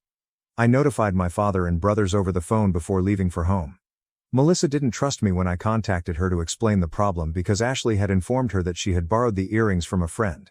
Upon arriving home, I discovered that the earrings were gone and the drawer had been broken. We looked at the hallway security camera. I had one placed due to past incidents, and it captured Ashley entering my room and exiting a short while later. I was in a panic. Ashley received a call from my dad demanding that she return my earrings. At first, she denied everything, but when he revealed that we had video footage, she defended herself by claiming that I wasn't using them and that she had simply borrowed them.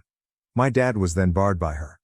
Melissa was also not picking up her phone. I was considering going to the wedding right away when my brothers, who were really tired of Ashley, proposed that we go to the police station and report her for stealing. At first, I was hesitant, but then I recalled that Ashley had stolen these earrings without my consent, which my mother had left for me. We displayed the security film, filed a report, and went to the station. Ashley was brought to the police station this morning to be questioned. Melissa and she remain at the station. Ashley's family has been calling and texting me to accuse me of being dramatic and embarrassing their family because a lot of the wedding guests witnessed the police officers. Update 3. I had no intention of updating after my initial post was locked, but I got a ton of messages requesting one and advising me to update my profile. Here it is. If you're still reading this, please be prepared for a lengthy read because a lot happened. Let me start by answering the question that has been on everyone's mind. I did receive my earrings back. Their current location is far safer. Second, my brother handled most of the legal technicalities, so I am not fully aware of them, but these are the specifics. The price of the earrings is high. Ashley was in a lot of trouble because my grandparents apparently got them certified and had all the paperwork. Ashley was kicking and screaming the entire time, according to my father, who was at the station. She initially insisted that she had borrowed the earrings from a friend, but the police later showed her the video proof. Furthermore, she was unable to identify the acquaintance from whom she allegedly stole them. To exacerbate the situation, she was carrying the earrings in a customized, engraved box. As my father related, Ashley reportedly attempted to flee while the authorities were speaking to her and even bit the officer who attempted to stop her. She was consequently forced to stay the night in the holding cell at the station until she made amends. Admittedly, I found this to be quite entertaining. Yes, it's wrong to make fun of other people's poor luck, but I'm just a human. My dad's wife, Melissa, expressed her deep disappointment in all of us. She acknowledged that Ashley's actions were in a gray area, but she claimed we could have waited for her to return and avoided making things more serious. She halted the call and stopped answering her phone that evening when my oldest brother asked her why she didn't want the situation to get out of hand. Despite her inability to respond, she insisted that we make considerations for family. Melissa went on to say that diamonds should be worn rather than kept in a drawer and that Ashley looked lovely in the earrings. This makes me think that she was aware Ashley had stolen my earrings from the beginning and just allowed it to happen. Unfortunately, I can't demonstrate this. Melissa and my dad are divorcing. I hope this is resolved quickly because I don't think she's receiving much because they have a prenuptial agreement. Ashley, on the other hand, has been sending me nasty messages, Just her standard fare. Although I don't read the messages, I haven't blocked her. Since we all think she would try to get in touch with us again, we want to use this as proof for a restraining order against her. They have left the house as of right now. Melissa is still pleading with my dad to change his mind. Dad stated that his children must always come first and that he cannot allow a thief to live in his home. He believes that Ashley poses a threat to my brothers and me. My brothers and I have blocked Melissa after she attempted to get in touch with us. I genuinely hope that this whole situation is ending because it has turned into quite a spectacle. I hope this is my final post on this site. I sincerely appreciate all of the people who have messaged and left comments inquiring about my well-being. Thank you so much for all of the best wishes and advice, I really appreciate it. Edit. I got several replies inquiring as to whether Ashley was unaware that the hallway was being filmed. It's possible that I never informed her outright, hey, there's a security camera in here. But since they are visible and not concealed, I fail to see how anyone could confuse them for anything else. Some also questioned why the security camera was installed in the first place. Our neighborhood was the scene of several crimes a few years ago. I was frequently by myself at home at this time, from the moment I got home from school until my dad returned home from work. The house was equipped with security cameras since my father and brothers were too cautious. They were never removed. Many Reddit users messaged me after my first post, warning me to exercise caution since Ashley might try to take anything. They were correct though, so I made sure to confirm that the cameras were operational. I blocked my aunt and cousin to stop their harassment after my partner and I refused to give up our baby for adoption. I am 8 months along in my pregnancy, 24F, and ever since I told my aunt and cousin, they have been causing me problems. We already love our girl, and neither my spouse nor I intend to part with her. However, my aunt wants me to give my cousin, who has been infertile for the previous 5 years, my child. To put that in perspective, my aunt has been a motherly role to my sister and me since our mother died when we were very little. Throughout our lives, we have maintained a close relationship with our aunt and cousin, and we have made an effort to help my cousin during her infertility issues.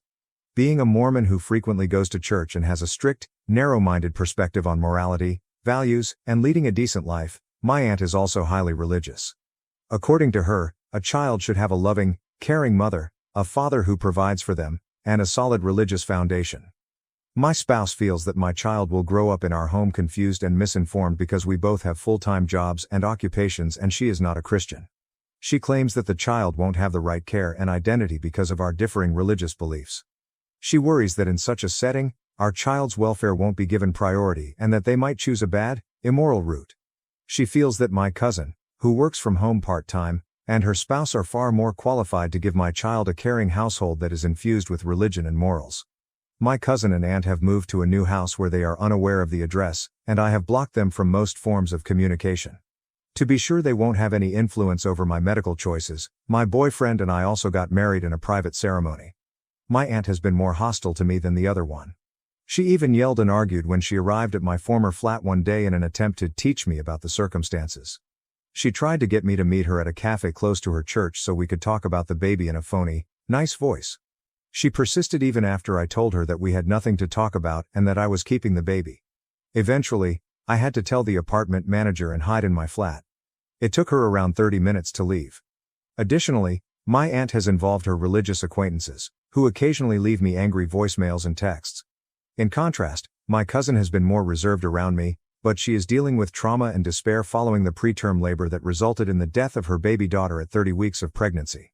She has been participating in motherhood-related forums and commenting frequently on social media. Rumor has it, though, that she has been attempting to conceive through these groups and has been expelled from numerous of them as a result of her actions. She has been accused of pressuring widows and young moms for their children, which has devastated her. My cousin, who sees my baby girl as a replacement for her late child, is reportedly waiting for me to give birth because she is yearning for a child to fix her family. My aunt and cousin both seem to think that I will eventually give up my child because I will become overburdened with parental duties. They believe that I will allow my cousin to be adopted by her husband. My aunt maintains that I may have another child in the future and claims that since we are family, delivering my kid to my cousin shouldn't be as difficult as it may be. She thinks that since I'm still young and intend to go to graduate school after working for a time, this should be a simple decision. It seems like my cousin wants to get back in touch with me like we did before I became pregnant. But I'm not going to talk to her again until after I give birth. This is to assess her emotional state and avoid adding to my pregnant stress.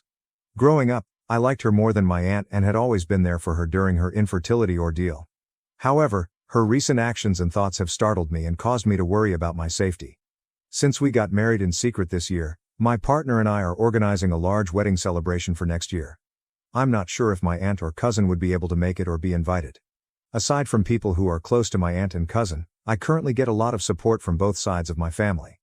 In a year though, I'm not sure if that support will still be there or how my relationship with my aunt and cousin will change.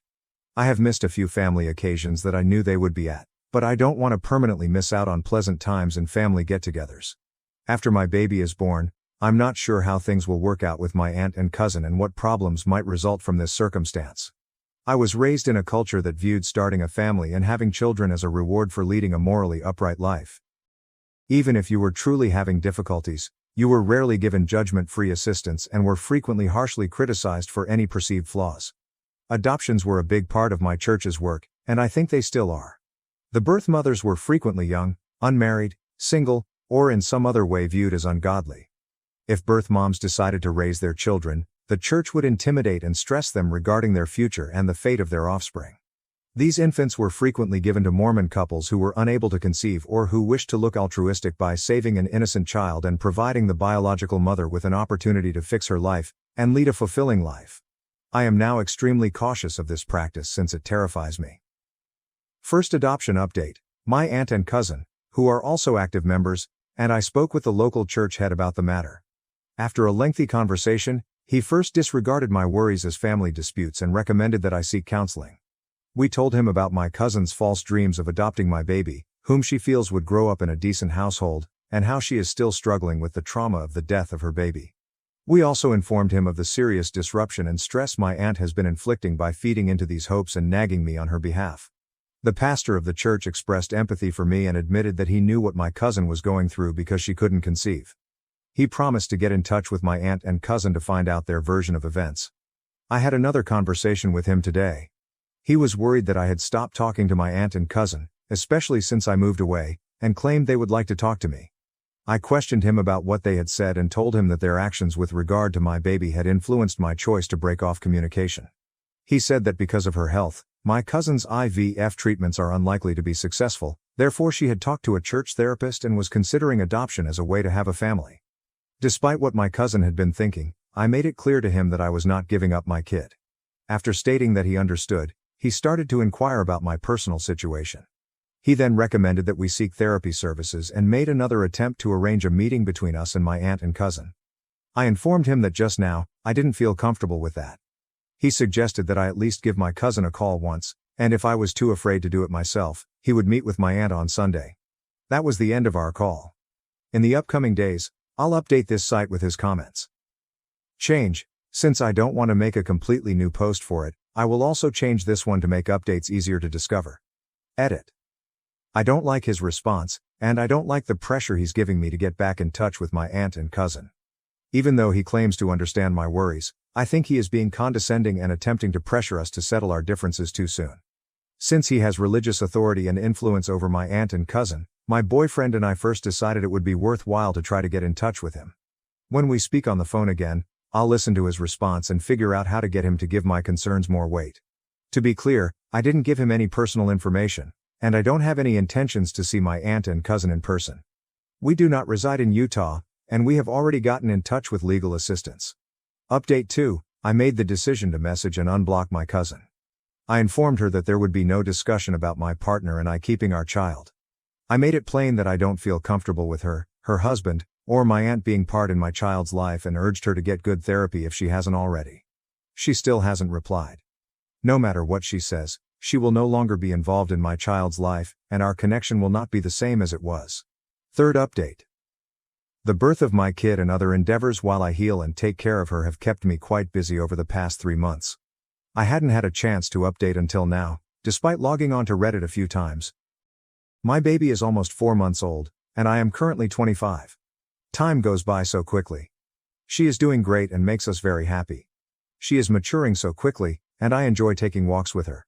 I have begun my job search and intend to return to work shortly. I appreciate all of your best wishes and concerns.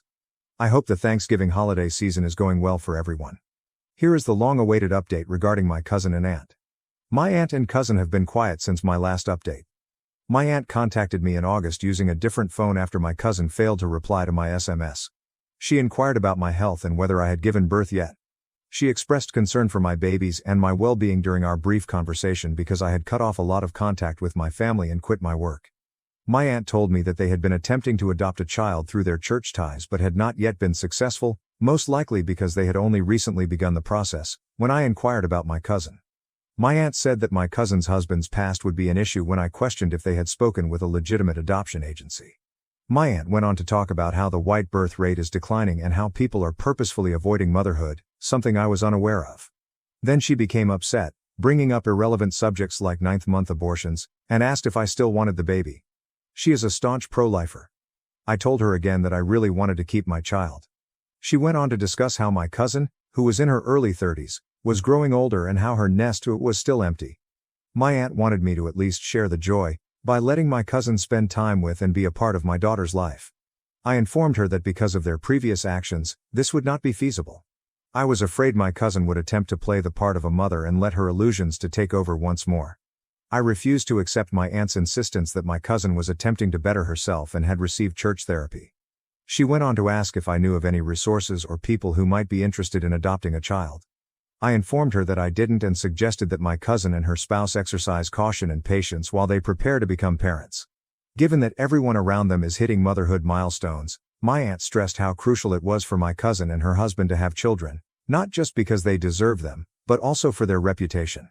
She pushed me on when I might have my next child and changed the topic to my future family plans. After this surprise pregnancy, my aunt informed me that family planning was crucial and asked if she and my cousin might be involved the next time. I became weary of the talk as the call continued and her typical behavior became more noticeable. Thank goodness, she ended the call before me because she had an event to attend. I like that my sister is there to inform me of any updates pertaining to my former church as well as what's going on with my aunt, cousin, and other family issues. My sister said my aunt was telling the truth about my cousin. Although my cousin still has severe depressed episodes, her general mental health appears to have considerably improved from her worst moments. Her lack of children and her tense relationships with my sister and myself might make her feel extremely empty at times. Since many of their local alternatives have closed, my cousin and her husband are also looking into the possibilities of finding an IVF doctor overseas in the hopes of a miracle. My cousin seems to still think of my kid as something she lost, but she has been pleading for forgiveness of her sins and hopes that God will soon provide her children. For obvious reasons, my side of the family and I have opted to miss Thanksgiving in a few days. I intend to go back to work shortly, most likely following the holidays. I've already made daycare plans and taken all the required safety measures. All things considered, the future appears bright once more. I appreciate your support, everyone. If you have any questions concerning parenting, Mormonism, my family, etc., please contact me. An intriguing aside would be that my aunt has expressed her readiness for the grandma life, and has taken a strong interest in my cousin's family starting endeavors. When we were younger, my aunt also said that because my sister and I lost our mother when we were very little, she would be like a grandmother to our future children. She must not be as excited about us as she once was. I watched my husband marry my best friend while texting me working late, unraveling decades of lies to discover the truth. The text message shining in my car's darkness was St. 2 p.m. Mary's Church. You have to see this. Unknown count. My hands shook as I held the steering wheel and watched visitors pass past my rain-streaked glass inside the ancient stone edifice. Right now, Eleanor, a cut-rate private investigator, is waiting in my car wondering if I have finally lost my mind. Ryan, my spouse, reported to me he had a business conference in Chicago. The calendar read something like that. His secretary verified that as well. The hotel reservation revealed just that. But here I am, parked across from a Boston church since some stranger chose to act as guardian angel, or demon. I haven't made any decisions yet. This is crazy, I said to myself, but I'm already grabbing my sunglasses. As I get out of my car, heels clicking against damp ground, the church bells begin their sad call. Every stride seems like me moving toward my own execution. I slide in through the side door and settle behind a marble pillar. I smell lies and incense, and for a second I find myself back 7 years ago on my own wedding day. Same church, different dreams. My heart stops when the organ begins to play. He is because there he is. Ryan's. My Ryan here. Hands clasped in front of him, that familiar anxious tick in his jaw, standing at the altar in a tuxedo I have never seen before. Chicago is not where he resides. Here he is. The bride shows up at the door, and the ground moves underfoot. Extended dark hair, olive-based skin, that elegant walk I would know anywhere. Megan. My friend from 3rd grade, best buddy. The woman who guided me in selecting my own wedding gown. Dearly beloved. As I watch them exchange vows, the priest's words vanish into white noise. Promising to love each other till death, my spouse and best buddy part. As he assured me. Like we all vowed to each other when we were young, buddies always, no secrets, no lies. I recall not leaving the chapel. The drive home is not clear from memory, but I recall the deciding moment. Sitting in our ideal, magazine-worthy kitchen, which Ryan insisted on redoing last year, I watched the sunset through windows that unexpectedly seemed like prison bars. There is buzz on my phone. Ryan. Running late for a conference, don't hold back. I grab his preferred scotch, the one he saves for special events. As I swallow, the liquid burns my throat and I relish the suffering. Unlike all else in my life, it is real. Still another text from the unidentified number. Now you know. Regarding that, what are your plans? What am I going to do? I laugh. It sounds strange to me. Sharp, hazardous, like smashing glass. Opening my laptop, I begin to type. Dear Laura, with any luck, this email reaches you. I had been considering organizing that family reunion you have always wanted. Because betrayal is exactly that. It's about the complex dance of falsehoods that preceded it, not only about the deed itself.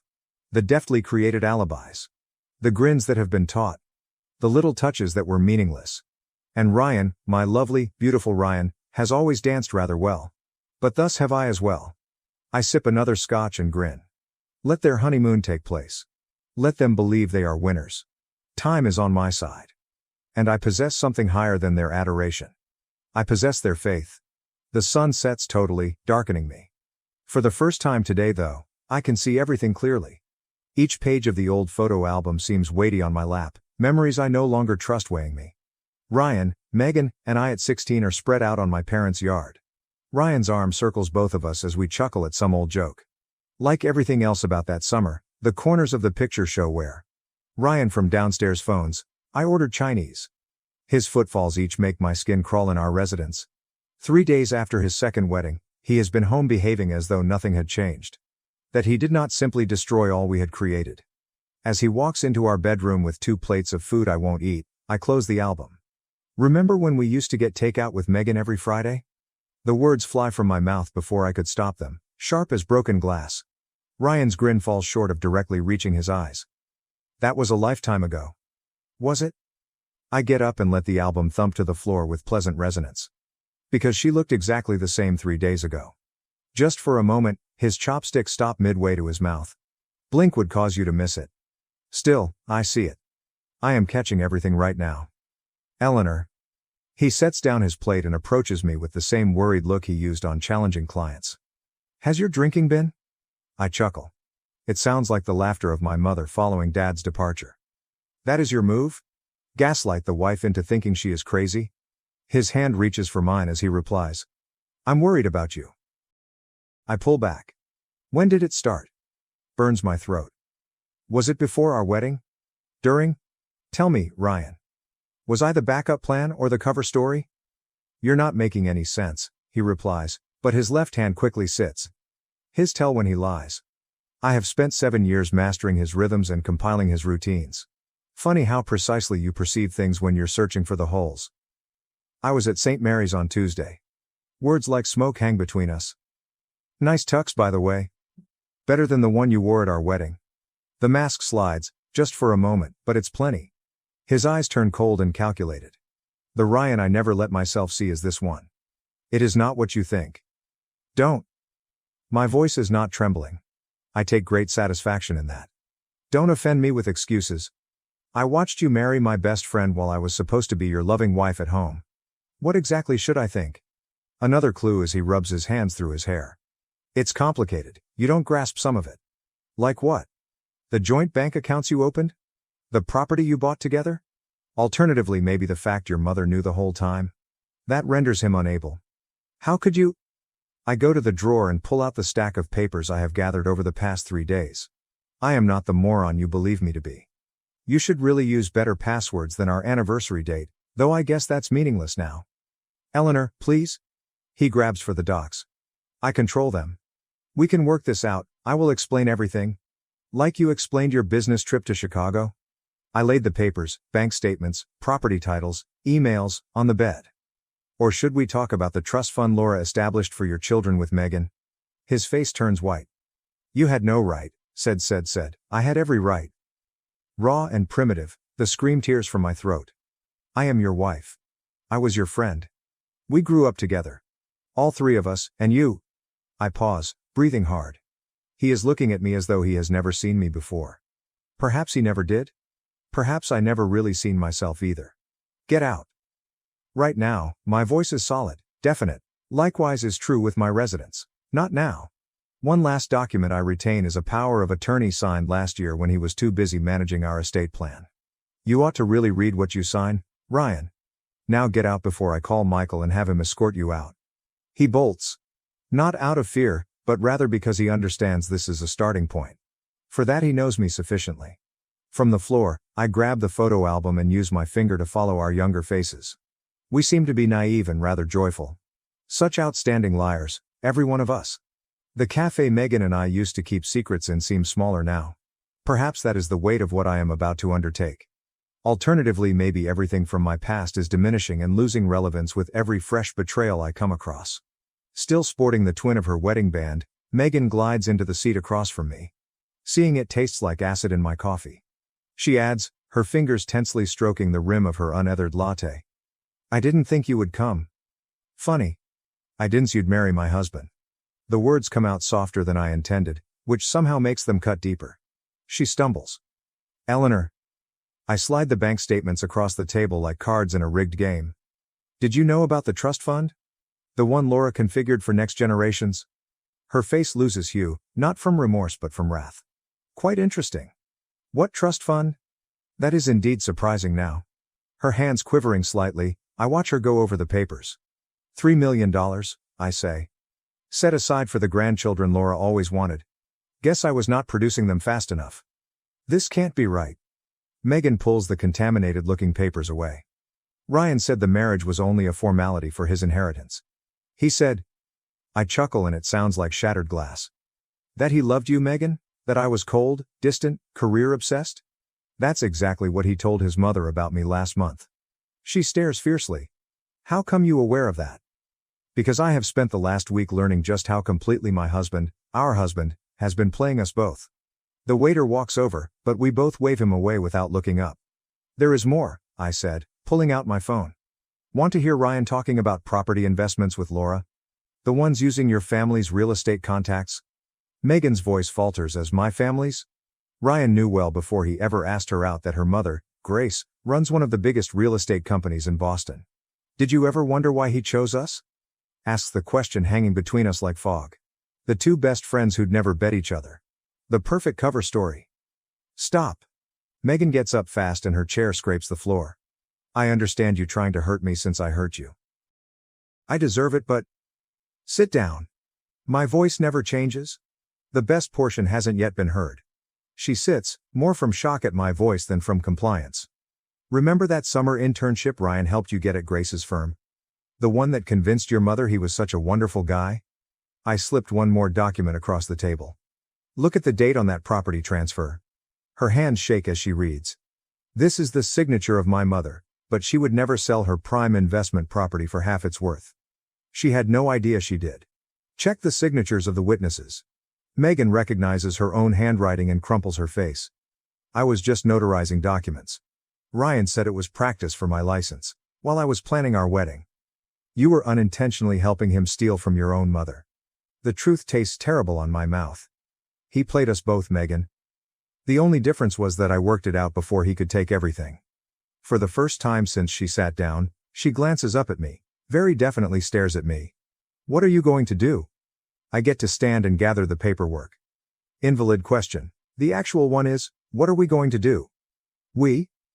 I draw one last item, a USB disk with what I have found, and say, you have two choices. Keep playing his game and lose everything, or help me take him down. Your mother's company, my savings, Laura's reputation. He's built his entire plan on the presumption that we would never compare notes. Megan fixes her eyes on the drive as though it could bite. If this gets out, everything burns. I run my palm over hers and feel the matching wedding band. But we will be the ones holding the matches this time. She tightens her fingers over the disc, and I catch a flash of the buddy I used to know, fierce, devoted, relentless when crossed. When should we begin? I smile and it feels true for the first time in weeks. Our already have. From the kitchen counter, 3 empty wine bottles mock me. Not my typical poison, but tonight is not usual. Ryan's workplace papers are scattered around our dining room table, our wedding present from Laura, like bits of a jigsaw I never wanted to solve. Another Ryan message on my phone brightens it. Please let us discuss this sensibly. Logical.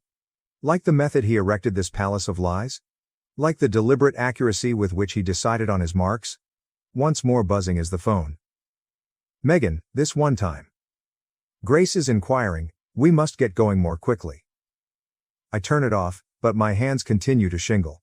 The scope of what we intend at last strikes me. This goes beyond simply calling attention to Ryan now. We are discussing ruining families, names, life. The doorbell sounds. I wonder momentarily about ignoring it. Then, though, I hear the key in the lock.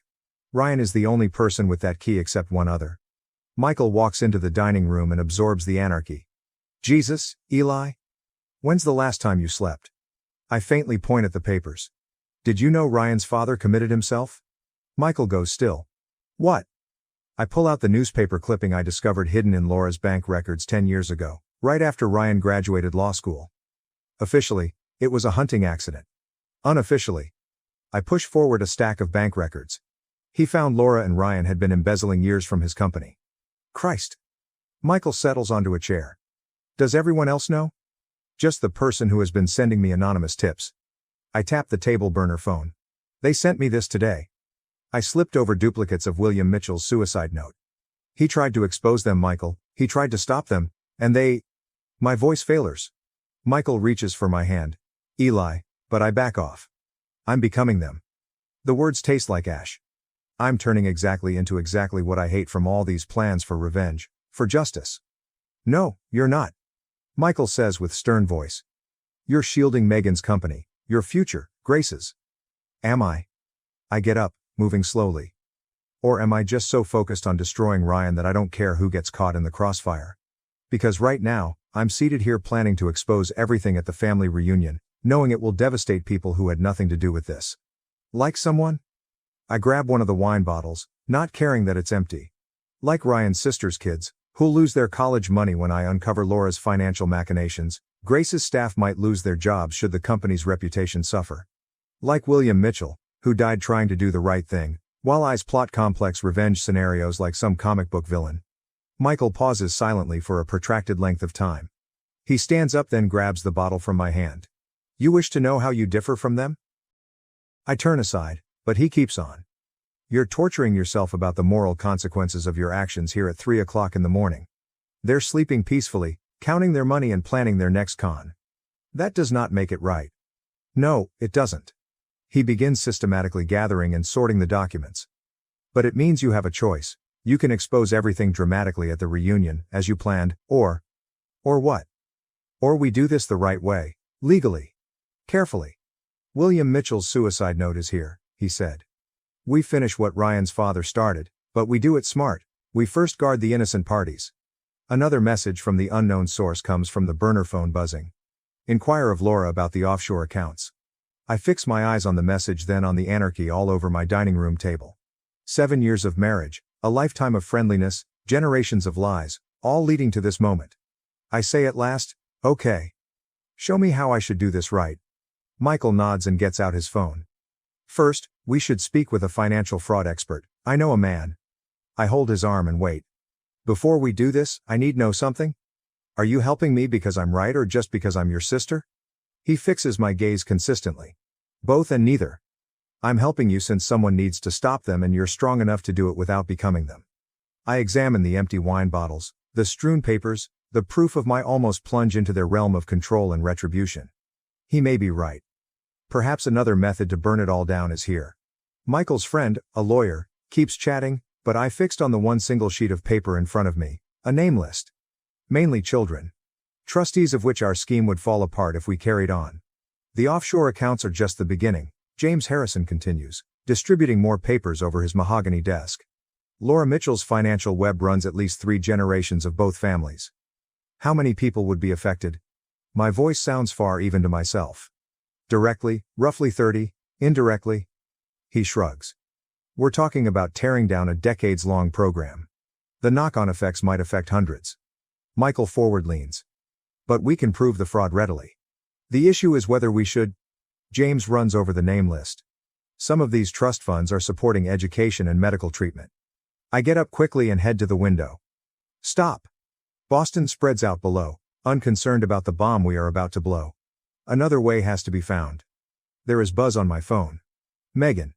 Grace came upon the missing property records. Michael adds, reading across my shoulder. She's calling Laura today. We're running out of time. Anyhow, everything falls apart if Grace confronts Laura straight. I then go back to James. How long would it take to get protection for the innocent parties? Weeks, maybe months. We would want. The door of the office explodes open. Laura Mitchell is there, always flawless, but her eyes are crazy. I should have known you'd run to Michael, she says, sneers. James begins. How did you? My daughter works in your building, James. Did Eleanor tell you that part? How many families she's ready to destroy for her revenge? That's rich coming from you, Michael adds, standing and straying between us. Laura pays me more attention than him. You think you're protecting people? William thought the same thing. Look where that got him. The chamber falls quiet.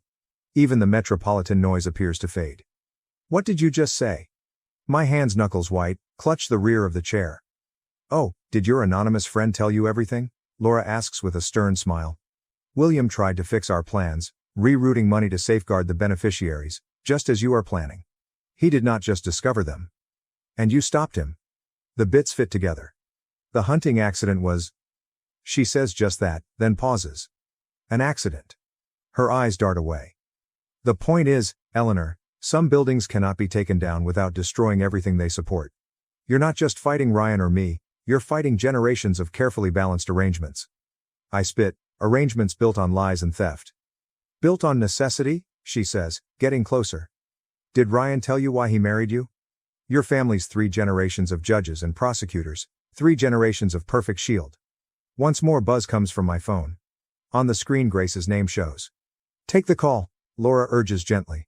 Listen to Grace, discover what her daughter's been hiding, watch another family break, or. She pulls out an envelope. We might talk about substitutes. Michael says, Eli, don't. What alternatives? My voice is firm but my heart bangs against my ribs. Laura says, a clean break. A generous settlement. The innocent parties stay protected.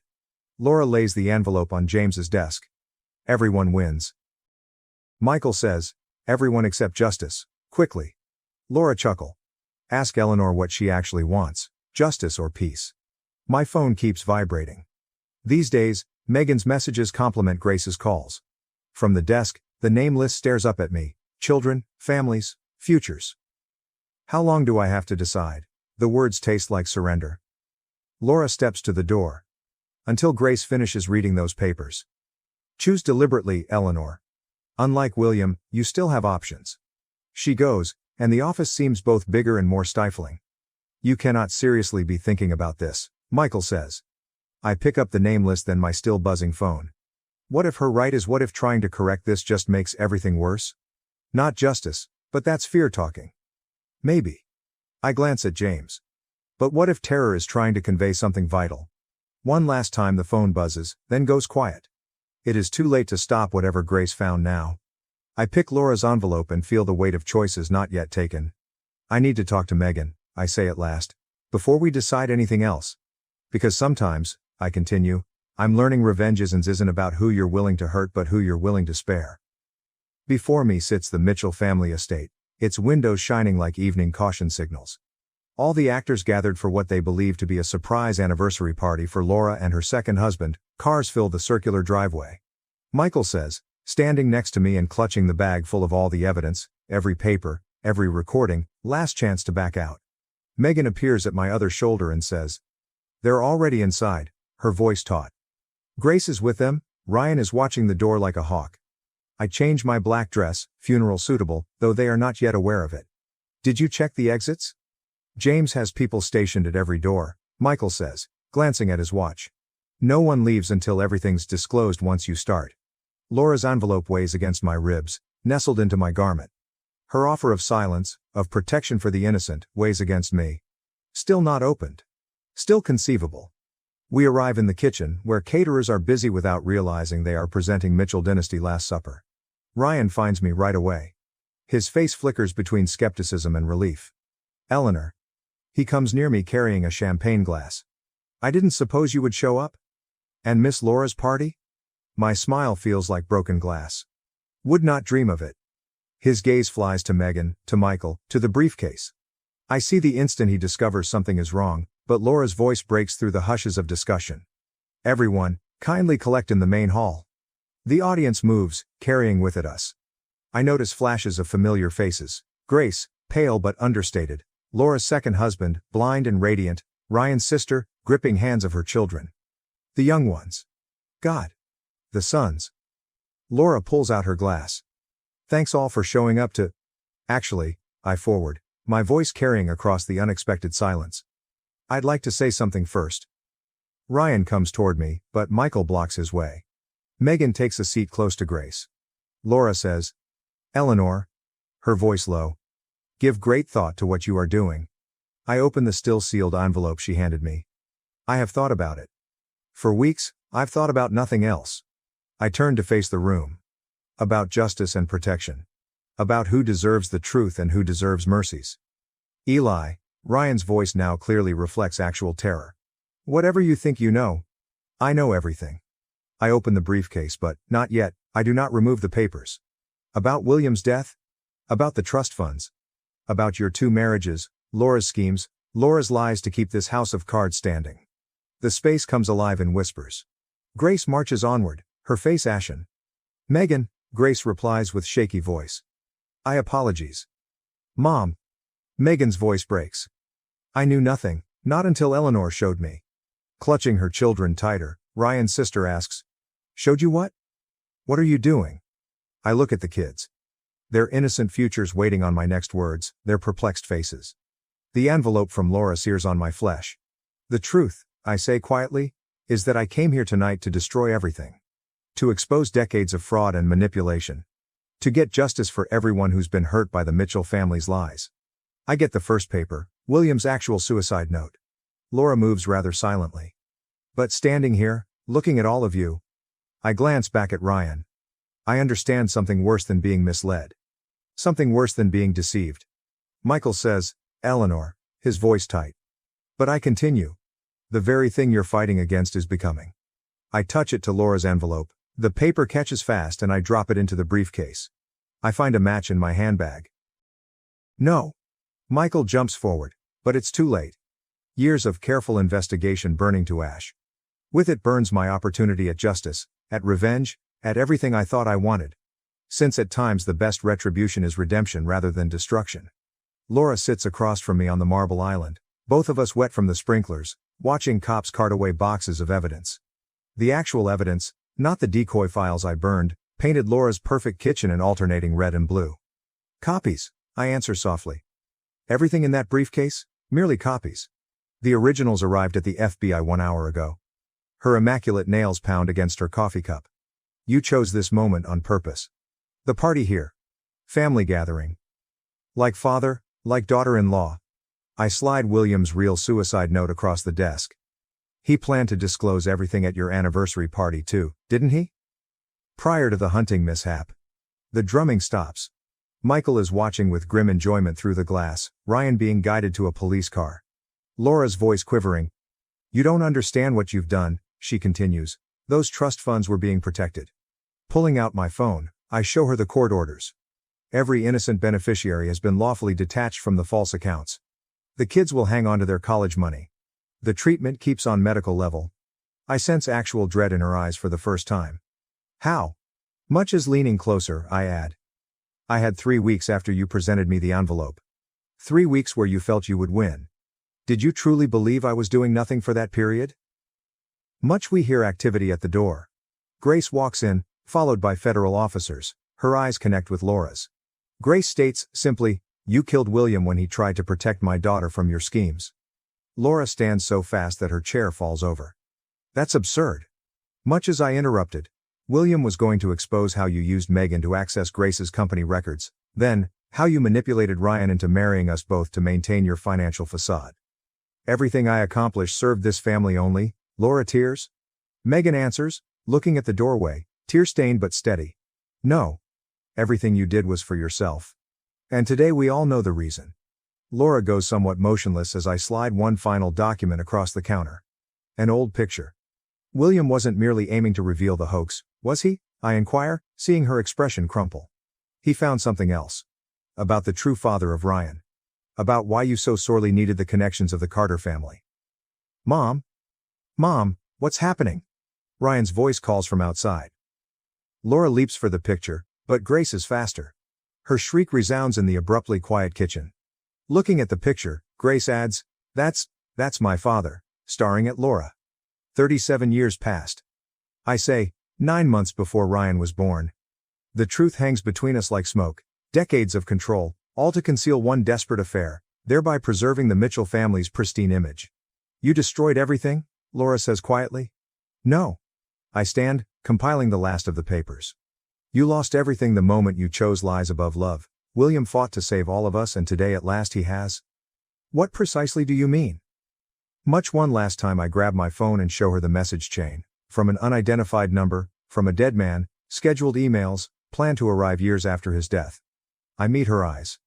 William knew he might not survive trying to expose the truth, so he left breadcrumbs for whoever was brave enough to follow them. I wasn't first victim, Laura. However, I am your last. Ryan is watching via the glass, finally seeing dawning on his face as Grace hands him the picture as the cops walk to escort her out. Was it worth it? Laura wonders as they lead her away. Burnishing everything to save a dead man's honor. Of Megan and Grace, now free from manipulation, of William, who passed away trying to protect us all, I consider the children above, their futures now safe. I add gently. Some things are worth burning for. Michael squeezes my shoulder as the sun rises over the Mitchell estate, casting everything in gold. Beside me, sirens fade. You okay? 30 years of lies collapsing in Laura's path, I see her go into a police cruiser. No, I say honestly. But I will be. Sometimes the truth simply tells you who you really are. Sometimes it doesn't set you free. Ryan's last box from his study remains unopened on my kitchen counter. Autumn leaves abound in my backyard, where 3 children previously swore to be friends forever through the window. Megan says, Grace wants to meet both of us. My phone buzzes. Laura and Ryan, both convicted, ended the trial yesterday. The headlines claim justice. The society pages labeled it scandal, neither fairly portrayed the facts. Expecting more evidence, more secrets, I raise the top from the box only to see an ancient video camera, the kind we used summer before college, when everything seemed possible. Megan stands there, appearing smaller somehow, more like the girl I used to know than the lady who helped sort everything. The doorbell rings. Holding out an identical camera, she adds, I found mine too, from Mom's attic. Both of us set them on the counter. These relics of who we used to be neither of us reaches to switch on. Did you come across Ryan's comment? She inquires. No. I pour us both coffee. This is a habit from earlier, when friendship was straightforward. Did you? Much her giggle sounds brittle. He said he loved both. Actually believed it, I guess. Sliding her cup across the counter. That's Ryan, I remark, living his own truth, even when it's a lie. Megan strokes one softly while the afternoon light catches the cameras creating twin shadows. Before Grace arrives, she continues, we should observe them. Before we choose our course of action. She nods. We both know Grace's meeting is about the future of her business, about trust and second chances, about whether some bridges can be rebuilt after they have burnt. It is not only about reconciliation. Ryan behind the camera, narrating our last summer together, behind which we are young, laughing, whole. Ryan connects the first camera to my laptop. The screen flickers to life. Before college. Before decisions. Before we knew how love and lies might wear the same face. Megan says unexpectedly, stop. Then looks at that moment. The picture freezes on our younger selves, sharing some forgotten joke, but it's Ryan's reflection in the window that catches my eye. The way he watches us both, scheming, even then. I understand he simply showed us who we already were, not destroyed us. What do you imply? Megan queries. You always yearned for adventure, I was always yearning control. He only turned those facts into weapons. The second camera sits dark, uninterested. Certain facts, I'm discovering, don't need to be seen to be understood. Megan's coffee sits unethered, going cold. Now we choose, I say. Between easy and true, not between right and wrong. Grace grabs my hand before Megan moves to answer the doorbell once more. She says, I'm sorry, not for loving him. For not remembering how to love you first. Remembering Laura's last remarks during the trial, love makes liars of us all. I squeeze back. Maybe, I say Megan, we quit trying to change the past. Perhaps we should start something fresh. She nods, knowing what I'm not saying. About Grace's company, about second chances, about how occasionally revenge isn't about destroying what was, but constructing what may be. Laura plans her appeals somewhere in a prison cell. In another, Ryan writes letters we will never read. Life moves forward, messy and imperfect. Grace opens the door and notes how she carries herself now, straighter, stronger, free from decades of manipulation. The autumn wind scatters more leaves over the yard. I leave the cameras on the counter unaltered. Certain memories are better lived than remembered. Some facts are not revisited necessary. Megan and I glance at one another, remembering other documents, other plans, other decisions as Grace piles papers across my kitchen table. Plans for rebuilding, for forward movement, prepare? Grace questions. Of Laura, creating barriers to hide truths never worth preserving. Of William, planting truth bombs to detonate years after his death. Of Ryan, loving so fiercely he forgot how to love honestly. Indeed, I say, and I mean it. Sometimes the best kind of retribution is one in which one gains freedom rather than exacting revenge. After my husband demanded a DNA test in the delivery room, I uncovered lies and betrayal. But this fight is far from over. Though it's nothing compared to the words that just left my husband's mouth, the agony slices over me like a serrated razor. Still gathering my breath, sweat-soaked and shaking, Adam approaches with his expensive suit flawlessly pressed despite the 12 hours we have spent in this delivery room. I would like a DNA test, he states. Like he is ordering coffee, his voice is flat and emotionless, not challenging the paternity of our newborn daughter. Her hands still caressing our infant, the nurse freezes. My child. The space seems to get smaller, and the beeping monitors feel overly loud and invasive. From his charts, Dr. Collins glances up with a worn-out face wrinkling with concern. Adam, what are you talking about? My voice seems alien, far off, as though it belongs to someone else. He is not here for me. Rather, he calculates coldly at our daughter. 7 pounds, 4 ounces of perfection. You heard me, McKenna. I want evidence she is mine. The charge hovers in the atmosphere like poison gas. 12 years of marriage cut down to this instant. I want to shout, toss something, make him feel even a little of the suffering shooting across my chest. I smile instead. Raw and bitter, it sounds terrible. Get out, I urged. It tastes like metal in my mouth, the words. Walk out before I call security. Mrs. Harrison, says Dr. Collins, then Adam cuts him off. He pulls out his phone and fingers are racing across the screen. I have every right to be here. And every right to demand this test. My attorney notes. Your lawyer, I say, then, you've been chatting to your lawyer while I was in labor? The only indication he is even capable of shame nowadays is a small flush up his neck. For weeks, I have been getting ready for this. Months. The name comes back to me. My husband was laying this ambush as I was choosing nursery colors and folded small onesies. It strikes me physically like a punch. Between us, bless her, the nurse steps. Sir, maybe we ought to carry on this outside? No. I ignore my aching body's objections and try to sit up straight. Let him stay. Let him monitor the test. Let him see exactly how wrong he is. Adam's countenance doesn't change, but something flickers in his eyes. Disappointment? Release. I am not able to tell anymore. Every micro-expression, every cue was known to me. My hubby started to be a stranger when? I'll arrange it right away, Doctor. Collins responds, his tone precisely neutral. Though I must say, in my 30 years of practice. Just do it, Adam says quickly. He straightens his tie, a nervous habit I once thought charming. The sooner we know the truth, the better. Truth. As if he knows what that word denotes these days. Unaware of the tempest building around our daughter, my daughter, I gaze down at her sleeping blissfully in the bassinet. Like mine, her small fingers are twisted into fists. Her dark hair already shows curl. Fine, I answer, my voice calm in spite of handshaking. Do the test, but do not expect forgiveness if it shows what I already know. The buzz on Adam's phone is constant. He looks at it and briefly his mask falls. Fear, guilt. He's rushing for the door before I can digest it. Not turning around. I'll be back tomorrow, he says. My lawyer will get in touch on the plans. The door clicks closed behind him, and I can suddenly start to breathe once again. Dr. Collins lightly runs her hand over my shoulder. McKenna, I'm really apologies. Don't. I grab my phone and my fingertips find Sam's number already. My cousin will act knowing what to do. He routinely does. Just bring me the test paperwork, and Dr. Collins, make sure it's witnessed at every step. He nods, knowing dawn breaking across his eyes. Of course.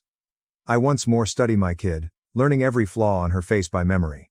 Whatever game Adam is playing, whatever falsehoods he is telling himself, one thing is clear, he has no idea what he has just started.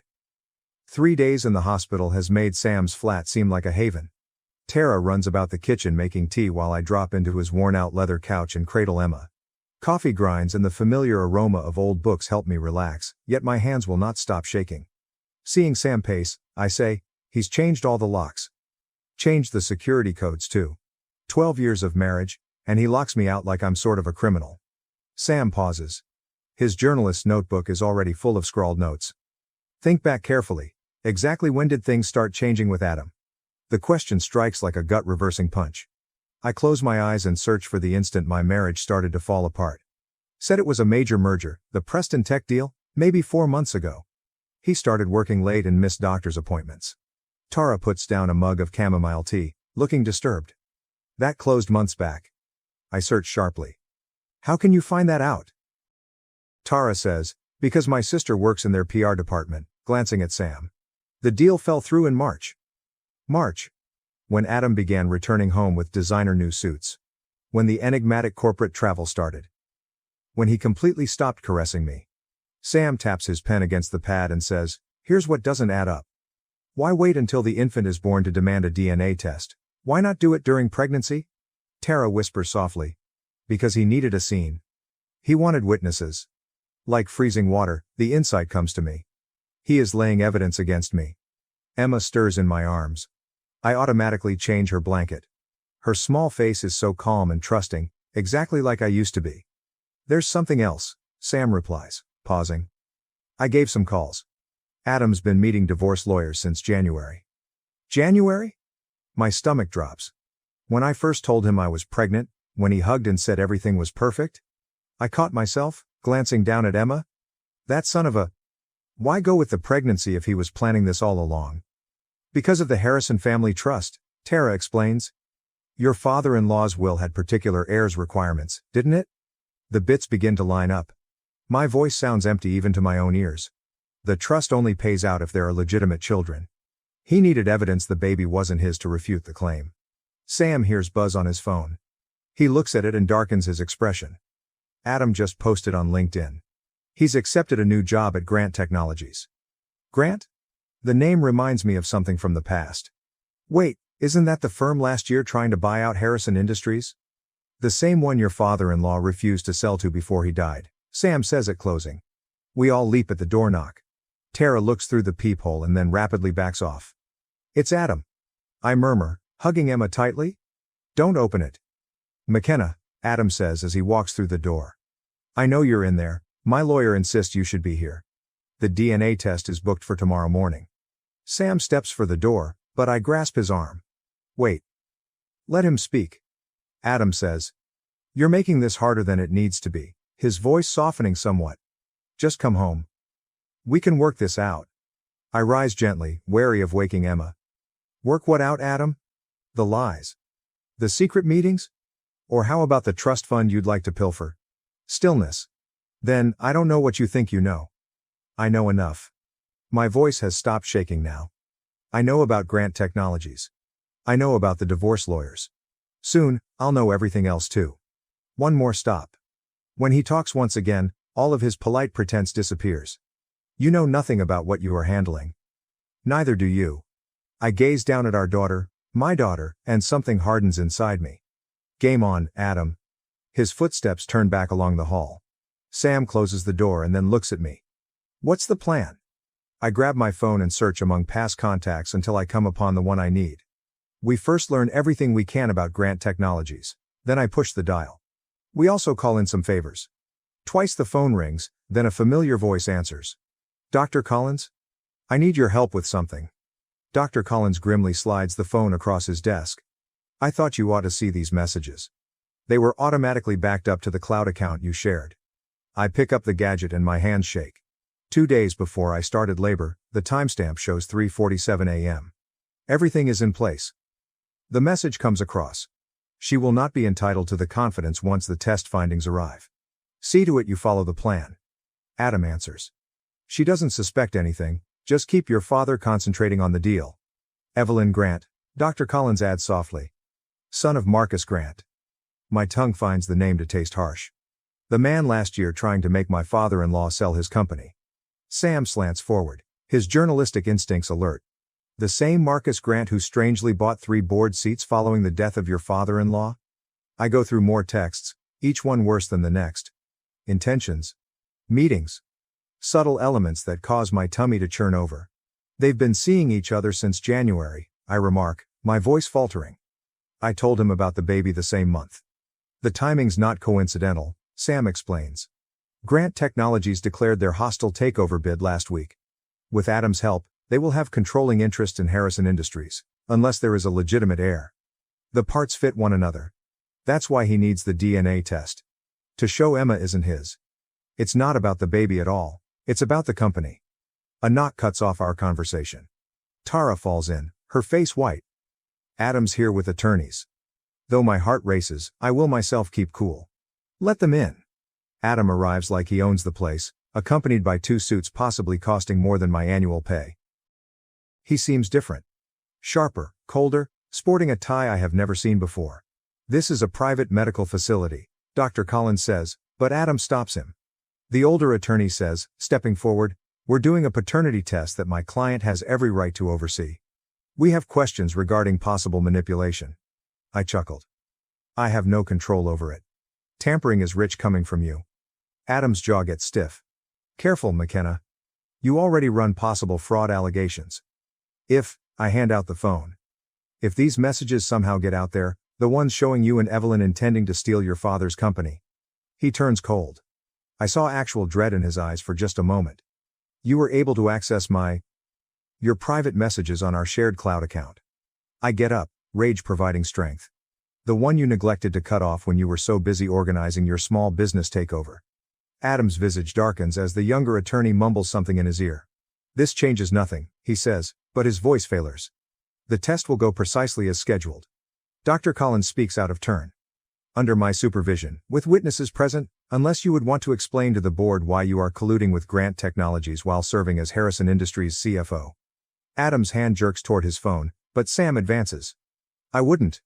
He says with a smile. My article about corporate espionage at Grant Technologies goes live in an hour. Fascinating stuff about insider trading and family betrayal. Adam says, you're bluffing, but he gets perspiration on his brow. I approach closely while speaking softly. You want a war, Adam? Fine. But remember, you taught me everything about corporate finance over those late-night strategy sessions. Everything? I stop so the weight of my words might sink in. And I learned something else from you too. I show him the last note he gave Evelyn, the one concerning love and always always. Keep receipts. The lawyers cast quick looks at one another. The older one starts to cough. Perhaps we should talk over terms. No terms, I say as Adam's flawless front breaks. You wanted to play dirty? Let's play. But remember, you're fighting for survival rather than just money now. They go, Adam's shoulders stiff with resentment. Sam lets out a faint whistle. That's only the beginning. My legs seem about to give out, so I sit back. Dr. Collins, how long till the test results? 24 hours, he says, giving me meticulous attention. Are you sure about this? Once we start, I'm sure. My eyes then turn to the picture on his desk, that of him seated with my father-in-law during medical school graduation. I won't make the same mistake, he trusted the wrong people. Sam squeezes my shoulder. What's next? I get out my phone and browse to a number I never would have considered using. Next, we talk to Evelyn Grant. It's time she learned what kind of man she really is dealing with.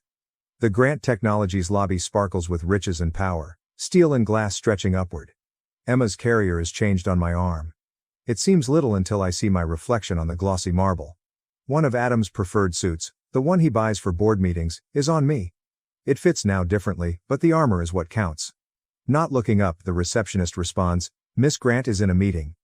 With a firm voice, "Tell her McKenna Harrison is here," I say. "With the baby from her fiancé." Key clicking pauses. The head of the receptionist jumps forward, eyes widening to take in Emma's black curls, just as Adam's. 5 minutes later I am seated across from Evelyn Grant in her corner office. She is younger than I would have expected, perfectly polished in a manner that suggests old money and cautious reproduction. Her engagement ring shines 3 carats, princess cut, exactly like Adam's browser history. She says, "I don't understand." But her hands betray her, whirling a pen till her knuckles grow white. Adam never brought up a wife or a child. Emma's fussing is softly calmed by deliberate ease. Funny how those specifics escape his attention while he is organizing corporate takeovers. Her face seems to be color deprived. "You can't prove." I move her phone over her desk showing screenshots. "Actually, I can. The question is, what will your father say when he learns his perfect future son-in-law is still married? That he's using your relationship to manipulate Harrison Industries stock?" Evelyn murmurs, "You're lying," but she's already reading, her immaculate manicured finger gliding across message after message. Watching her look, I say, "The DNA test is tomorrow." Adam's rather sure about the outcomes, almost as if he knows something I don't. She stares sharply, something flickering in her eyes, recognition, terror. There is buzz on my phone. Sam's book made my blood freeze last night during the lab break-in. Security footage erased. Evelyn whispers, more to herself than to me, "Daddy would never?" I lean closer and say, "Your father's company stands to gain millions if Harrison Industries falls. Adam stands to gain everything, unless there's a legitimate heir." Her hands hold a pen that cracks, ink flowing over her immaculate desk calendar ruining merger dates and wedding venue appointments both. Her voice trembles. "Get out. Before I call security." I stand gently drawing Emma near. "You know what's funny? He promised me the same forever. Even used the same pet names. He bought me the exact same ring 5 years ago." I said, "Get out," she says sharply. "Check his phone," I add quietly. "The one he keeps in his gym locker. The one with the real messages." She stalls. "How did you?" I move for the door, then stop. "Because I was you once. Young, loving, certain he was different." "Oh, and Evelyn, watch his left eyebrow. It twitched when you confronted him. It's lying." The elevator doors close on her broken face. I text Sam. It's done and my hands shake. Phase 2 begins now. Tara's lab contact validated attempts at manipulation, hence his response is instantaneous. The test is being transferred under Dr. Collins to a safe location. From an unidentified number another message flashes. My heart stops when I open it. "Clever girl," Adam writes, "but you neglected who taught you chess. Look through your Harrison Industries email. You have 1 hour to leave the board, or those last year inventive accounting fixes you assisted with go public. Your actions." I fix my gaze on the computer, remembering late evenings spent over spreadsheets, depending on Adam's direction, signing paperwork he claimed were standard. Realizing just how long he has been organizing this, my stomach turns over. Emma moves, her small hand grabbing my finger. I see my father-in-law's fortitude, my own will, and something else, something Adam never knew about the Harrison lineage in her face. I picked up Dr. Collins on the dial. "How fast can you find the original last year's audit files?" "Already done," he responds. "And McKenna, something about a contingency plan caught my attention in your father-in-law's personal records." I smile for the first few days, for the first time. "Tell me everything." The safe lab seems like a fortification, sterile whites and security cameras following our every step. Standing at the testing station, Dr. Collins's face is blank while Adam's lawyers hover close by. Emma sleeps in her carrier, not aware of the tension buzzing about the room. "The results will be available in half an hour," Dr. Collins says. "Every party will stay here until..." The door opens violently. Evelyn bursts in, her flawless calm broken, mascara smearing her cheeks. She shrieks, "You bastard!" Adam backs off, his confident mask sloppily falling. "Evelyn, this isn't..."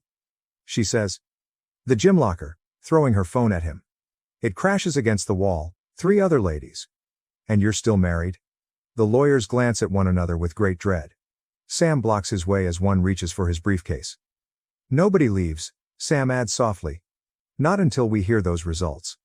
Adam straightens his tie. I had not noticed until now, a worried tell. This is outrageous. Whatever McKenna told you. She didn't have to tell me anything, Evelyn says with a break. Once I showed Marcus the actual numbers behind the Grant Technologies merger, your friend Marcus was rather helpful. Adam's face starts to fade in color. You did not. She says, Daddy's on his way? A sharp and cruel smile. Using the SEC. My phone lets off vibrations. Tara sent a note. Security footage turned around. Suspect found in lab breaks-ins identified. I slipped the phone to Dr. Collins. He analyzes the picture, then turns to look at Adam's younger attorney. The man breaks out in perspiration. Interesting, Dr. Collins remarks, his tone frigid. Indeed, quite fascinating. Adam's eyes darted among us. Computing. I understand that look, the one he gets right before giving up a piece to save his game. The accounting irregularities, Adam says sharply. McKenna signed off on all of them. She's just as guilt-ridden. Except from the contingency plan, I said, staring closely at his face. The one my father-in-law left with Dr. Collins before he died. Adam locks. What? He knew, Adam, I say decisively. About the embezzlement, about Grant Technologies. He documented everything, including your attempts to access Emma's trust fund before she was ever born. The older attorney clears his throat tensely. Perhaps we should, Mr. Harrison says. Shut up. Adam says, his calm breaking totally. He circles on me, fists closed. You're bluffing? My father trusted me, Dr. Collins replies understatedly. Not only as his doctor, but also as executor of his estate, including the real will. The gadget lets out a buzz. Ready for test findings, Doctor? Collins says. Adam leans toward the printout, but Sam catches him. Sam reports, it's over. The SEC has everything, the bogus DNA test orders, the embezzlement records, even your deals with Marcus. Steps echo in the hall, strong, deliberate. Adam ducks away from the door. He tries McKenna, his voice softening to that familiar manipulative tone. We can still correct this for Emma's benefit. The words searing like acid. I say, don't you dare. Don't you dare negotiate using our daughter as a chip. The door swings open. Marcus Grant comes first, then two SEC officials. Tara is behind them documenting everything with her phone. Adam Harrison, one agent says, you're under investigation for securities fraud. The next action plays slow motion. Adam runs toward the exit for emergencies. Moving to block him is the younger attorney. Sam yells something related to treachery. Emma sleeps soundly through it all, not realizing her world is moving on its axis. Holding out the test findings, Dr. Collins taps my arm. Ask, do you want to know? I fix my gaze on the paper, going back over all the evenings I questioned whether Adam's claims were accurate. Should I somehow have failed as a mother or a wife? No, I say at last as I watch the SEC officials shackle my spouse. The results don't matter anymore. She's my daughter. That's all I need to know. Marcus Grant moves in, his expression solemn. Mrs. Harrison, tomorrow we will need your testimony. I cut him off and gathered Emma right here. I'm driving my daughter home right now. I hear Adam yelling my name as we head off. Desperate now, at last realizing what he is losing. I forward only. I never turn around. There are few games not worth playing. Some successes result by walking away rather than from getting even. Lawyers, testimony, and conflicts for control of Harrison Industries will be here tomorrow. Still, tonight I have all I need in my arms. The boardroom of Harrison Industries seems colder than it was years ago. Perhaps it's the empty seats. Half the board left following the public disclosure of the SEC inquiry. Perhaps it's the way Sam avoids meeting my gaze or the way Dr. Collins constantly checks his watch. Marcus Grant says, distributing records over the polished table, the evidence is conclusive. Before they got to the lab, the DNA test findings were changed. Adam's new attorney breaks off. My client maintains that Mrs. Harrison was complicit in the financial irregularities. I say, the signatures on these documents were forged, but even to me my voice sounds empty. I never. Can you prove it? The attorney pulls more papers forward. Because these trading records show differently. Your personal account received substantial transfers during the period in question. Shaking hands, I identify the account numbers, our shared account. The one Adam insisted I cease tracking since he had it handled. Sam lets out a sudden stop. This is ridiculous. McKenna was on maternity leave when she approved these transactions? The attorney had a shark-like smile. The timestamps say differently. Dr. Collins starts to clear his throat. The contingency plan has been compromised, Marcus Grant says with stones. Someone accessed Richard Harrison's private files last night. Everything's gone. The room turns around. I hold the edge of the table and see the ground move beneath me. That's impossible. The security protocols were bypassed using your credentials. The attorney strikes nearly sympathetic notes, along with some quite fascinating emails about offshore accounts. There is buzz on my phone. Tara is forwarding emergency updates. The company's stock is in free decline. Stories of fraud at various levels of Harrison Industries are running in news sources. There is a lot of conjecture on the DNA test crisis on social media. I can explain, but Adam's attorney raises a hand. Save it for the SEC hearing. He stands correcting his paperwork. Considering the circumstances, the board has called for an emergency vote of no confidence in the meantime. You can't, I mumble, the word sloshy on my neck. This company was the work of life for my father-in-law. He trusted me. To trust Adam? The voice makes me shudder. Adam stands at the doorway, perfect even with his house arrest ankle monitor. Like I trusted you not to go behind my back to Evelyn. Don't you dare, he says, the board needs stability, casually dismissing me. Someone with clean hands to weather this storm.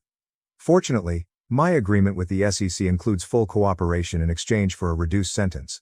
The corrupted files, the falsified signatures, the painstakingly created paper trail pointing directly to me click together. I say, you're going to pin everything on me. The flavor of the revelation is like ashes. The scam, the cover-up, all of it. I advised Evelyn about the twitch of his left eyebrow. You did this to yourself, McKenna. If you'd only have gone along. Played along? I stand fast as my chair falls down. While you stole my daughter's inheritance? While you destroyed everything Richard built? His smile darkens to become harsh. About that. The original DNA test results were rather interesting. The room is quiet. Sam goes approaching Adam, but security guards stand in between. You're lying, I whisper, but uncertainty poisons me. All those late evenings spent at the office, the unexplained business visits, his avoidance of talking about nursery colors or baby names. Am I? He says, pulling out his phone to show me a test result I have never seen. Want to explain these genetic markers? As Dr. Collins begins to talk, Adam's attorney cuts him off. My client is ready to file for full custody. The court tends to frown on fraud and embezzlement when determining fitness for parenthood. The globe shrinks to a point. Emma's face comes to me. Her black locks and small fingers. She cries at midnight and laughs early in the morning. Her weight in my arms makes all the difference. Since this dream started, just that has seemed real. The board votes in an hour, Adam says gently. Resign now, sign over your shares, and maybe we can set supervised visitation. Sam reaches my arm as I swing. McKenna, not. Still, my eyesight is blurring and I am already grabbing for the resignation letter. Surrender sometimes is not about giving up. Sometimes it's about grabbing time to figure out new means of fighting. At midnight, the Dr. Collins' office seems strange. Shadows slink across his father's medical degrees, and the constant buzz of backup generators covers our footsteps. Sam watches Tara work her magic on the computer from the door. Found it, she says softly. The original server backup. Adam's people missed it during the purge. My palms tremble as I slide the flash drive Richard Harrison handed me years ago, his insurance coverage I never would have considered necessary. Where long? Tara exclaims. 10 minutes to decode, her fingers speeding over the keyboard. If the passwords of your father-in-law still work. The door collapses open. Adam is standing there, 2 security officers at his side, his ankle monitor flashing accusingly into the night. I knew you'd try something desperate. He walks inside, tightening his cuffs. But breaking and entering? That will look awful in the custody hearing. Sam runs between us. How did you come across? Adam's smile does not reach his eyes. Everyone has a price. Dr. Collins isn't as committed as you assumed. Like Evelyn's price? The words taste harsh. Or was she only another stepping stone? His coolness breaks for just a moment. You have no idea what is at stake. Tara whispers, 7 minutes, behind me. Adam's eyes close. Whatever you're trying to recover, it's not important. The board votes tomorrow morning. Your resignation is already handled. Fun thing about resignations, I say as the progress meter crawls. They are not valid if signed under pressure, or if the person requesting them is fraudulent. He laughs, but with an unsure edge. You cannot prove anything? 5 minutes, Tara states. Adam yells to the guards. Close it down now. I walk forward, playing my last card and wait. Show them to me. The real DNA results. We've seen this. Show me, or I forward everywhere we find to the SEC. Every email, every transaction, every meeting with Marcus Grant. His left eyebrow starts to move. You are blustering. Tara says. 3 minutes? The guards go for the PC. Sam tends and gets ready to step in. She's yours, Adam says, freezing everyone in place.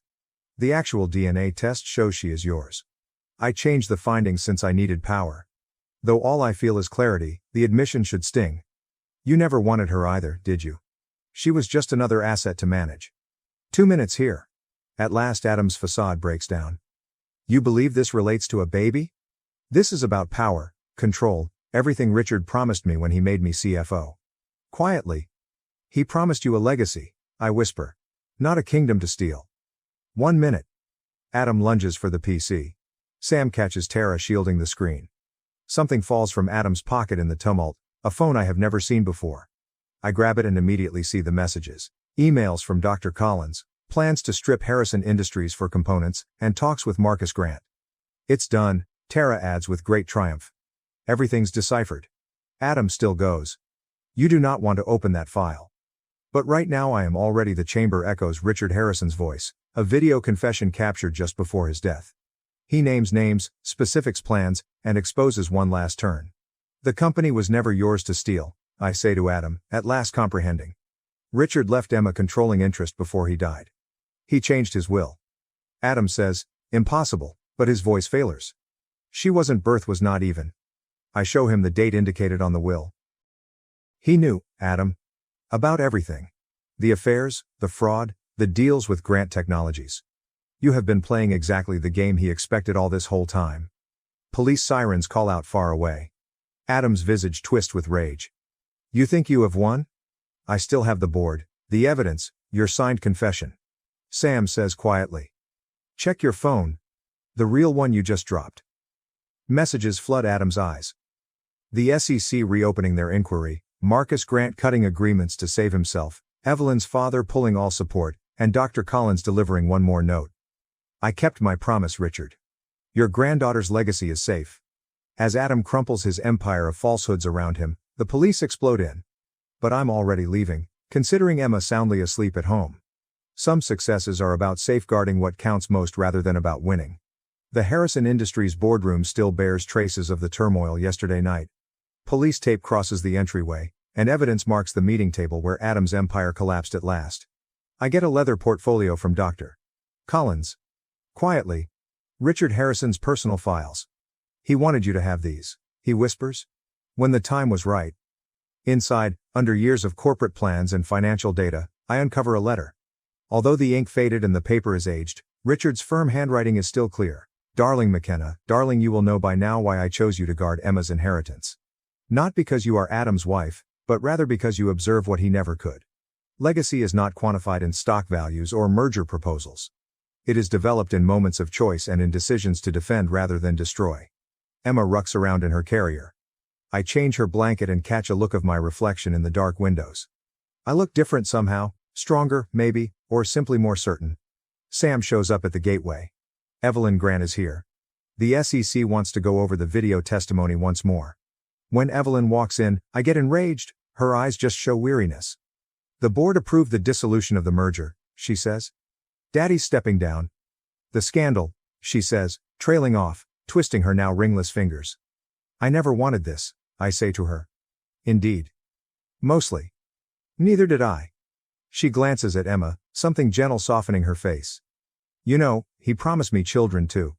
A future I actually believed in. I say, I know. Because I did too, once. Dr. Collins lets his throat clear. The new board members are waiting. They will need direction regarding the future of the company. I consider Richard's letter of choices and legacies. Tell them we're restructuring starting with the charitable foundation. Doubling the funding for single-parent support programs. Tara, already writing the press release, beams from her desk by the computer. We turn to see activity outside. I watch Adam being escorted out by federal officials through the glass walls, his beautiful suit crumpled and his mask of assurance broken at last. He draws me in and starts talking. I ran away. There are certain talks not worth having. There's something else, Doctor. Collins continues, drawing yet another envelope. Your father-in-law left specific instructions about Emma's trust. It's not just money. It's a challenge. Every dollar has to be matched by community investment projects. I chuckle. At last, I grasp. He made sure the legacy has to be earned. It cannot be taken. Speaking of earning, Sam says. Though personally, I think karma in the boardroom had a better ring to it. The investigative piece just went live. Corporate corruption and the price of truth. Watching Emma fall to sleep, I say, no more karma. Just forward motion, neither more revenge nor anything else. Dr. Collins looks up an eyebrow. And Adam? I close Richard's portfolio. We face justice through proper channels. I'm done messing about with his games. Evelyn stands to go, stopping at the door. For what it's worth, I think Richard chose well. Not just for the company, but for her. She points at Emma. I go to Richard's old workplace after she leaves. His nameplate still stands on the door, but shortly it will show Harrison Industries Trust Management. Inside, he is always there in every well-picked element. One last note, dated the day he passed, caught me buried in his desk calendar. Remember, power is in knowing when to stop, not in knowing when to fight. Emma wakes up seeking attention with the tenacity of her father, but happily none of his calculations. I raise her while inhaling that lovely newborn aroma. From the doorway, Sam asks, "Ready to go home?" "Not home," I corrected him, compiling our belongings. Forward. Outside, reporters probe scandal and atonement with inquiries. Tomorrow we bring lawyers, restructuring ideas, and 1,000 choices concerning Emma's future. But right now, in this calm victory moment, I realize Richard knew all along. Sometimes the best payback is in creating something better from the ashes left behind rather than in demolishing what others created. My husband's double life and a mistress's scheme to bring 3 secret children to kick me out of my house, but they couldn't break me. My mistress is attempting to evict me, 42F, from my home, and my husband, 45M, has been leading a double life. I never imagined posting something like this on Reddit, but I'm in dire need of guidance. For the past 20 years, I have worked as a professional photographer with a focus on family portraits and weddings. I recognize the irony of documenting other people's joys while my own family is in disarray. I spent years concentrating on developing my career. Although I had always desired children, the time never seemed to be right. Something connected when I met Robert 5 years ago at the opening of a friend's gallery. He was quiet, considerate, and seemed committed to creating a secure future for us, which set him apart from other people I had dated. After a year of courtship, we were married, and the home we currently reside in was a wedding present from my parents that was only registered in my name. Our marriage was lovely for the first few years. We would spend weekends planning our future family while I edited pictures in my home studio and Robert would bring me coffee. We were ecstatic when, at 41, I became pregnant. Robert decorated the nursery himself, went to all of my prenatal appointments, and even learned how to prepare healthy meals for me. After the birth of our son, everything changed. The signals were there, looking back, but I was too happy about being a mother at last and too tired from late-night feedings to notice them clearly. The once caring and attentive Robert grew more and more aloof. Unless I specifically requested, the man who had painted clouds on our son's nursery ceiling wouldn't even hold him. I initially thought his actions were the result of the transition period that new fathers frequently go through. One afternoon, Robert arrived home early from work, and I was sitting in my studio trying to edit a wedding picture shoot while our son was napping. He organized his desk for an hour, something he had never done before, rather than spending this infrequent leisure time with our infant. Gradually, the late evenings at work began. First, he would explain, it was once a week, end-of-month reports. Training new employees comes next, twice a week. Before long, he was returning home late nearly every night, saying he had to cover extra shifts because the bank was understaffed. The more I attempted to engage him in our son's life, the more he distanced himself, and I realized something was amiss when he missed our son's first grin and dismissed it with a flippant, "There will be other smiles." He adopted the mantras, "I'm not good with babies," and "he won't even remember this stage." Each excuse was like a tiny cut, scarcely perceptible at first, but more agonizing as they mounted. I also began to notice other changes. He became extremely careful of his laptop, changed the password on his phone, and always took calls in a different room. I trusted him even though I now recognized the classic indicators. After all, we had planned every aspect of our family life together and tried for this child jointly. I've always found that looking through my camera lens helps me see things clearly, but for some reason, I failed to notice the biggest scam that was taking place in front of me. That is, until I received a message yesterday that absolutely upended my world. The message included multiple photographs and was sent from an unidentified phone. The pictures of Robert grinning and lounging with a younger woman and 3 kids who resembled him were like a kick to the belly. One picture showed them at a beach. Last summer, Robert had claimed to be on a business vacation at the same beach, which I knew. In another, the timestamp indicates that image was taken during the weekend when Robert claimed to be working overtime, and they were decorating a Christmas tree together. You deserve to know the truth. Your husband has been living 2 lives, and I'm the mother of his other children. I'm sorry you had to find out this way, read the succinct but heartbreaking letter that went with it. I nearly dropped my phone due to my trembling hands. I'm trained as a photographer to identify photos that have been altered, to look for irregularities and manipulations. These images were recent, authentic, and unprocessed. This had been going on since before our marriage, since the children seemed to be between the ages of 3 and 7. As I waited for Robert to return home that evening, my thoughts were racing with all of the late nights, business trips, and justifications he had offered me over the years. When he eventually entered, I silently showed him the pictures. His expression, which was one of resignation rather than alarm or denial, told me all I needed to know. I inquired in a fairly steady voice, "How long?" With my least favorite moniker, Nick, he began. Every word felt like glass in my throat as I said, "How long?" He appeared smaller than I had ever seen him when he sank into the chair. About 8 years. Victoria and I, it started before I met you. I never meant for it to become this complicated. 8 years. He had been living a different life the whole time I had known him. He had another family, a younger lady and 3 healthy kids, while I was undergoing fertility treatments and navigating the difficulties of a high-risk pregnancy at 41. Even though I wasn't sure I wanted to know the answer, I questioned, "Why did you marry me?" He continued, "I loved you. I still love you." As though that were any consolation. Victoria was my past, but you represented something different. A chance at a more stable, respectable life. Then I laughed, a hollow sound that seemed to reverberate throughout our now overly spacious home. Respectable? You built our entire marriage on lies. You watched me struggle to have a baby, knowing you had 3 children across town. However, it wasn't until this morning that the entire tragedy of my circumstances struck. The doorbell rang as I was in the nursery, attempting to soothe my son following a restless night. Victoria, 34F, was standing there with 3 children that were definitely Robert's. She just pushed past me into my house without waiting for an invitation. "So this is the fancy house he bought you," she continued, tracing the wall of my dining room, where I had hung my most treasured family photographs. "Nice upgrade from the apartment he keeps us in." As her kids strolled into my living room and touched everything they could find, I hugged my son closer. It broke my heart to see how much they resembled Robert. His eyes were exactly the same as the oldest, a youngster of about 7. He smiled at the middle child, a girl who was maybe 5 years old. And his curly hair belonged to the youngest boy, who was also around 3 years old. I managed to ask, "What do you want?" Even though her calculating stare told me the answer. Victoria's smile fell short of her eyes. "What's rightfully ours? Robert promised us this house. He said once everything was settled, we'd all live here together. A proper family needs space, after all." After pointing to her kids, she gave my son a stern look. More space than a middle-aged mom and her surprise baby need.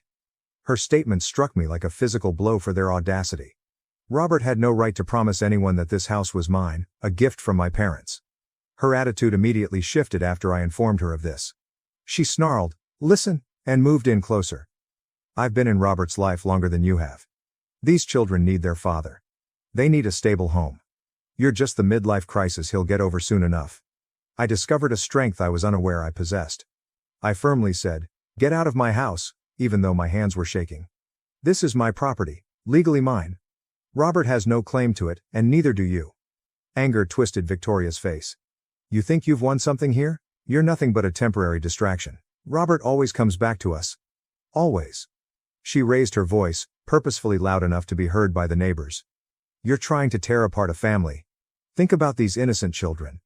Despite my internal disintegration, I maintained my position. The only one tearing apart families here is Robert, and you, by trying to claim what isn't yours. My neighbor Mar, 50 degrees Fahrenheit, came over right away after they departed. She offered to testify if necessary because she had seen the entire incident. She squeezed my hand and added, "I've already written down everything I saw and heard. That woman's behavior was completely unacceptable." I contacted my buddy Jane, 41 degrees Fahrenheit, and she came over immediately. She has assisted me in beginning to record everything, including the messages, the altercation, and Victoria's threats. She also reminded me that I am financially secure because I am a successful photographer. The house is yours. Your business is yours. You don't need Robert's support to raise your son, she stated. Sitting in my home studio right now, surrounded by dozens of pictures of contented families, I'm wondering how I failed to recognize the warning flags in my own life. Robert keeps phoning and leaving messages about finding a solution that makes everyone happy, and we can work this out. As if there could be a happy ending to this degree of treachery. The other family and the falsehoods aren't even the worst part. It's coming to terms with the fact that Robert was merely going through the motions, whereas I was cherishing every second of my late-life pregnancy, carefully recording every scan, every kick, and every preparation for our child.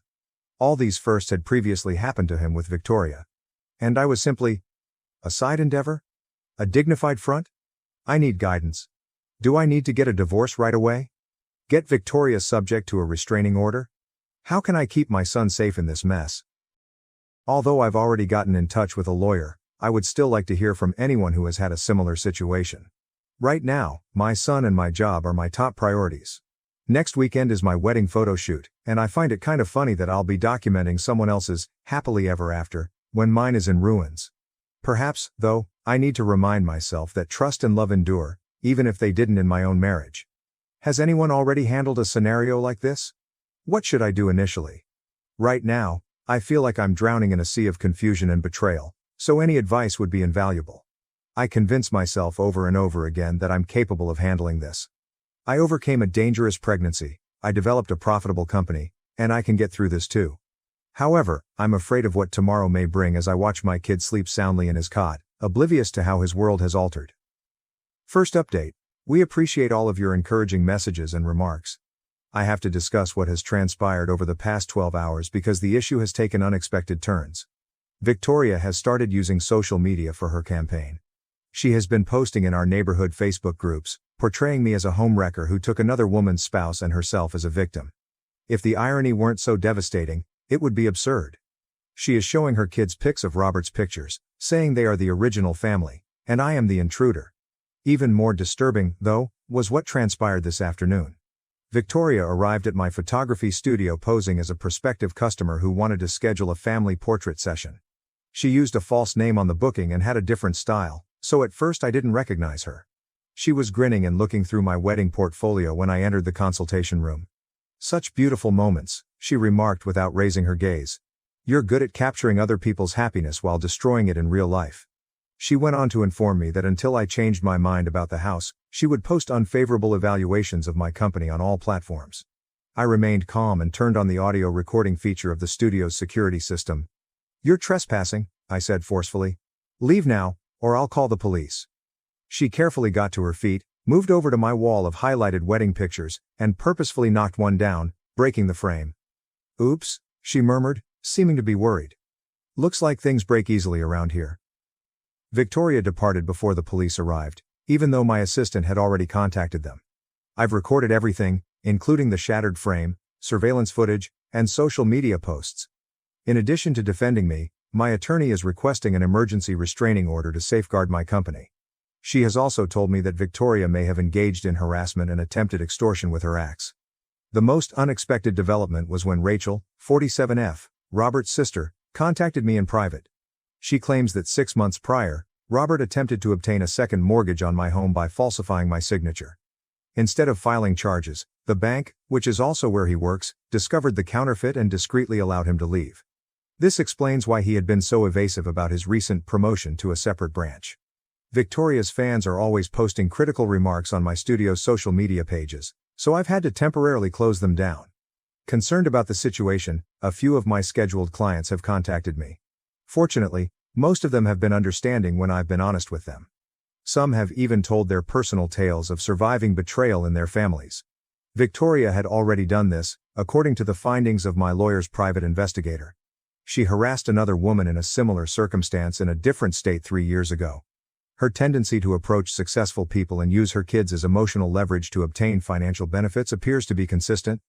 I've joined a support group for parents going through family crisis circumstances and begun individual therapy. The therapist assisted me in seeing that, despite my concerns about becoming a mother at a later age of 42, I am actually ahead in terms of both financial and emotional stability. She is assisting me in creating plans to shield my son from the psychological effects of this circumstance. Telling my wedding customers why I had to reschedule several of our photo shoots has been the hardest part. It feels like a terrible joke to me as a photographer who focuses on capturing love and devotion to have my own life turned into a warning. But my work is becoming stronger. Even when my own life is in disarray, there's something therapeutic about concentrating on sincere moments of happiness. More security cameras have been placed around my home and studio.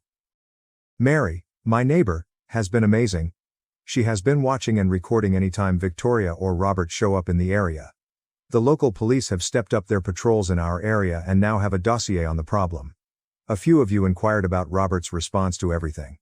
He has been messaging me to say that if I simply quit being tough and agree to sell the house, he can cure everything. He doesn't seem to see that this is about years of deceit and manipulation finally coming to light, not about the house anymore. A particular thank you to everyone who offered materials concerning safeguarding small businesses from defamation campaigns, and once again, thank you for your support. I'm concentrating on my son, my business, and creating a new life free from deceit and manipulation by taking things one day at a time. According to my attorney, we have a solid case for the restraining order as well as possible civil lawsuits for slander and harassment. When there are noteworthy developments, I'll provide another update. Second update. First of all, I want to thank everyone for their ongoing guidance and support. Over the past 12 hours, the situation has taken a number of unforeseen turns. This morning, Robert arrived at my door, unkempt and holding a manila package. He said in a raspy voice, "I've signed papers relinquishing any potential claim to the house. I know it doesn't make up for anything, but I want to do the right thing now." The truth came out when I questioned what caused this abrupt transformation. He had tried to use my property as collateral for loans on several occasions, according to the results of an internal investigation conducted by his bank. He was compelled to leave in order to avoid facing criminal charges, therefore his departure was not voluntary. All of his transactions are currently being thoroughly audited by the bank. However, this is where things become much more intricate. My lawyer's private investigator discovered Victoria's unsettling behavior pattern in 3 states. It appears that she has previously targeted men in solid jobs, established parallel families, and then used the children as leverage to obtain assets and property. Once she got what she wanted, she moved on in each instance. The network of professional photographers has been tremendously helpful. Several well-known photographers in our community launched a counter-campaign after learning of Victoria's attempts to damage my company's reputation. They denounced the harassment and shared their positive experiences working with me. One even volunteered to let me use her studio when I needed it. I have a newfound sense of hope because this support has been a lifeline during such a turbulent period. Even though I have a long way to go, I'm committed to protecting my baby, getting my life back on track, and holding Victoria and Robert responsible for their deeds. As additional information becomes available, I'll keep you updated. A fellow photographer generously offered me a location for shooting, and I accepted. The most startling revelation came from the previous instructor of Victoria's eldest child. After witnessing the social media uproar, she got in touch and shared alarming details about Victoria's previous conduct. Victoria would frequently boast about her method of achieving financial stability during parent-teacher conferences, even displaying records from prior property settlements. By establishing a pattern of what seems to be deliberate deceit and exploitation, my lawyer is assembling a compelling case. It is challenging to trace Victoria's past because we have found that she has adopted at least 3 different surnames in the last 10 years. Records of her involvement in 2 such cases in Colorado and Nevada that resulted in property settlements in her favor were discovered by the private investigator. Unexpectedly, some of Victoria's family members have been contacting her. Her cousin revealed unsettling information about Victoria's previous plots, such as how she picks her victims deliberately depending on their resources and susceptibility to manipulation. The relative claims that before Robert and I even met, Victoria had been keeping tabs on the performance of my photography company for months. My new support group has been a lifesaver. One participant, a family law lawyer, gave me insight into how Victoria's prior actions would impact any custody agreements in the future. She clarified that parents who use their children as pawns in property disputes are seen negatively by the courts. The fact that one of Victoria's former victims got in touch with me this afternoon marked a turning point. Sandra, 45F, from Denver related a situation that was quite similar to hers, including the unexpected visit by kids and the demands for property rights. If necessary, she is willing to testify regarding Victoria's behavioral pattern. My business has had an unanticipated spike in support despite the chaos. Because of my excellent handling of this dilemma, Local wedding planning organizations have begun suggesting clients to me specifically. Anyone who can maintain their professionalism under this kind of pressure is exactly who I want capturing my clients' special moments, a well-known wedding planner told me. Another alarming finding from the bank's inquiry has been made. Robert has been keeping up his double life by falsifying bank papers. He had been taking money out of his retirement account to help Victoria and her kids, which put our son's financial future in jeopardy. I'm getting advice from my financial advisor to document everything for the divorce process. Today, my therapist helped me come to a significant realization. My assets are no longer the only thing I need to defend. It's about confronting a pattern of systematic exploitation that has harmed several families. I may be able to stop Victoria from doing this to someone else in addition to protecting myself by retaliating legally and in public. I've begun a thorough documentation endeavor, documenting every encounter and occasion with my photographic abilities. Despite the pending restraining order, security cameras have repeatedly seen Victoria driving past my residence. We are adding each event to our legal file.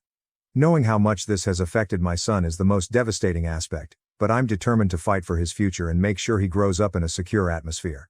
Finding some of Victoria's social media posts in which she appeals to sympathy by mentioning her kids has been a noteworthy development. She asks them why someone would take their father away when they are holding signs. According to my attorney, this type of conduct frequently backfires in family court since judges highly disapprove of parents who openly use their kids as leverage. For the protection of my house and place of business, I have engaged a security consultant. They have assisted me in putting in place a thorough safety procedure that includes direct links to local law enforcement and panic buttons. My son's safety cannot be compromised, even though it feels strange to have to take these steps. I'm meeting with a forensic accountant tomorrow who focuses on exposing financial fraud in divorce proceedings. It appears that Robert's financial history demonstrates a pattern of questionable activities that may support the claim of intentional fraud. I appreciate all of your help and guidance. I would especially like to thank the Reddit legal community for assisting me in understanding my options and rights. When there are noteworthy developments, I'll provide another update. Third update. I would want to discuss what appears to be the last chapter of this tremendous circumstance. Significant changes have occurred during the past week, and there has now been some resolution. There have been some surprising developments since the divorce process formally started. In addition to using business cash and depleting his retirement accounts, the forensic accountant found that Robert had been doing so in order to assist Victoria's family and keep up connections with 2 other women in nearby states. The internal probe conducted by the bank has now evolved into a comprehensive criminal investigation. If Victoria's complex plan fell apart more quickly than everyone anticipated. 5 more ladies came forward with similar experiences after my last update. The pattern was the same in all of them. Victoria targeted wealthy men, formed parallel families, and then used the children to increase her wealth. Together with these women and their attorneys, we have put together a thorough case that is currently being examined by prosecutors across several states. The most important discovery was made by Victoria's former assistant, who supplied thorough documentation of her business plan. These records, which included in-depth notes about my photography company from before I met Robert, demonstrated how she investigated possible targets. To obtain property rights, she planned fortuitous encounters and deliberately exploited circumstances. During our meeting with my lawyer last Tuesday, we learned that Victoria had tried to perform the same ruse in Washington state while she was attempting to seize my residence. In that case, the detective introduced herself with yet another surname and shared surveillance footage of her exploring properties with another man. The direction of my photographic business has changed unexpectedly. I've been inundated with bookings since my story was featured, with my consent, in a bridal magazine piece about resiliency in the wedding industry. As one bride stated, someone who can maintain artistic integrity while handling life's biggest challenges is exactly who I want capturing my wedding. This is why couples intentionally invite me. I've established a support system for people who have encountered comparable difficulties. Despite the anguish, this phase of my life has shown me a strength I was unaware I possessed and that reconstruction is achievable with perseverance and the correct assistance. Knowing that I've learned lessons from this event that I will always apply, I will keep fighting for my son's safety and our future. We are developing tools to support professional women who are the targets of similar scams. We're working with financial advisors and family law lawyers to provide resources that will assist people in recognizing and safeguarding themselves against this kind of deception. Our advisory board now includes 3 of Victoria's former victims. Victoria is currently the subject of several fraud investigations, and the restraining order against her has been rendered permanent. When her own posts were used as proof of abuse and attempted extortion, her social media effort completely failed. Her tendency to use children as emotional leverage particularly worried the judge. Speaking of kids, the child advocate assigned by the court found that Victoria had been teaching her kids to seem distressed for pictures on social media. Child Protective Services is currently addressing a troubling pattern of emotional manipulation that was discovered during the investigation. The fact that these defenseless kids were used as pawns saddens me. The life Robert feigned to lead contrasts sharply with his current circumstances. Mutual friends claim that he and Victoria only ever fight about money while he rents a modest apartment on the outskirts of town. Since his financial wrongdoing lawsuit is still pending, his banking career is essentially over. Everything that previously made the man who said he needed a respectable life seem respectable is gone. I found a new schedule with my son. He may safely explore the comfortable play space I've created in a portion of my home studio while I edit pictures. I was given full custody by the judge, and Robert was only permitted supervised visits following his completion of parenting programs and counseling. The mansion, which has been the subject of so much drama, has come to represent tenacity. I've redecorated, wiping off the evidence of dishonesty and substituting real moments that I took pictures of. Photographs of my client's sincere happiness and love now adorn the walls Victoria once desired, serving as a daily reminder that reality wins out over deceit. According to my therapist, I'm processing this trauma with amazing ease. Even while it still hurts, the betrayal no longer defines who I am. I've discovered that being a 42-year-old late mother wasn't a drawback. I had the tools and strength to shield my son from this upheaval because of my well-established work and life experience. For those who are curious about Victoria's most recent attempts, she and Robert have been mandated to reimburse her former victims. After learning that Victoria had been using child support payments to finance her real estate ventures, their maternal grandmother took custody of Victoria's children.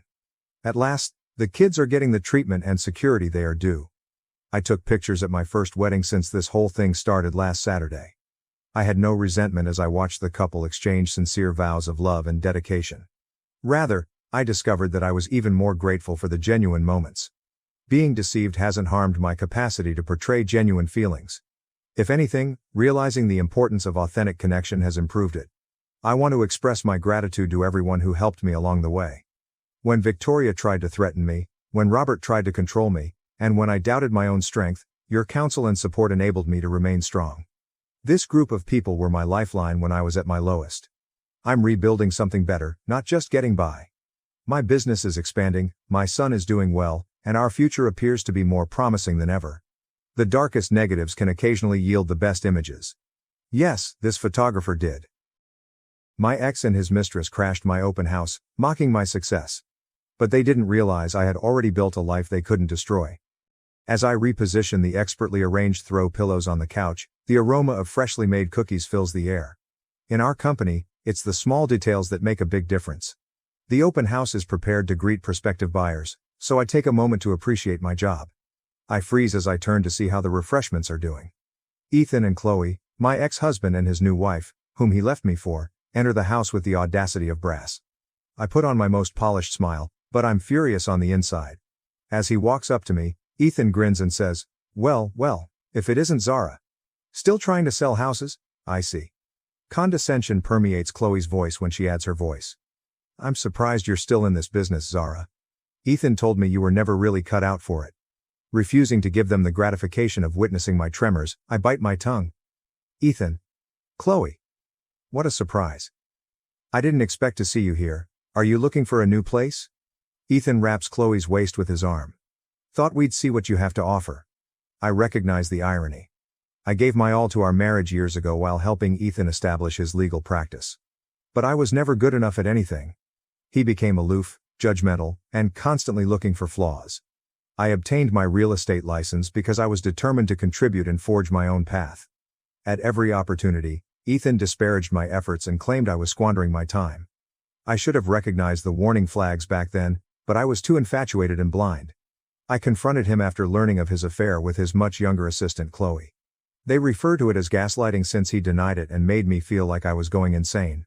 The truth was right in front of me, even if I didn't want to believe it. I was caught off guard by the divorce. What a joke, Ethan filed, claiming irreconcilable differences. Before the ink on the paperwork dried, he moved in with Chloe. He did everything he could to leave me with nothing, even though I battled valiantly for a just settlement. I reached my lowest point, but I didn't want to stay there. Determining to succeed on my own terms, I put my all into my work, and I succeeded.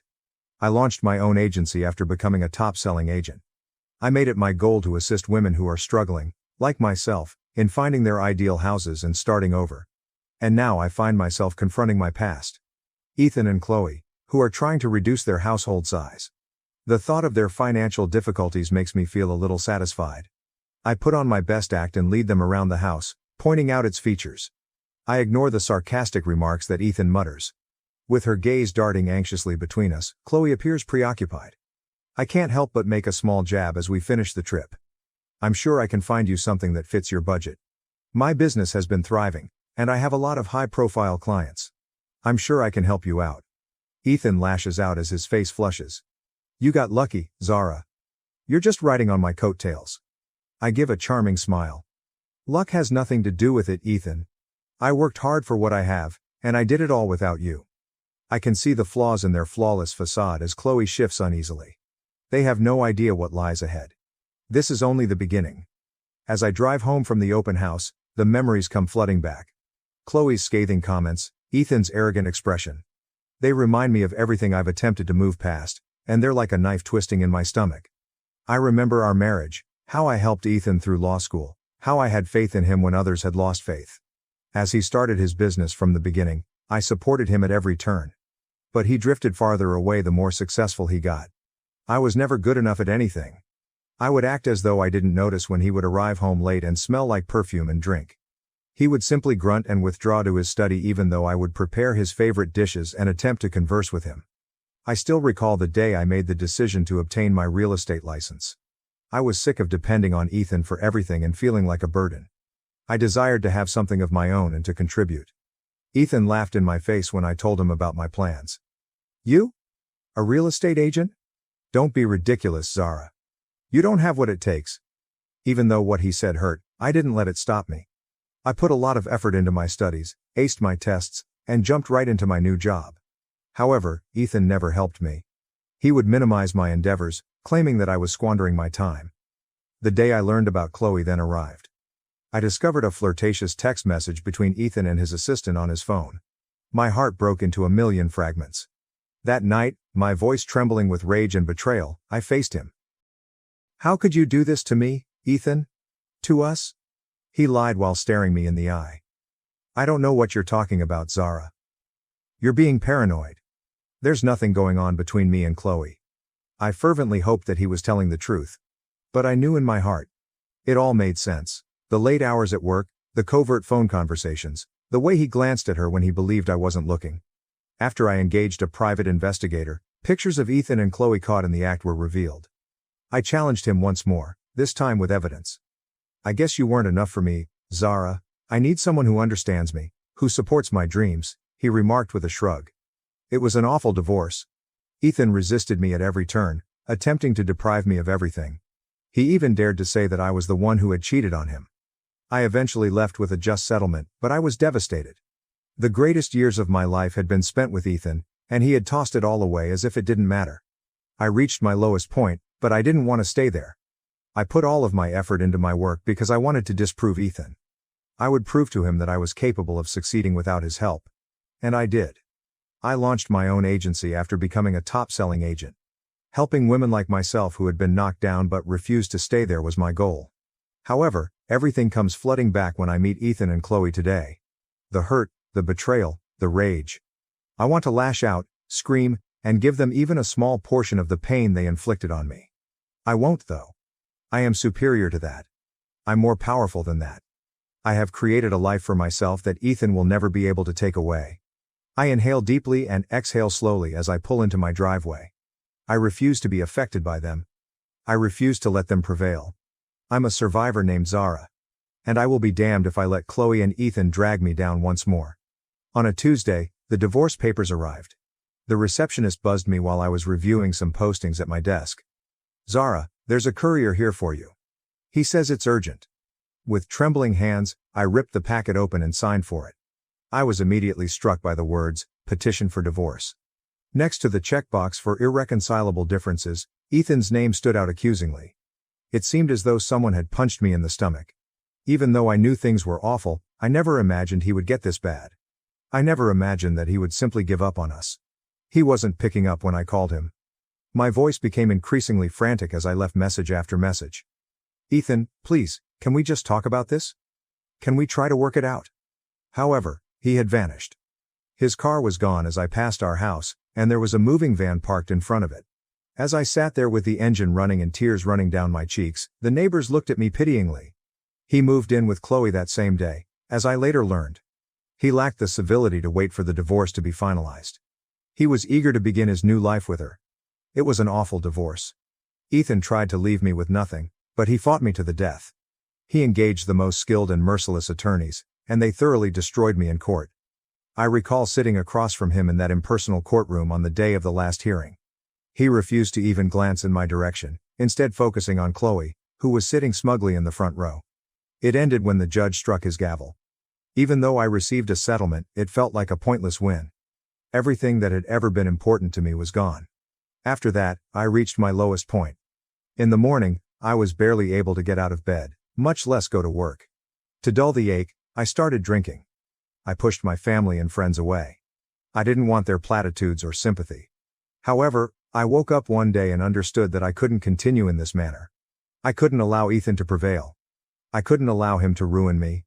I put my all into my work because I was determined to be successful. I accepted every client and every listing. Fueled by an unquenchable fire in my gut, I worked harder than I had ever done. Painfully and slowly, I began to reconstruct my life. I discovered a new apartment, a little, comfortable space that was exclusively mine. I met new pals who were not sympathetic toward me and who were unaware of my background. I concentrated on finding my clients the homes of their dreams. I focused on helping women going through divorces, women who, like me, were beginning over. I became their rock and advocate. I began to recover as the months stretched into years. The pain grew tolerable, but it never quite disappeared. I discovered how to cope with it and turn it into motivation for my goals. I launched my own agency after becoming a top-selling agent. I surrounded myself with positive, self-believing people. I discovered a fresh feeling of direction and motivation for getting out of bed in the morning. However, I will always remember what Ethan did to me. He threw me aside like I was nothing, and I will never forget it. And I promised to hold him accountable one day. I would one day show him what he lost by choosing Chloe over me. I would get my revenge one day. I put my attention on my work, my clients, and creating the life I deserve for the time being. Zara here, and I'm not going to be broken. As the years went by, I threw myself wholeheartedly into my profession. I accepted every challenge and every listing. I was determined to prove myself, so I put in more hours than everyone else, and it was successful. I became the top-selling agent in my office as my sales figures soared. My clients were so pleased with me that they told their friends and relatives about me. My area of expertise was helping women who were starting over or going through difficult circumstances. I turn into their confidant and mentor. I assist them in locating homes, places where they can recover and start over. At her closing, one of my clients, Sarah, a single mother, gives me a big hug. With tears in her eyes, "I couldn't have accomplished this without you, Zara," she says. "You gave me the strength to start over, to believe in myself again." Her advice sticks with me and strengthens my resolve. I understand what it's like to feel lost and like you've reached your lowest point. However, I am also aware that it is possible to rise above the past and create a new life from its ashes. I launch my own agency and surround myself with a group of strong, kind ladies. We establish ourselves as the agency of choice for women in transition, those who require a little more understanding and support. I establish myself as a respected member of the community, and my business prospers. I get asked to offer my experience and knowledge at conferences. For young women who are interested in real estate, I even launched a mentorship program. But Ethan is always in the forefront of my mind. I will always remember how he deceived me and abandoned me, leaving me broken and alone. I monitor him and his legal practice. I hear tales of unethical behavior and clients that feel taken advantage of and deceived. I waited for the ideal opportunity to present itself. I'm prepared to wait as long as it takes since I understand that retaliation is a dish that tastes the finest cold. Then, one day, an opportunity presents itself. I'm holding an open house for a luxurious home, a magnificent mansion with expansive city views. I hear a recognizable voice behind me while I'm displaying the gourmet kitchen. "Zara, I thought that was you." When I turn around, I see Ethan and Chloe, who appear older and more scruffy than I recall. Chloe's face is unpleasant and pinched, and Ethan's hair is becoming gray at the temples. "Ethan, Chloe, what a surprise," I say calmly, with a kind smile. "I didn't expect to see you here." Chloe says, We're looking for a new place, as she glances around the room. Something a little more affordable. My eyebrows go up. Oh, we're having some financial trouble, are we? Ethan frowns, his face flushed. That's none of your business, Zara. We're just exploring our options. I grin slowly, like a predator. Of course. Well, as you can see, business is booming for me. I've got high-profile clients from all over the city, and my agency is thriving. I'm sure I could find you something suitable. We don't need your help, Zara. We're doing just fine on our own, Ethan says, glaring at me while Chloe appears uneasy. I turn back to the kitchen and shrug. Suit yourself. But if you change your mind, you know where to find me. I can't help but feel a rush of satisfaction as they leave. Despite the fact that Ethan broke me once, I've become stronger and better than before. Now that I've witnessed his struggles and the weaknesses in his flawless exterior, I know it's almost time for me to exact my retribution. Even though I lost the battle years ago, I'm still committed to winning the war. And with my pride and head held high, I'll do it how I want. Despite having ruined my past, Ethan and Chloe have no influence over my future. I'm Zara, and I can't be stopped. My assistant buzzes me when I'm sitting in my office a few days after the open house. Zara, there's Chloe here to see you. She says it's urgent. A glimmer of astonishment passes, but I maintain my composure. Send her in. Chloe enters, appearing worn out and anxious. She avoids my eyes as she fidgets with her purse. Zara, I need your help. I recline in my chair and examine her. Oh? And why would I help you, Chloe? You and Ethan made it pretty clear you wanted nothing to do with me. She inhales deeply before finally seeing me in the eye. Ethan and we're having some financial difficulties. His law firm is struggling, and we're barely making ends meet. We need to sell our house, but we don't know where to start. At what she said, I can't help but feel a little satisfied. The powerful lawyer, Ethan, came to me and begged for my assistance.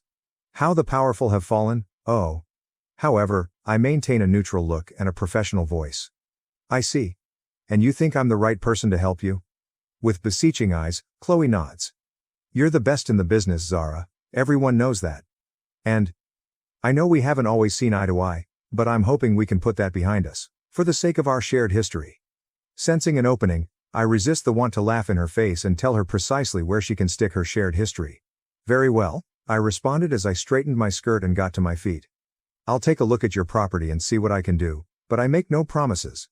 With a look of relief on her face, Chloe nods enthusiastically. Thank you, Zara.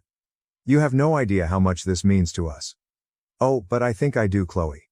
I think I know exactly how much it means to you. And I plan to use that to my full advantage. I help Ethan and Chloe prepare their house for sale over the course of the following few weeks. I send in my crew of photographers and stage designers to turn the dilapidated property into a sleek, contemporary focal point. I can't help but notice the tension between them, though, even while I work. Being irritated and short-tempered, Ethan lashes out at Chloe over the simplest things. In contrast, Chloe appears withdrawn and miserable, with dead dull eyes. One day, Chloe pulls me away while we're reviewing some papers. Zara, can I talk to you for a minute? In private? I walk her into a quiet room and nod. Her hands tremble as she inhales deeply. I don't know how much more of this I can take. Ethan, he's not the man I thought he was. I pretend to be surprised and raise an eyebrow. Oh. What do you mean? Tears come to Chloe's eyes. He's controlling, manipulative.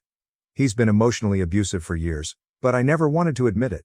I thought I could change him, but I was wrong. I suppressed the glimmer of pity I have for her. This woman destroyed my life by stealing my spouse.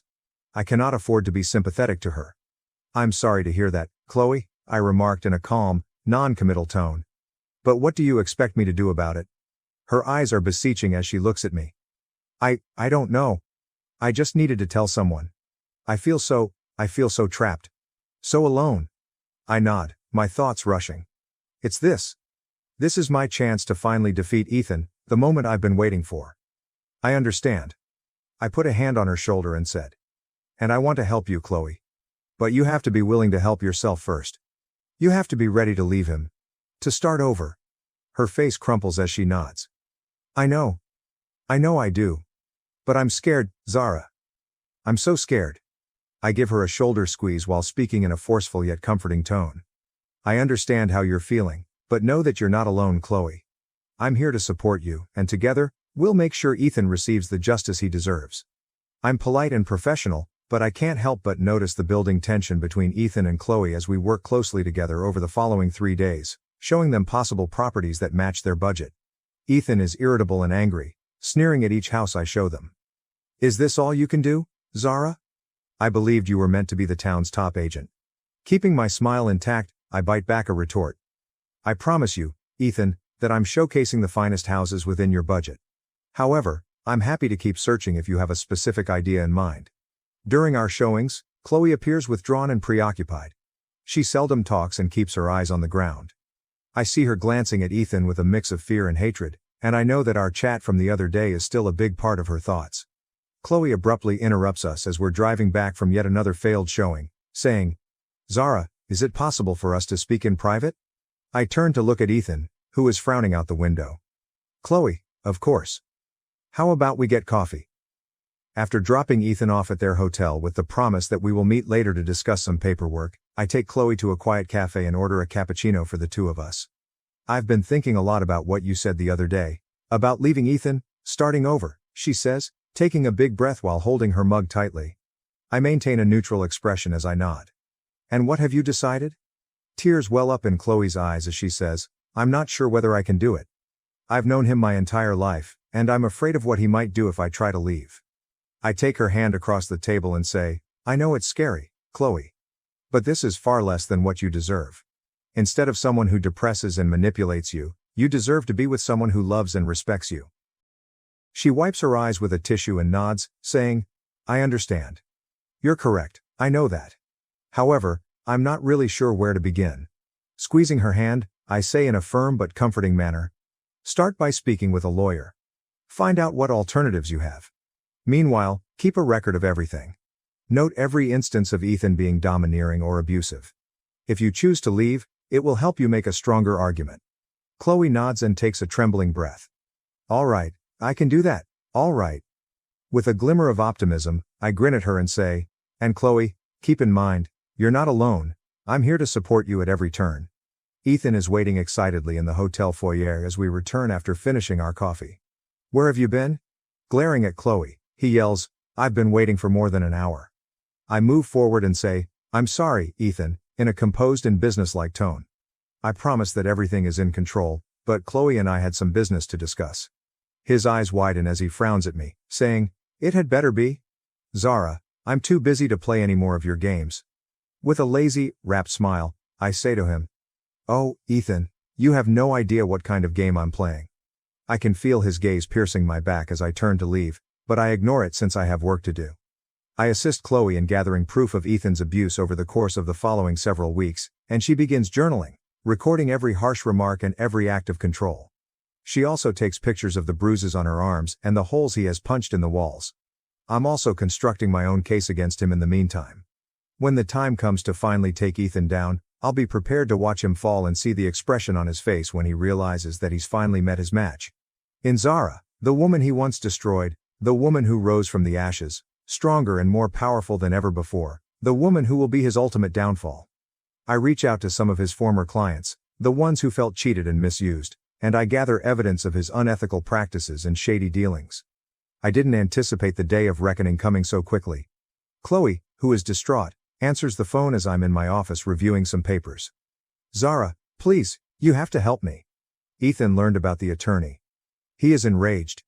He's threatening to destroy me and injure me. In a second, I'm standing up and reaching for my purse and keys. "Listen, Chloe. Now leave that place. Find a secure location. I'll look after Ethan."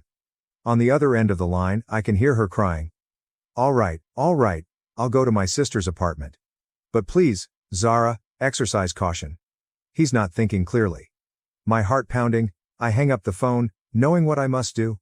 My thoughts racing with potential outcomes. I know I need to be clever about this, have to play my cards exactly right, as I make my way to Ethan's office. He looks up from his desk, his face contorted with anger, and they enter his office without knocking, holding my head high. "What the hell are you doing here, Zara?" I give him a chilly, cunning smile and say, "Ethan, I believe you understand exactly why I'm here. I am aware of the things you have been doing to Chloe. I am aware of the manipulation and abuse." With his hands clenched at his sides, he gets to his feet and says, "Zara, you don't know anything. You're just a resentful, envious lady who finds it impossible to move on from the past. With a hard, brittle laugh, I say, "Oh, Ethan, you don't know what I'm capable of. I have been observing you in order to collect proof. I am aware of your dubious activities and immoral behavior. I have enough to demolish everything you've ever worked for and ruin you." I can see the terror in his eyes as his face goes pale. "You're bluffing. You've got nothing on me." "Oh, but I do, Ethan," I say, reaching into my purse and taking out a big folder. "You cheated and lied to your former clients, and I have their testimonies. I have financial documents that prove your fraud and embezzlement. I have pictures of the bruises you gave Chloe when you were angry." He rushes to retrieve the folder as I hurl it onto his desk. "Ethan, it's over. You're done. And I'll make sure you spend the rest of your life in prison if you ever approach Chloe again or touch her." His face twisted with dread and anger, he looks up at me and says, "Zara, you can't do this, you can't ruin me."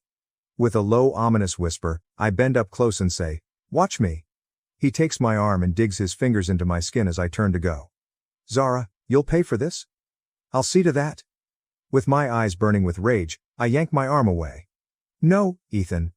You will be held accountable for what you have done to Chloe, me, and everyone else you have harmed in the process. I'm going to be the one to ensure that you make the payment." With my heart thumping in my chest, I leave his office, knowing that this is only the beginning and that a long and challenging road lies ahead, but I also know that I'm prepared for it. I'm ready to stand up for what's right, to regain the power that Ethan took from me all those years ago. I get into my car and drive to Chloe's sister's house, my mind racing with potential solutions. I know I must be there for her, to support her during this trying time, but I also know I must be strong, to take the lead, because this is my battle too. I am Zara, and I am a force to be reckoned with. Heaven help anyone who tries to stand in my way. This is my chance to put things right, to get the retribution I have been longing for. And I will not stop until Ethan is held accountable and made to pay for all the suffering he has caused. The consequences of my confrontation with Ethan are swift and severe. Within days, his abusive behavior and unethical practices are widely publicized in the city's newspapers and news websites. His law firm collapses, sending clients running in droves. His partners distance themselves in an attempt to preserve their own reputations. And Ethan himself is humiliated, his name becoming associated with dishonesty and corruption. Knowing that I contributed to his demise, I watch it all play out with a grim sense of satisfaction, but I also know that my work is far from done. Chloe files for divorce, and I assist her in finding a new home, a modest but comfortable apartment in a quiet neighborhood. She is terrified and overwhelmed, but I reassure her that she is not alone and that there are people who want to support her. She tells me about years of abuse and manipulation, the ongoing fear and self-doubt, and I tell her about my own divorce, how Ethan almost destroyed me but I found the strength to rebuild my life. We spend long hours talking, sharing our stories and our pain, and together we begin to heal, finding a new sense of purpose and hope. Chloe goes to treatment and begins classes to complete her degree. I immerse myself in my profession, committed to changing the lives of other women who have experienced similar hardships. After a few months, things start to return to normal, and Ethan fades into the background as a warning about what happens when ego and power run amok. However, one day, I get a call that completely alters everything. Ethan is pleading with me for assistance. "Zara, please," he pleads in a broken and frantic voice. I know I have no right to ask, but I don't know where else to turn. My freedom, my reputation, and my career are all on the line. I need your assistance.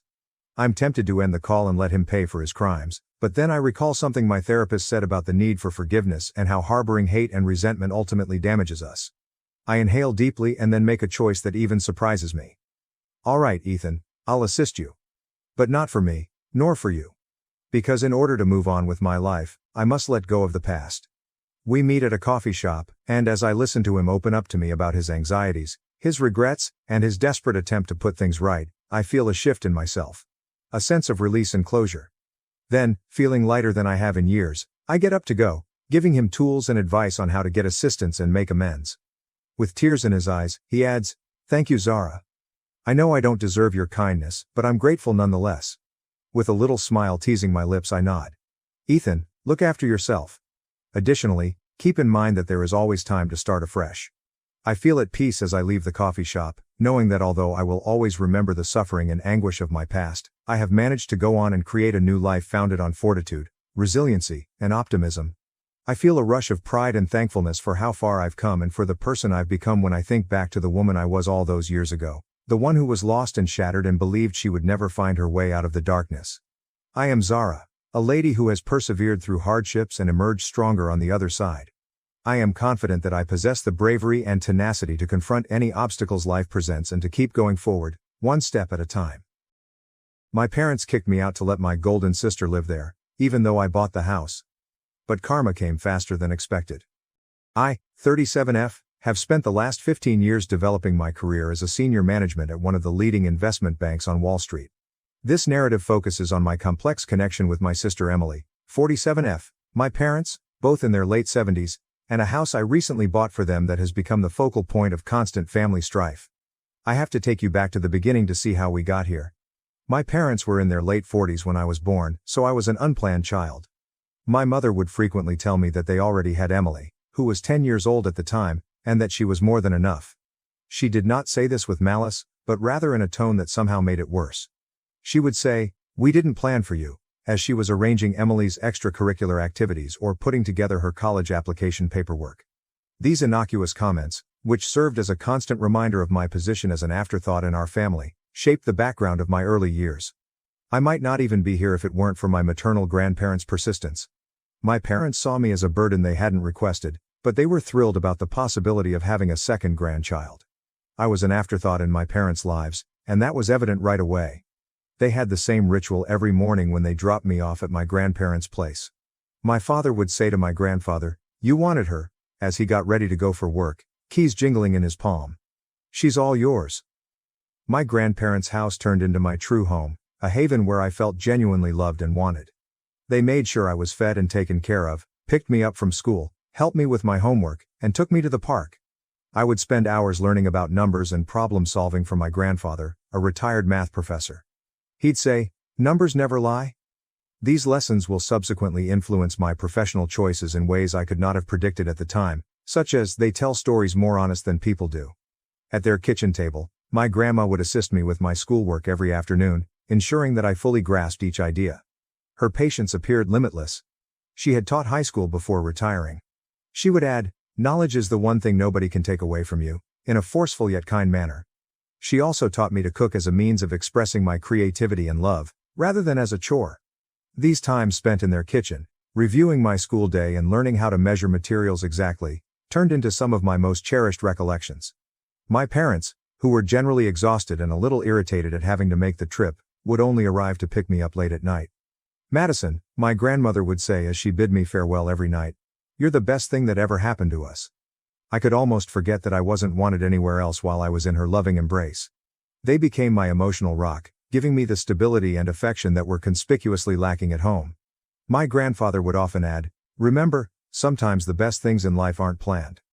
I learned to live as an afterthought in my own home as Emily got ready for her promising future. My sister just pretended that I didn't exist. She wasn't nasty or harsh. She would be lying on the couch, talking on the phone about mails and college applications, totally unaware of me, while I played with my dolls in the corner of our shared living room. The difference between how my parents treated Emily and me was clear and consistent. I would hear my mother's proud voice as she talked about Emily's achievements with family or friends. Emily got straight A's again. Emily made the debate team. Or, Emily got accepted to her dream college. They went to all of her school functions, scientific fairs, and debating contests. They consistently cited, "We're too tired," "We have to work," or "You understand, don't you?" as excuses for their glaring absence from my events. My grandparents took on the role of my cheerleaders, attending every school function with joy and true pride on their faces. I hoped that things at home would change when Emily went off to college. I was the daughter who stayed, and perhaps my parents would see me at last. I was completely mistaken. I went from being invisible to being the housekeeper at the age of 14. My mother would call out to me, "Madison," before I could even put my backpack down after school. "The house needs cleaning.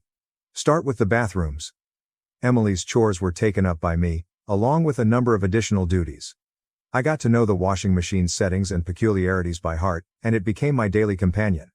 Cleaning, cooking, and keeping a home for parents who hardly acknowledged my existence seemed like a continuous loop of housework. My father would remark, "You live here. You need to contribute," if I hesitated in the least. "Your sister always did her part." My career progressed from cleaning to cooking by the time I was 14. The shift wasn't gradual. My mother just quit preparing dinner one day. One morning she declared, "You're old enough now. We expect dinner ready when we get home from work." I maintained a stellar academic standing in spite of the taxing domestic responsibilities. My teachers encouraged me to compete in a variety of academic events after noticing my ability for economics and mathematics. In order to help me get ready, my grandfather would dedicate extra time to teaching me complex ideas that were way above my grade level. He would exclaim, "You have a gift with numbers," with pride shining in his eyes. "Don't let anyone tell you otherwise." Dreaming about college was the only way I could get away. I would go to my room every night after doing the dishes and go through university websites.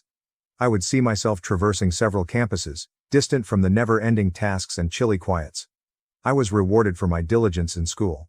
Despite my household responsibilities, I maintained straight A's, and at the age of 16, I received acceptance letters from a number of prestigious colleges, including some renowned for their top-notch finance programs. Emily's engagement followed. One Sunday afternoon, she bounded in the front door, pulling a tall, smartly dressed man along with her. She let out a squeal. "Mom, Dad. This is James, we're getting married." You would believe that someone had just declared their lottery victory. With my mother sobbing with happiness and my father already taking out his phone to call family, my parents literally sprung from their seats. "We'll cover everything," my mother exclaimed as she gave Emily a hug. "Our first daughter's wedding has to be perfect." For months, our home was occupied with wedding preparations. Every discussion centered on guest lists, venues, and flowers. With expensive outfits, high-end vendors, and everything at the top end, money appeared to flow like water. Despite attending the wedding, my grandparents didn't appear to enjoy the extravagant decor. My grandfather merely shook his head at the champagne fountain, and I saw my grandma scowl at a sculpture that most likely cost more than a semester's tuition at college.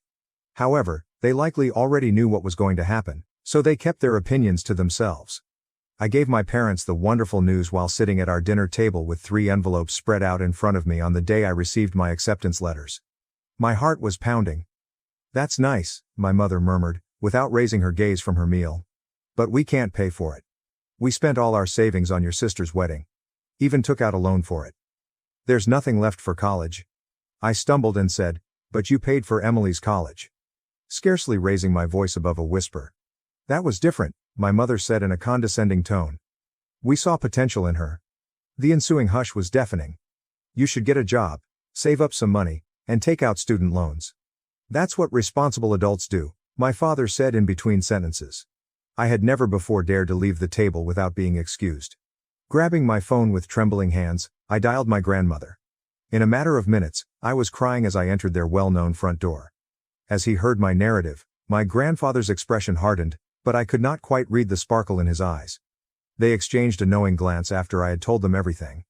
My grandfather took my hand and said, "Madison, we've been saving for your education since the day you were born, so we've been expecting something like this." He returned with a folder after walking to his study. Bank statements demonstrating years of meticulous saving were found inside. "You can choose any of those universities. We've got you covered." I moved in with my grandparents that evening after packing my necessities. When I told my folks I was going, they were downstairs watching TV and hardly looked up. My mother said, "Whatever you think is best," while keeping her gaze fixed on the TV. Did I hear the relief in her voice? The years that followed were revolutionary.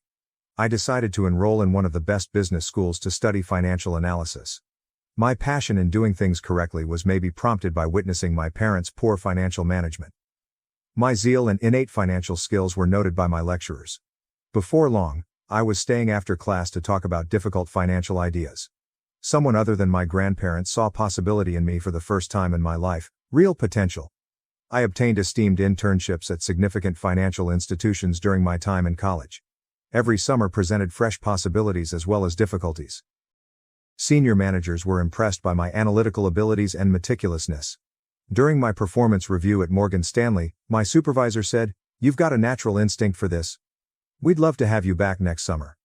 With the exception of calls with my grandparents, I kept my head down and concentrated on my schoolwork, hardly thinking about my family.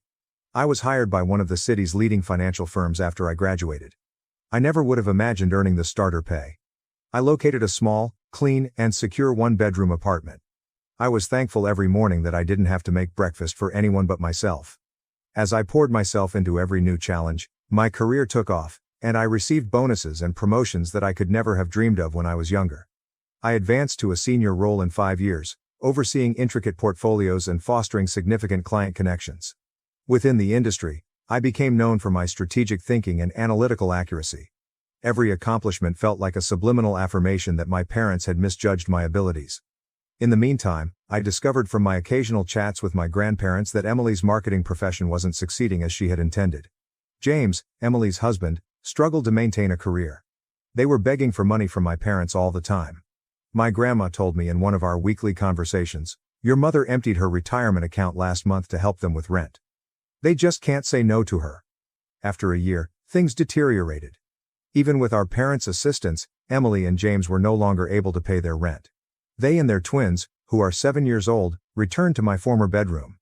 My parents, who had previously been really pleased with Emily's abilities, suddenly had to provide for her whole family in addition to their golden child. I maintained my distance, concentrating on developing my own life and profession. Every bonus, promotion, and successful transaction served as a subliminal affirmation that I wasn't the failure my parents had predicted me to be. I had substantial investments and money by my mid-30s, which included enough for a down payment on a home of my own. Then everything was different. My grandfather died unexpectedly after suffering a severe heart attack. It was a tragic loss. He was the father figure who had supported me when no one else did, and he had been more than just a grandfather to me. After that, my grandma, who had spent more than 50 years with him, seemed to lose her spark. She followed him less than 2 months later. In every significant sense, they had been my biological parents, and suddenly they were no longer with me. Behind me at the funeral home, I heard my mother's voice while I was setting up my grandmother's funeral. "Madison, do you want some help with the arrangements?" She was standing there when I turned around, looking older and more worn out than I had remembered. A part of me wanted to tell her to go, but I refrained because of her face. "Sure," I said to myself. "That would be nice." My parents started to open up over the course of the following few days as we prepared the service. They acknowledged that they were having difficulties. One afternoon, when we were choosing flowers, my father admitted, "We haven't been financially well off since retirement." He went on to say, "We barely make ends meet," before mentioning Emily's twins. I recognized that my sister and her family continued to live with them and rely on their diminishing income. We convened in a wood-paneled office for the reading of the will 1 week after we buried my grandma. Emily and James were slumped on recliners next to my parents, while I sat opposite from them. The tension was thick enough to sever with a knife, and the room smelled of furniture polish and old papers. Though none of us realized it at the time, what followed would start a series of events that would permanently alter the relationships of our family. After adjusting his glasses, Mr. Patterson, the notary, started reading in a monotone. I anticipated the standard legalese, but what followed made everyone take notice. "To our beloved granddaughter Madison, we leave our house at 1542 Maple Street and the sum of $150,000. The ensuing hush was deafening. My mother tightened her hold on my father's arm until her knuckles turned white, and Emily's mouth dropped wide. After clearing his throat, Mr. Patterson went on. He glanced at my mother and said, "And a personal note from Mr. Henderson to his daughter Margaret." The message said, "Remember, Margaret, that we provided you with $200,000 just when you needed it most. As we respected your needs back then, we expect you will respect our final decision." My mother's cheeks turned pale after flushing red. Emily and James looked at each other anxiously, while my father gazed at the floor. In the parking lot, my parents came up to me when the notary had finished and collected his paperwork. Something desperate had taken the place of the calm manner they had displayed during the funeral preparations. With a shaky voice, my mother said, "Madison, honey, you must realize that we always assumed we would inherit the house. We're having trouble, but we were depending on it. The mortgage, Emily's family's expenses, we could really use the house," my father continued, stroking his gray hair. Speaking about how her youngsters wanted a yard to play in, Emily also joined in. "However, I just got into my car and left." I kept thinking about my grandparents' parting gift over the course of the following few weeks. My life was well established near the city, and although the house I had inherited held many priceless memories, it was too large for me alone. In the meantime, I learned about my parents' growing financial difficulties from our weekly chats. Helping Emily and her family had drained their retirement funds, and they were finding it more and more difficult to pay their own mortgage. I gave it a lot of thought before deciding. I would purchase my parents a better house, one that is single-story, has a lovely garden, but is easier to maintain, with the money I make from the sale of my grandparents' house and my own savings. For their retirement years, something cozy. I was shocked by their response when I shared my concept with them. They actually started crying with happiness. After several weeks of house hunting, we eventually discovered the ideal location. A stunning ranch-style house with large doorways and no stairs in a peaceful neighborhood. My folks couldn't stop gushing about how thrilled they were after the purchase was finalized. A proper housewarming party is what we need, my dad said. It is the least we can do to make all the arrangements. That would be beautiful, I said, intending to show them the deed at the festivities. Tell me when, please. Weeks went by. Even though I had a lot of work to do, I kept expecting an invitation. Oh, my mom would say, we're still planning. You are aware that these tasks require time. My father would also say, we want it to be perfect. We'll notify you shortly. I was annoyed by their evasive answers for some reason. One evening, I was putting Emily's name into Facebook following another evasive phone call from my mother. We weren't connected on any social media, and I hadn't seen her page in years. Just hours ago, it was posted, I can't wait for this Saturday's housewarming party for Mom and Dad. I can't wait to celebrate with everyone in this beautiful residence. Numerous friends and family members confirmed their attendance and scores of comments on the page. Pictures showed caterers being hired and decorations being set up. This was hardly an impromptu get-together. Weeks had been spent organizing it. I called my mother with a little trembling fingers. Hello, Mom. I wanted to inquire further about the housewarming party. Do you have a date in mind yet? Oh, honey, not just yet, she said with ease. Most likely in a few weeks, the specifics are still being worked out. Everyone except me, apparently. I had to make a choice as that Saturday drew near. Shall I go up to them? Do I have to let it go? How could they keep me out of the festivities after everything that had transpired, after I had purchased them this house? I would eventually find out, but not in the manner I had anticipated. I parked a block from the house I had purchased for my parents on Saturday. I could see dozens of people mingling through the windows, including Emily's social circle, friends, and relatives. My father offered tours of the house I bought, while my mother, dressed in her special occasion pearls, welcomed guests at the entrance. Twinkling lights and welcome banners adorned the mansion.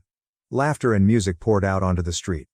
It was obvious that they had spent weeks organizing this housewarming celebration, to which I was not invited. For a while, I sat in my car and watched Emily's twins chase each other past crowds of grown-ups who were ogling them. I could see moving boxes with Emily's handwriting on them stacked in the corner through the wide bay window. The process of relocating her family's possessions had already begun. I inhaled deeply before sneaking in through the side door. The aroma of flowers and catered cuisine filled the house. I heard my father speaking to a gathering of people in the living room when I followed his voice. After all these years of hard work, we finally did it, bought our dream home. My mother excitedly added, don't forget about Emily. She helped so much with the down payment. Such a wonderful daughter, always thinking about family first. Unlike some people, she went on. In response to a question about me, she said, our younger daughter hasn't helped us at all. Too busy with her career to care about family. Heat sprang to my face as I stood in the doorway. Everyone jumped when I said, actually, I think you've got that backwards. There was a dead silence in the room. My dad was the first to recover, grinning tightly. Madison, what a surprise. Especially since you forgot to invite me to the housewarming party for the house I bought, I said as I entered the room. The quiet grew longer. His shoes quickly piqued Emily's husband's curiosity. Inquiring as to why everyone appeared so distressed, one of the twins pulled at Emily's sleeve. You bought it, yes, but it's ours now? You can't expect eternal gratitude, my mother said with a hint of abrasiveness. With the heads nodding around him, my father added, that's right, gaining confidence. And frankly, you're not welcome here. This is a family gathering. And Emily and her family will be living here too, my mom said. They've already sold their house, it's all arranged. The twins need a stable home. I extracted a folder from within my bag. I remarked, you seem to be confused about something, and held out the ownership and deed documents. This house belongs to me. I never signed it over to you. The color of my mother's face changed from pale to ashen. My father began to ramble on about his responsibilities to his family. Emily's self-assured grin broke when she became aware that her preparations were failing. Despite my shaking palms, I continued. I was planning to give it to you tonight, maintaining a firm voice. I thought this could be a fresh start for all of us. Instead, you've shown me nothing has changed. When my mother said, you can't do this? Her voice became a screech. We're your parents. No, I said softly.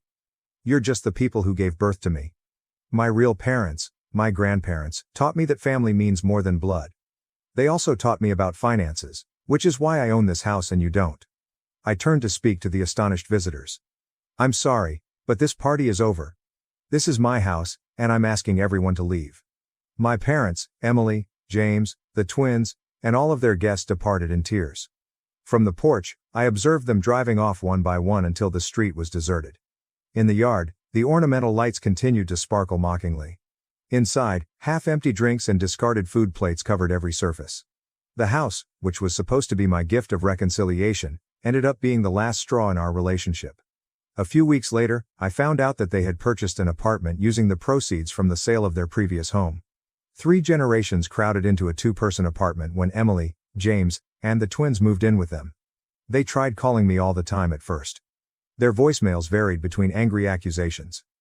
You've become so heartless, just like your grandparents warned us you would.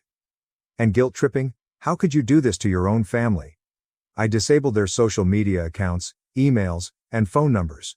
As a reminder of everything that went wrong in our family, the house is now empty. I have an appointment with a real estate agent tomorrow. It's not worth attempting to cure everything.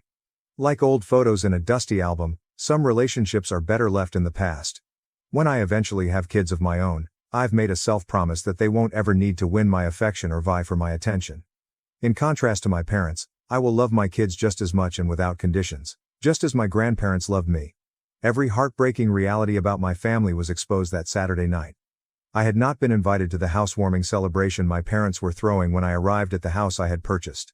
Dozens of visitors, catered food, and, most telling of all, moving boxes with Emily's handwriting strewn around were all visible through the windows. My father proudly declared, "After all our hard work, we finally bought our dream home," as I sneaked in through the side entrance. In her comments, my mother praised Emily for allegedly helping with the down payment. She dismissed inquiries about my absence by saying, "Oh, Madison's too focused on her career to care about family." The incident encapsulated every insult I had experienced as a youngster, every instance of favoritism toward Emily, and every instance in which I had been regarded as an afterthought.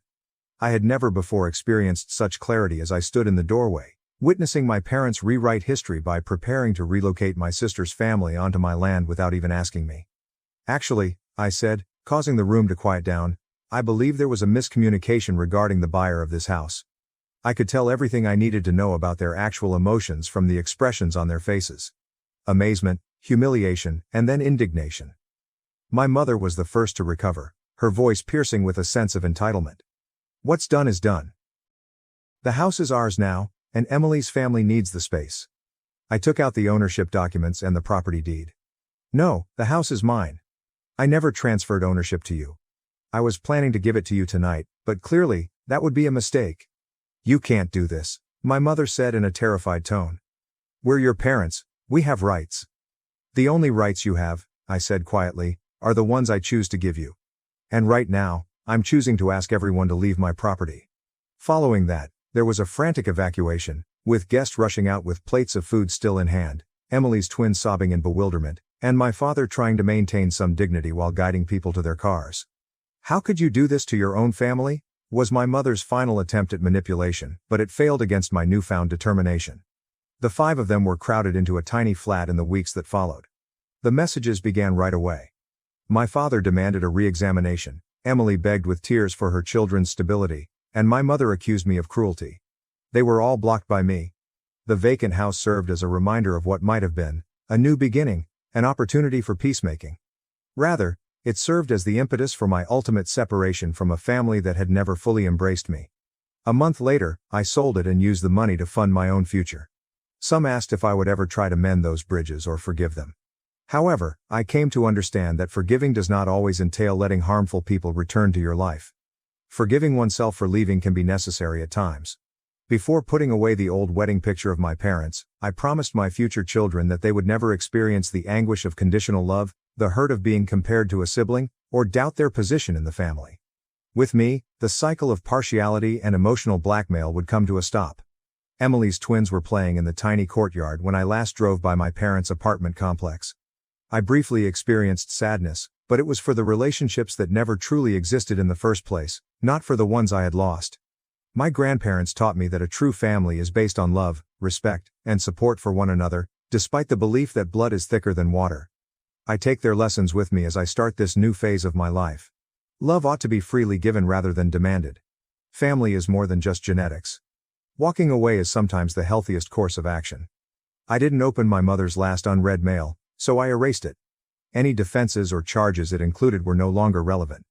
At last, I had discovered how to put my own value ahead of their conditional approval. Their kind of familial devotion has no place in the life I'm creating now. New opportunities await us in the future, free from the burden of attempting to win affection from those who are unable to freely give it. I learned what true family looks like from my grandparents. I'll build that kind of family for myself someday. One based on respect for one another, unconditional love, and the knowledge that each individual is equally important. At long last, the chapter of being the family afterthought is over. Being the author of my own life is only the beginning of my journey. Inheriting Dad's house, losing Mom's love, how I uncovered her true motive and built a life beyond the betrayal. When Dad passed away and left me his house, Mom left me. I overheard her telling her husband that she was only doing it to get money from her parents, but she later made an effort to set things right.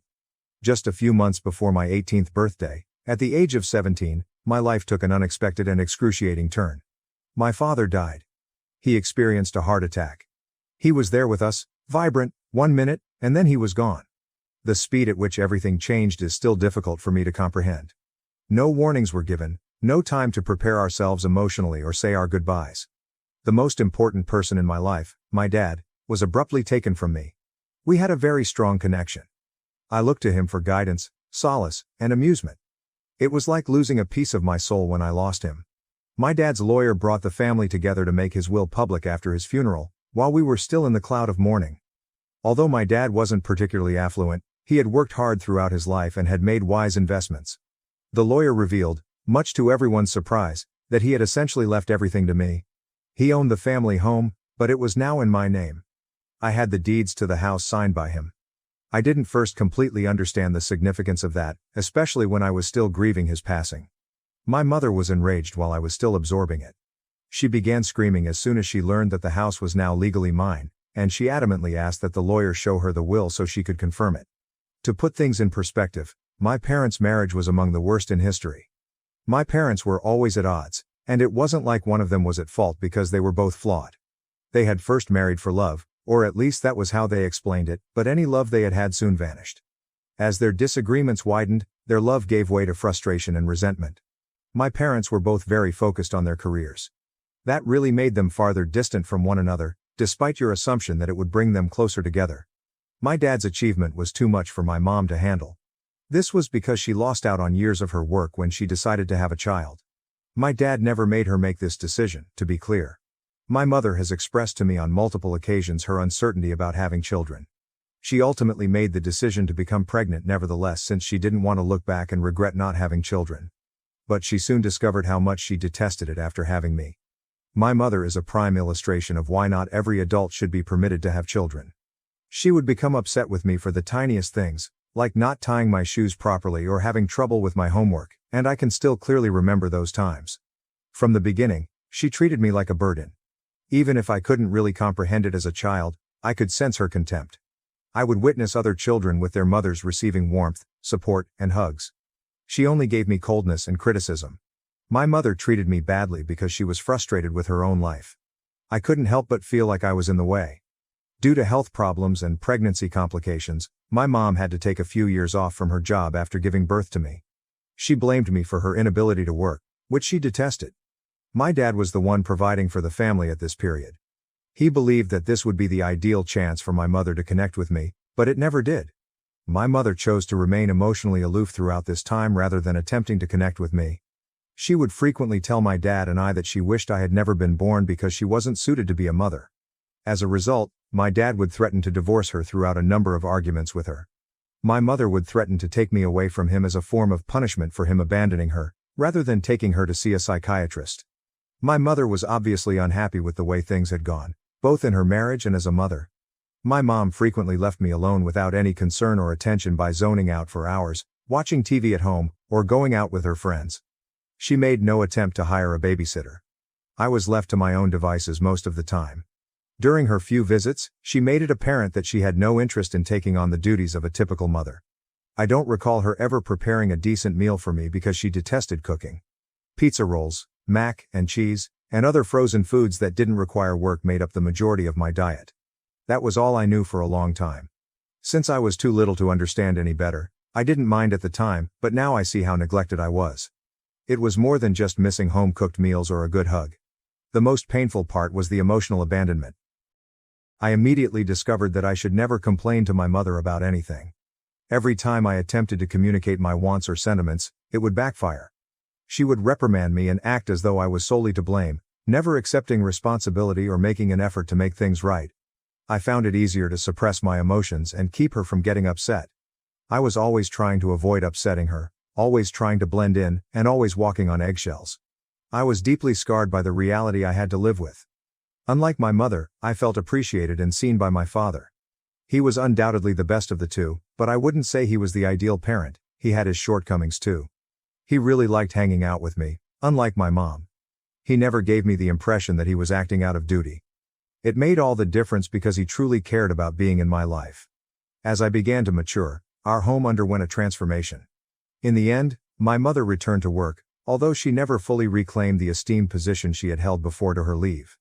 She detested having to rebuild her career after feeling that she had already paid her dues and had to start over. It wasn't any easier to be the target of her hatred, even though I could somewhat understand her frustration, losing years of professional advancement and feeling stuck in her situation. I ended myself spending a lot of time alone myself after my mom started working again. I would get home from school, prepare a basic lunch, and complete my assignments. It became a habit, and to be honest, by then I was accustomed to getting by on my own. I had essentially come to realize that I couldn't count on my mother to provide me with much emotional or physical support. My parents still tried, though. My dad and I would go out to supper together on some evenings. My mother never came. As though she were an outsider in her own family, she maintained a distance from them. My dad and I would discuss everything at those dinners. I would tell him everything about my school life, my friends, or whatever was on my mind, and he would tell me about his job, occasionally the fascinating projects he was working on, or office drama. Everything seemed regular during those few hours. It was one of the few times I didn't feel like an afterthought or a burden, but rather like a daughter enjoying time with her father. I truly treasure those times because they made me feel safe and connected. My mom started a new job that needed her to travel frequently when I turned 14. I believe she saw the high-paying job as an opportunity to finally regain some of the professional success she had lost.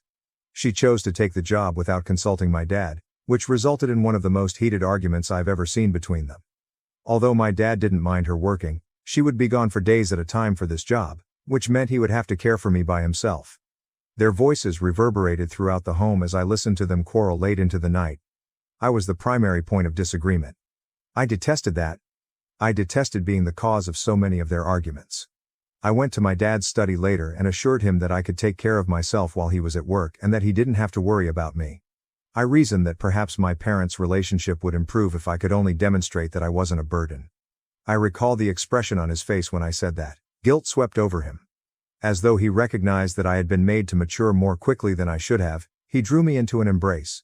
It was one of those times when we both recognized the true dysfunction of the situation without explicitly stating it. My mom started her new job shortly after, and she started to go missing for days at a time.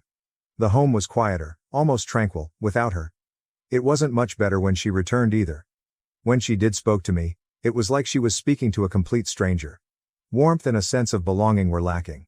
She would return home fatigued, give me a fleeting glance, and then either go back out with her friends or go into her room. Despite the fact that we were in the same room, she felt very far away. I had learned not to expect much from her by then, but it still hurt. My parents' marriage was essentially non-existent by the time I was 16. As though they were just housemates, they were sleeping in separate bedrooms. If you're wondering why they didn't simply file for divorce and move on, trust me. I asked myself that question often. In actuality, I believe that they both chose not to get a divorce because it was simpler to continue living in this unhealthy, distant relationship than to deal with the financial and legal complexities of separation. When it comes to alimony, legal bills, and arguing over child custody, things that neither of them seem to want to deal with, divorces may be extremely expensive. My schooling was the only significant investment that my parents truly shared, despite the fact that they both made good money. They hardly spent any money on me other than that. Other than the home expenditures, they didn't have much money to divide because my dad owned the house. They didn't have to quarrel over little matters. They lived under the same roof, but had largely independent lives, each with their own food and car. For my part, I would receive money from my dad each week, which would be plenty to pay for groceries and school lunches. I didn't really anticipate much more, and while it wasn't much, it was sufficient for me to handle. I had gotten used to being in the background while they were preoccupied with their own problems and grievances. As I approached my 17th birthday, I made the decision to celebrate my birthday in a way that was authentic for once. My birthday had always been somewhat of a non-event until that point. Unless I reminded him, my dad, bless him, had a tendency to forget my birthday. He would try his best to get me a cake once I did, and we would either have a low-key dinner or celebrate in private at home. However, it was never more than the two of us. I wanted something bigger this time. I wanted to have a true party and invite my friends over. To my surprise, my father concurred. He helped me organize it and thought it was a terrific idea. Naturally, my mother declined to go. She simply stated that she didn't want to be part, without even bothering to offer an explanation. I honestly didn't give a damn. I had been emotionally and physically accustomed to her absence by that time, so I wasn't bothered by the idea that she wouldn't be present. I finally received what I wanted for the first time in my life, a birthday celebration filled with joy, laughing, and friends. It was ideal for me, but it wasn't ostentatious. For a second, I was truly joyful. I had finally come to terms with the fact that my life was what it was, flaws and all. However, that fleeting moment of happiness was quickly eclipsed by tragedy, as if the universe couldn't bear to see me pleased. It seemed unreal when my dad died. My mother still detested me, and here I was, only 17, inheriting the home we shared. She made it obvious how much she detested me since she couldn't accept that my dad had given me the house.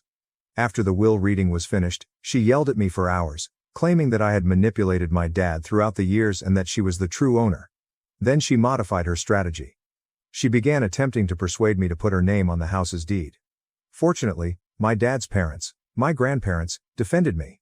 They ensured that I couldn't be influenced by my mother.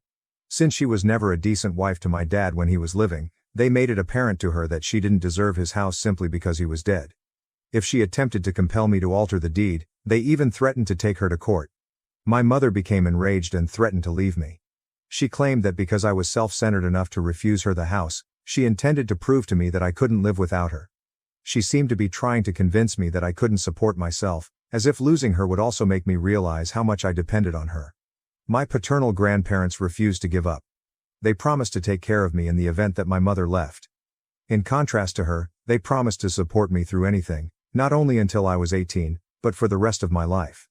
My mom followed through on her threat and left within 2 or 3 weeks after my dad's death.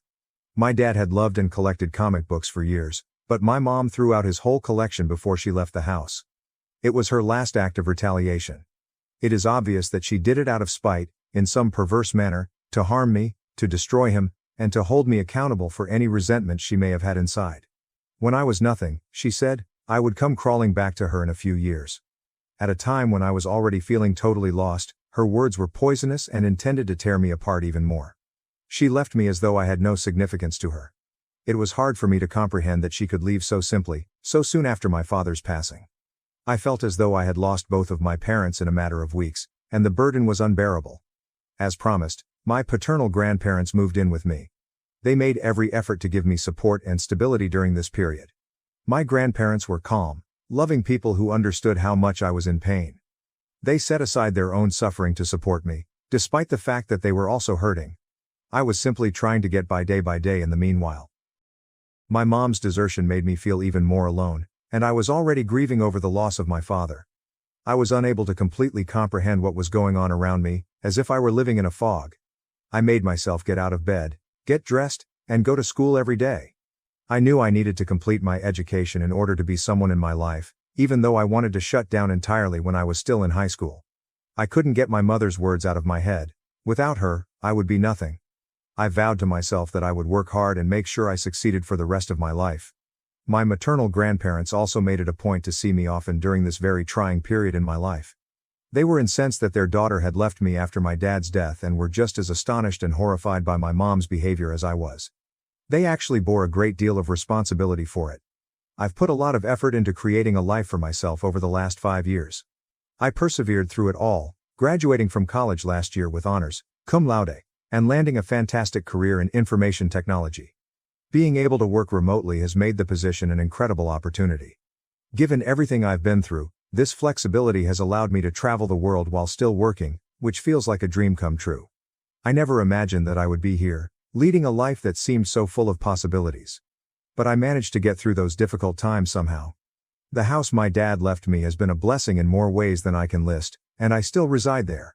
I was able to save a substantial sum of money that I would have otherwise spent on rent in addition to having stability during my time in college. I was able to graduate from college debt-free thanks to the money my father gave me and some assistance from my paternal grandparents. Since starting my career, I've been gradually making the house more uniquely mine by remodeling each room. Every improvement I make to the house makes me feel as like I'm taking back and personalizing the space that has so many memories, both happy and sad. Even though they have now returned to their own house, my paternal grandparents still frequently visit me. We still have a close relationship, and I try to see them as much as I can. They were there for me when I needed them most, and for that I will always be thankful. In all these years, my mother had never once gotten in touch with me. I did get tidbits of information from cousins on her side of the family, and based on what I've heard, she has never felt bad about leaving me. Additionally, rumors told me that she remarried and is currently leading an opulent life with her new spouse. She finally got what she had always desired, I guess, a life without obligations and according to her own rules. My mother unexpectedly contacted me last week for the first time in 5 years. She began by sending an email. She most likely obtained my email address from someone else or from my LinkedIn profile. She mentioned in the email that she had missed connecting with me over the years and that she wanted to communicate. I felt nothing when I read her name in my email. No sadness, no desire, no rage. I definitely would have been desperate for her attention, clamoring for her approval and seizing the opportunity to get back in touch if this had occurred 5 years prior. I would have done anything to win her love back then. Now, though, it was like reading a stranger's email. I was not moved by anything she said. I decided not to respond since, if nothing else, I was annoyed by her message. Then she started phoning me all the time. She may have gotten my number from one of my cousins, but I'm not sure how. I received multiple voicemails from her. She expressed in each one how much she would want to meet and get back in touch. I disregarded each and every one. I didn't need her to pull me back to that dark place after years of mending and moving on my own. Then she texted me for a long time last week. This one was unique. She expressed her sincere guilt for what she had done and her want to simply meet and offer her apology. She said she wanted to make amends with me after giving it some serious thought over the last few years. If I claimed that after reading that message, I wasn't a little intrigued, I would be lying. She had never taken responsibility for her acts before, but now she appeared to be doing so for the first time. I wondered what had led to this abrupt change of heart, but I wasn't prepared to forgive her. Was she truly sorry? Was she serious? Or was this just another self-serving ruse to make herself feel less guilty?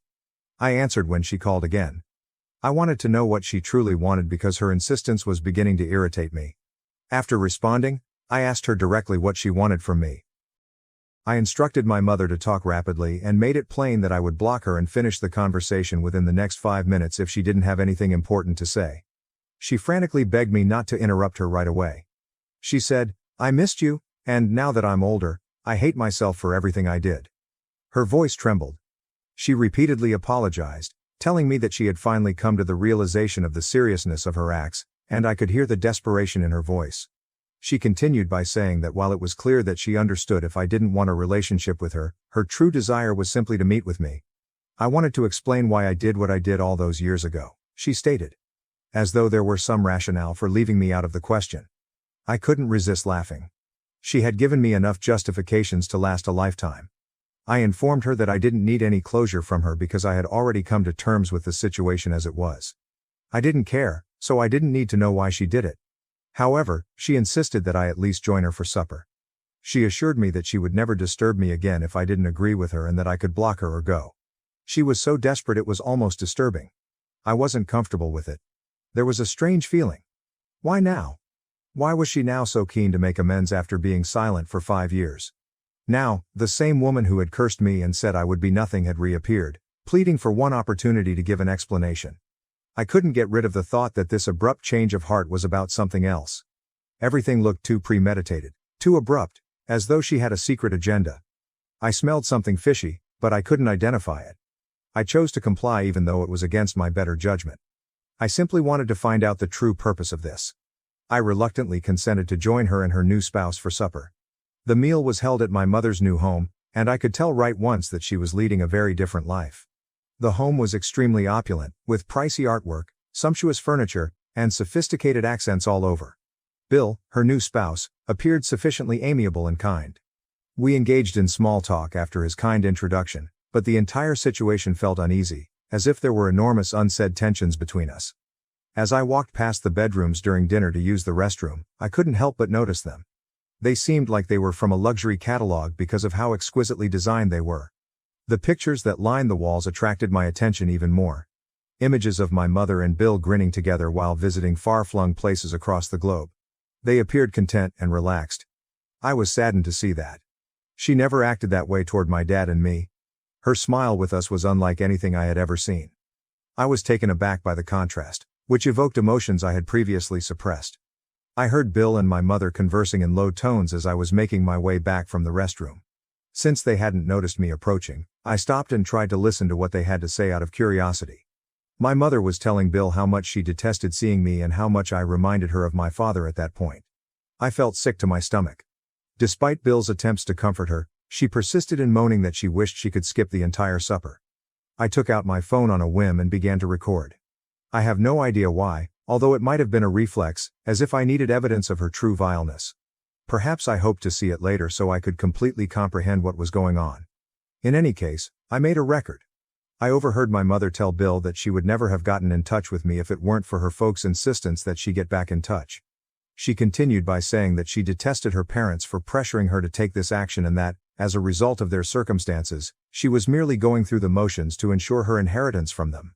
Everything made sense when she said those words and explained that this dinner and the entire act were really a means to an end for her.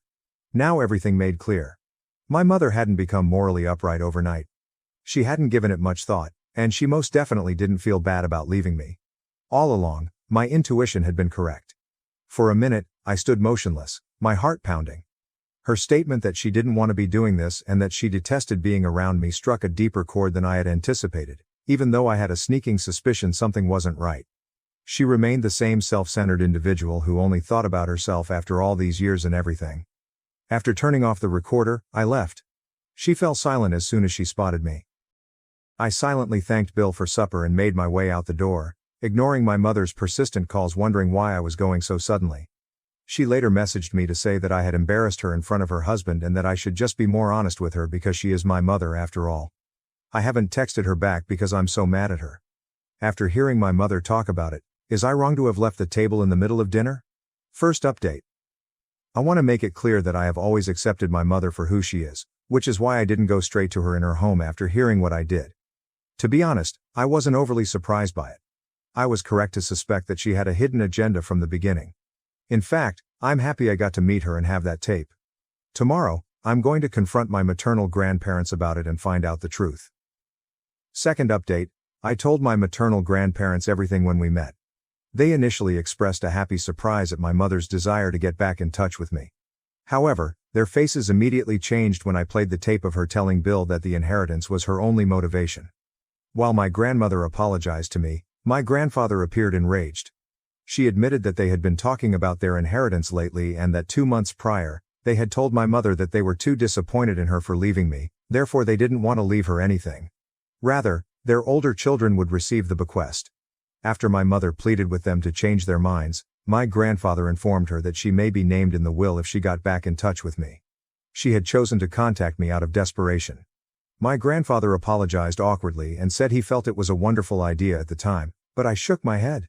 After all these years, he told me he thought my mother had finally grown up, but he was obviously wrong. I told him not to put the blame on himself, but that my mother is merely self-centered and that he and my grandma should have known better. Fortunately, I saw her right away and wasn't duped. Rather than giving my mother her portion of the fortune, my grandfather vowed to give it to me instead. Third update. Not even a day after I spoke with my maternal grandparents, my mother called and yelled at me. I knew this was my opportunity to exact revenge on her and let everything out, so I hadn't intentionally blocked her. She said I should have spoken to her first and screamed at me for letting her see her parents. She threatened to destroy my life and said I had no right to confront Grandpa. Her remarks made me chuckle uncontrollably, and I forcefully informed her that I was no longer the child she had mistreated and left behind all those years prior. I inquired as to if her husband was fully aware of the type of woman she was or if I ought to give him a list of all the things she had done to me over the years. At that, she became quiet. I assured her that I would not think twice about publicly exposing her to all of our relatives and cousins if needed, and that I still had the video from the dinner where she admitted her true motivation. She changed her mind and insisted that because she gave birth to me, I should at least respect her as a parent and not threaten her. After months of pain, I sneered and told her that she had chosen to endure that, and that she couldn't continue to blame me for it after all these years. I said she had to leave my life as soon as possible because I was tired of her machinations. If not, I wouldn't think twice about ruining her life by telling everyone the truth. Since then, I have blocked her, and I doubt she would ever attempt to get in touch with me again.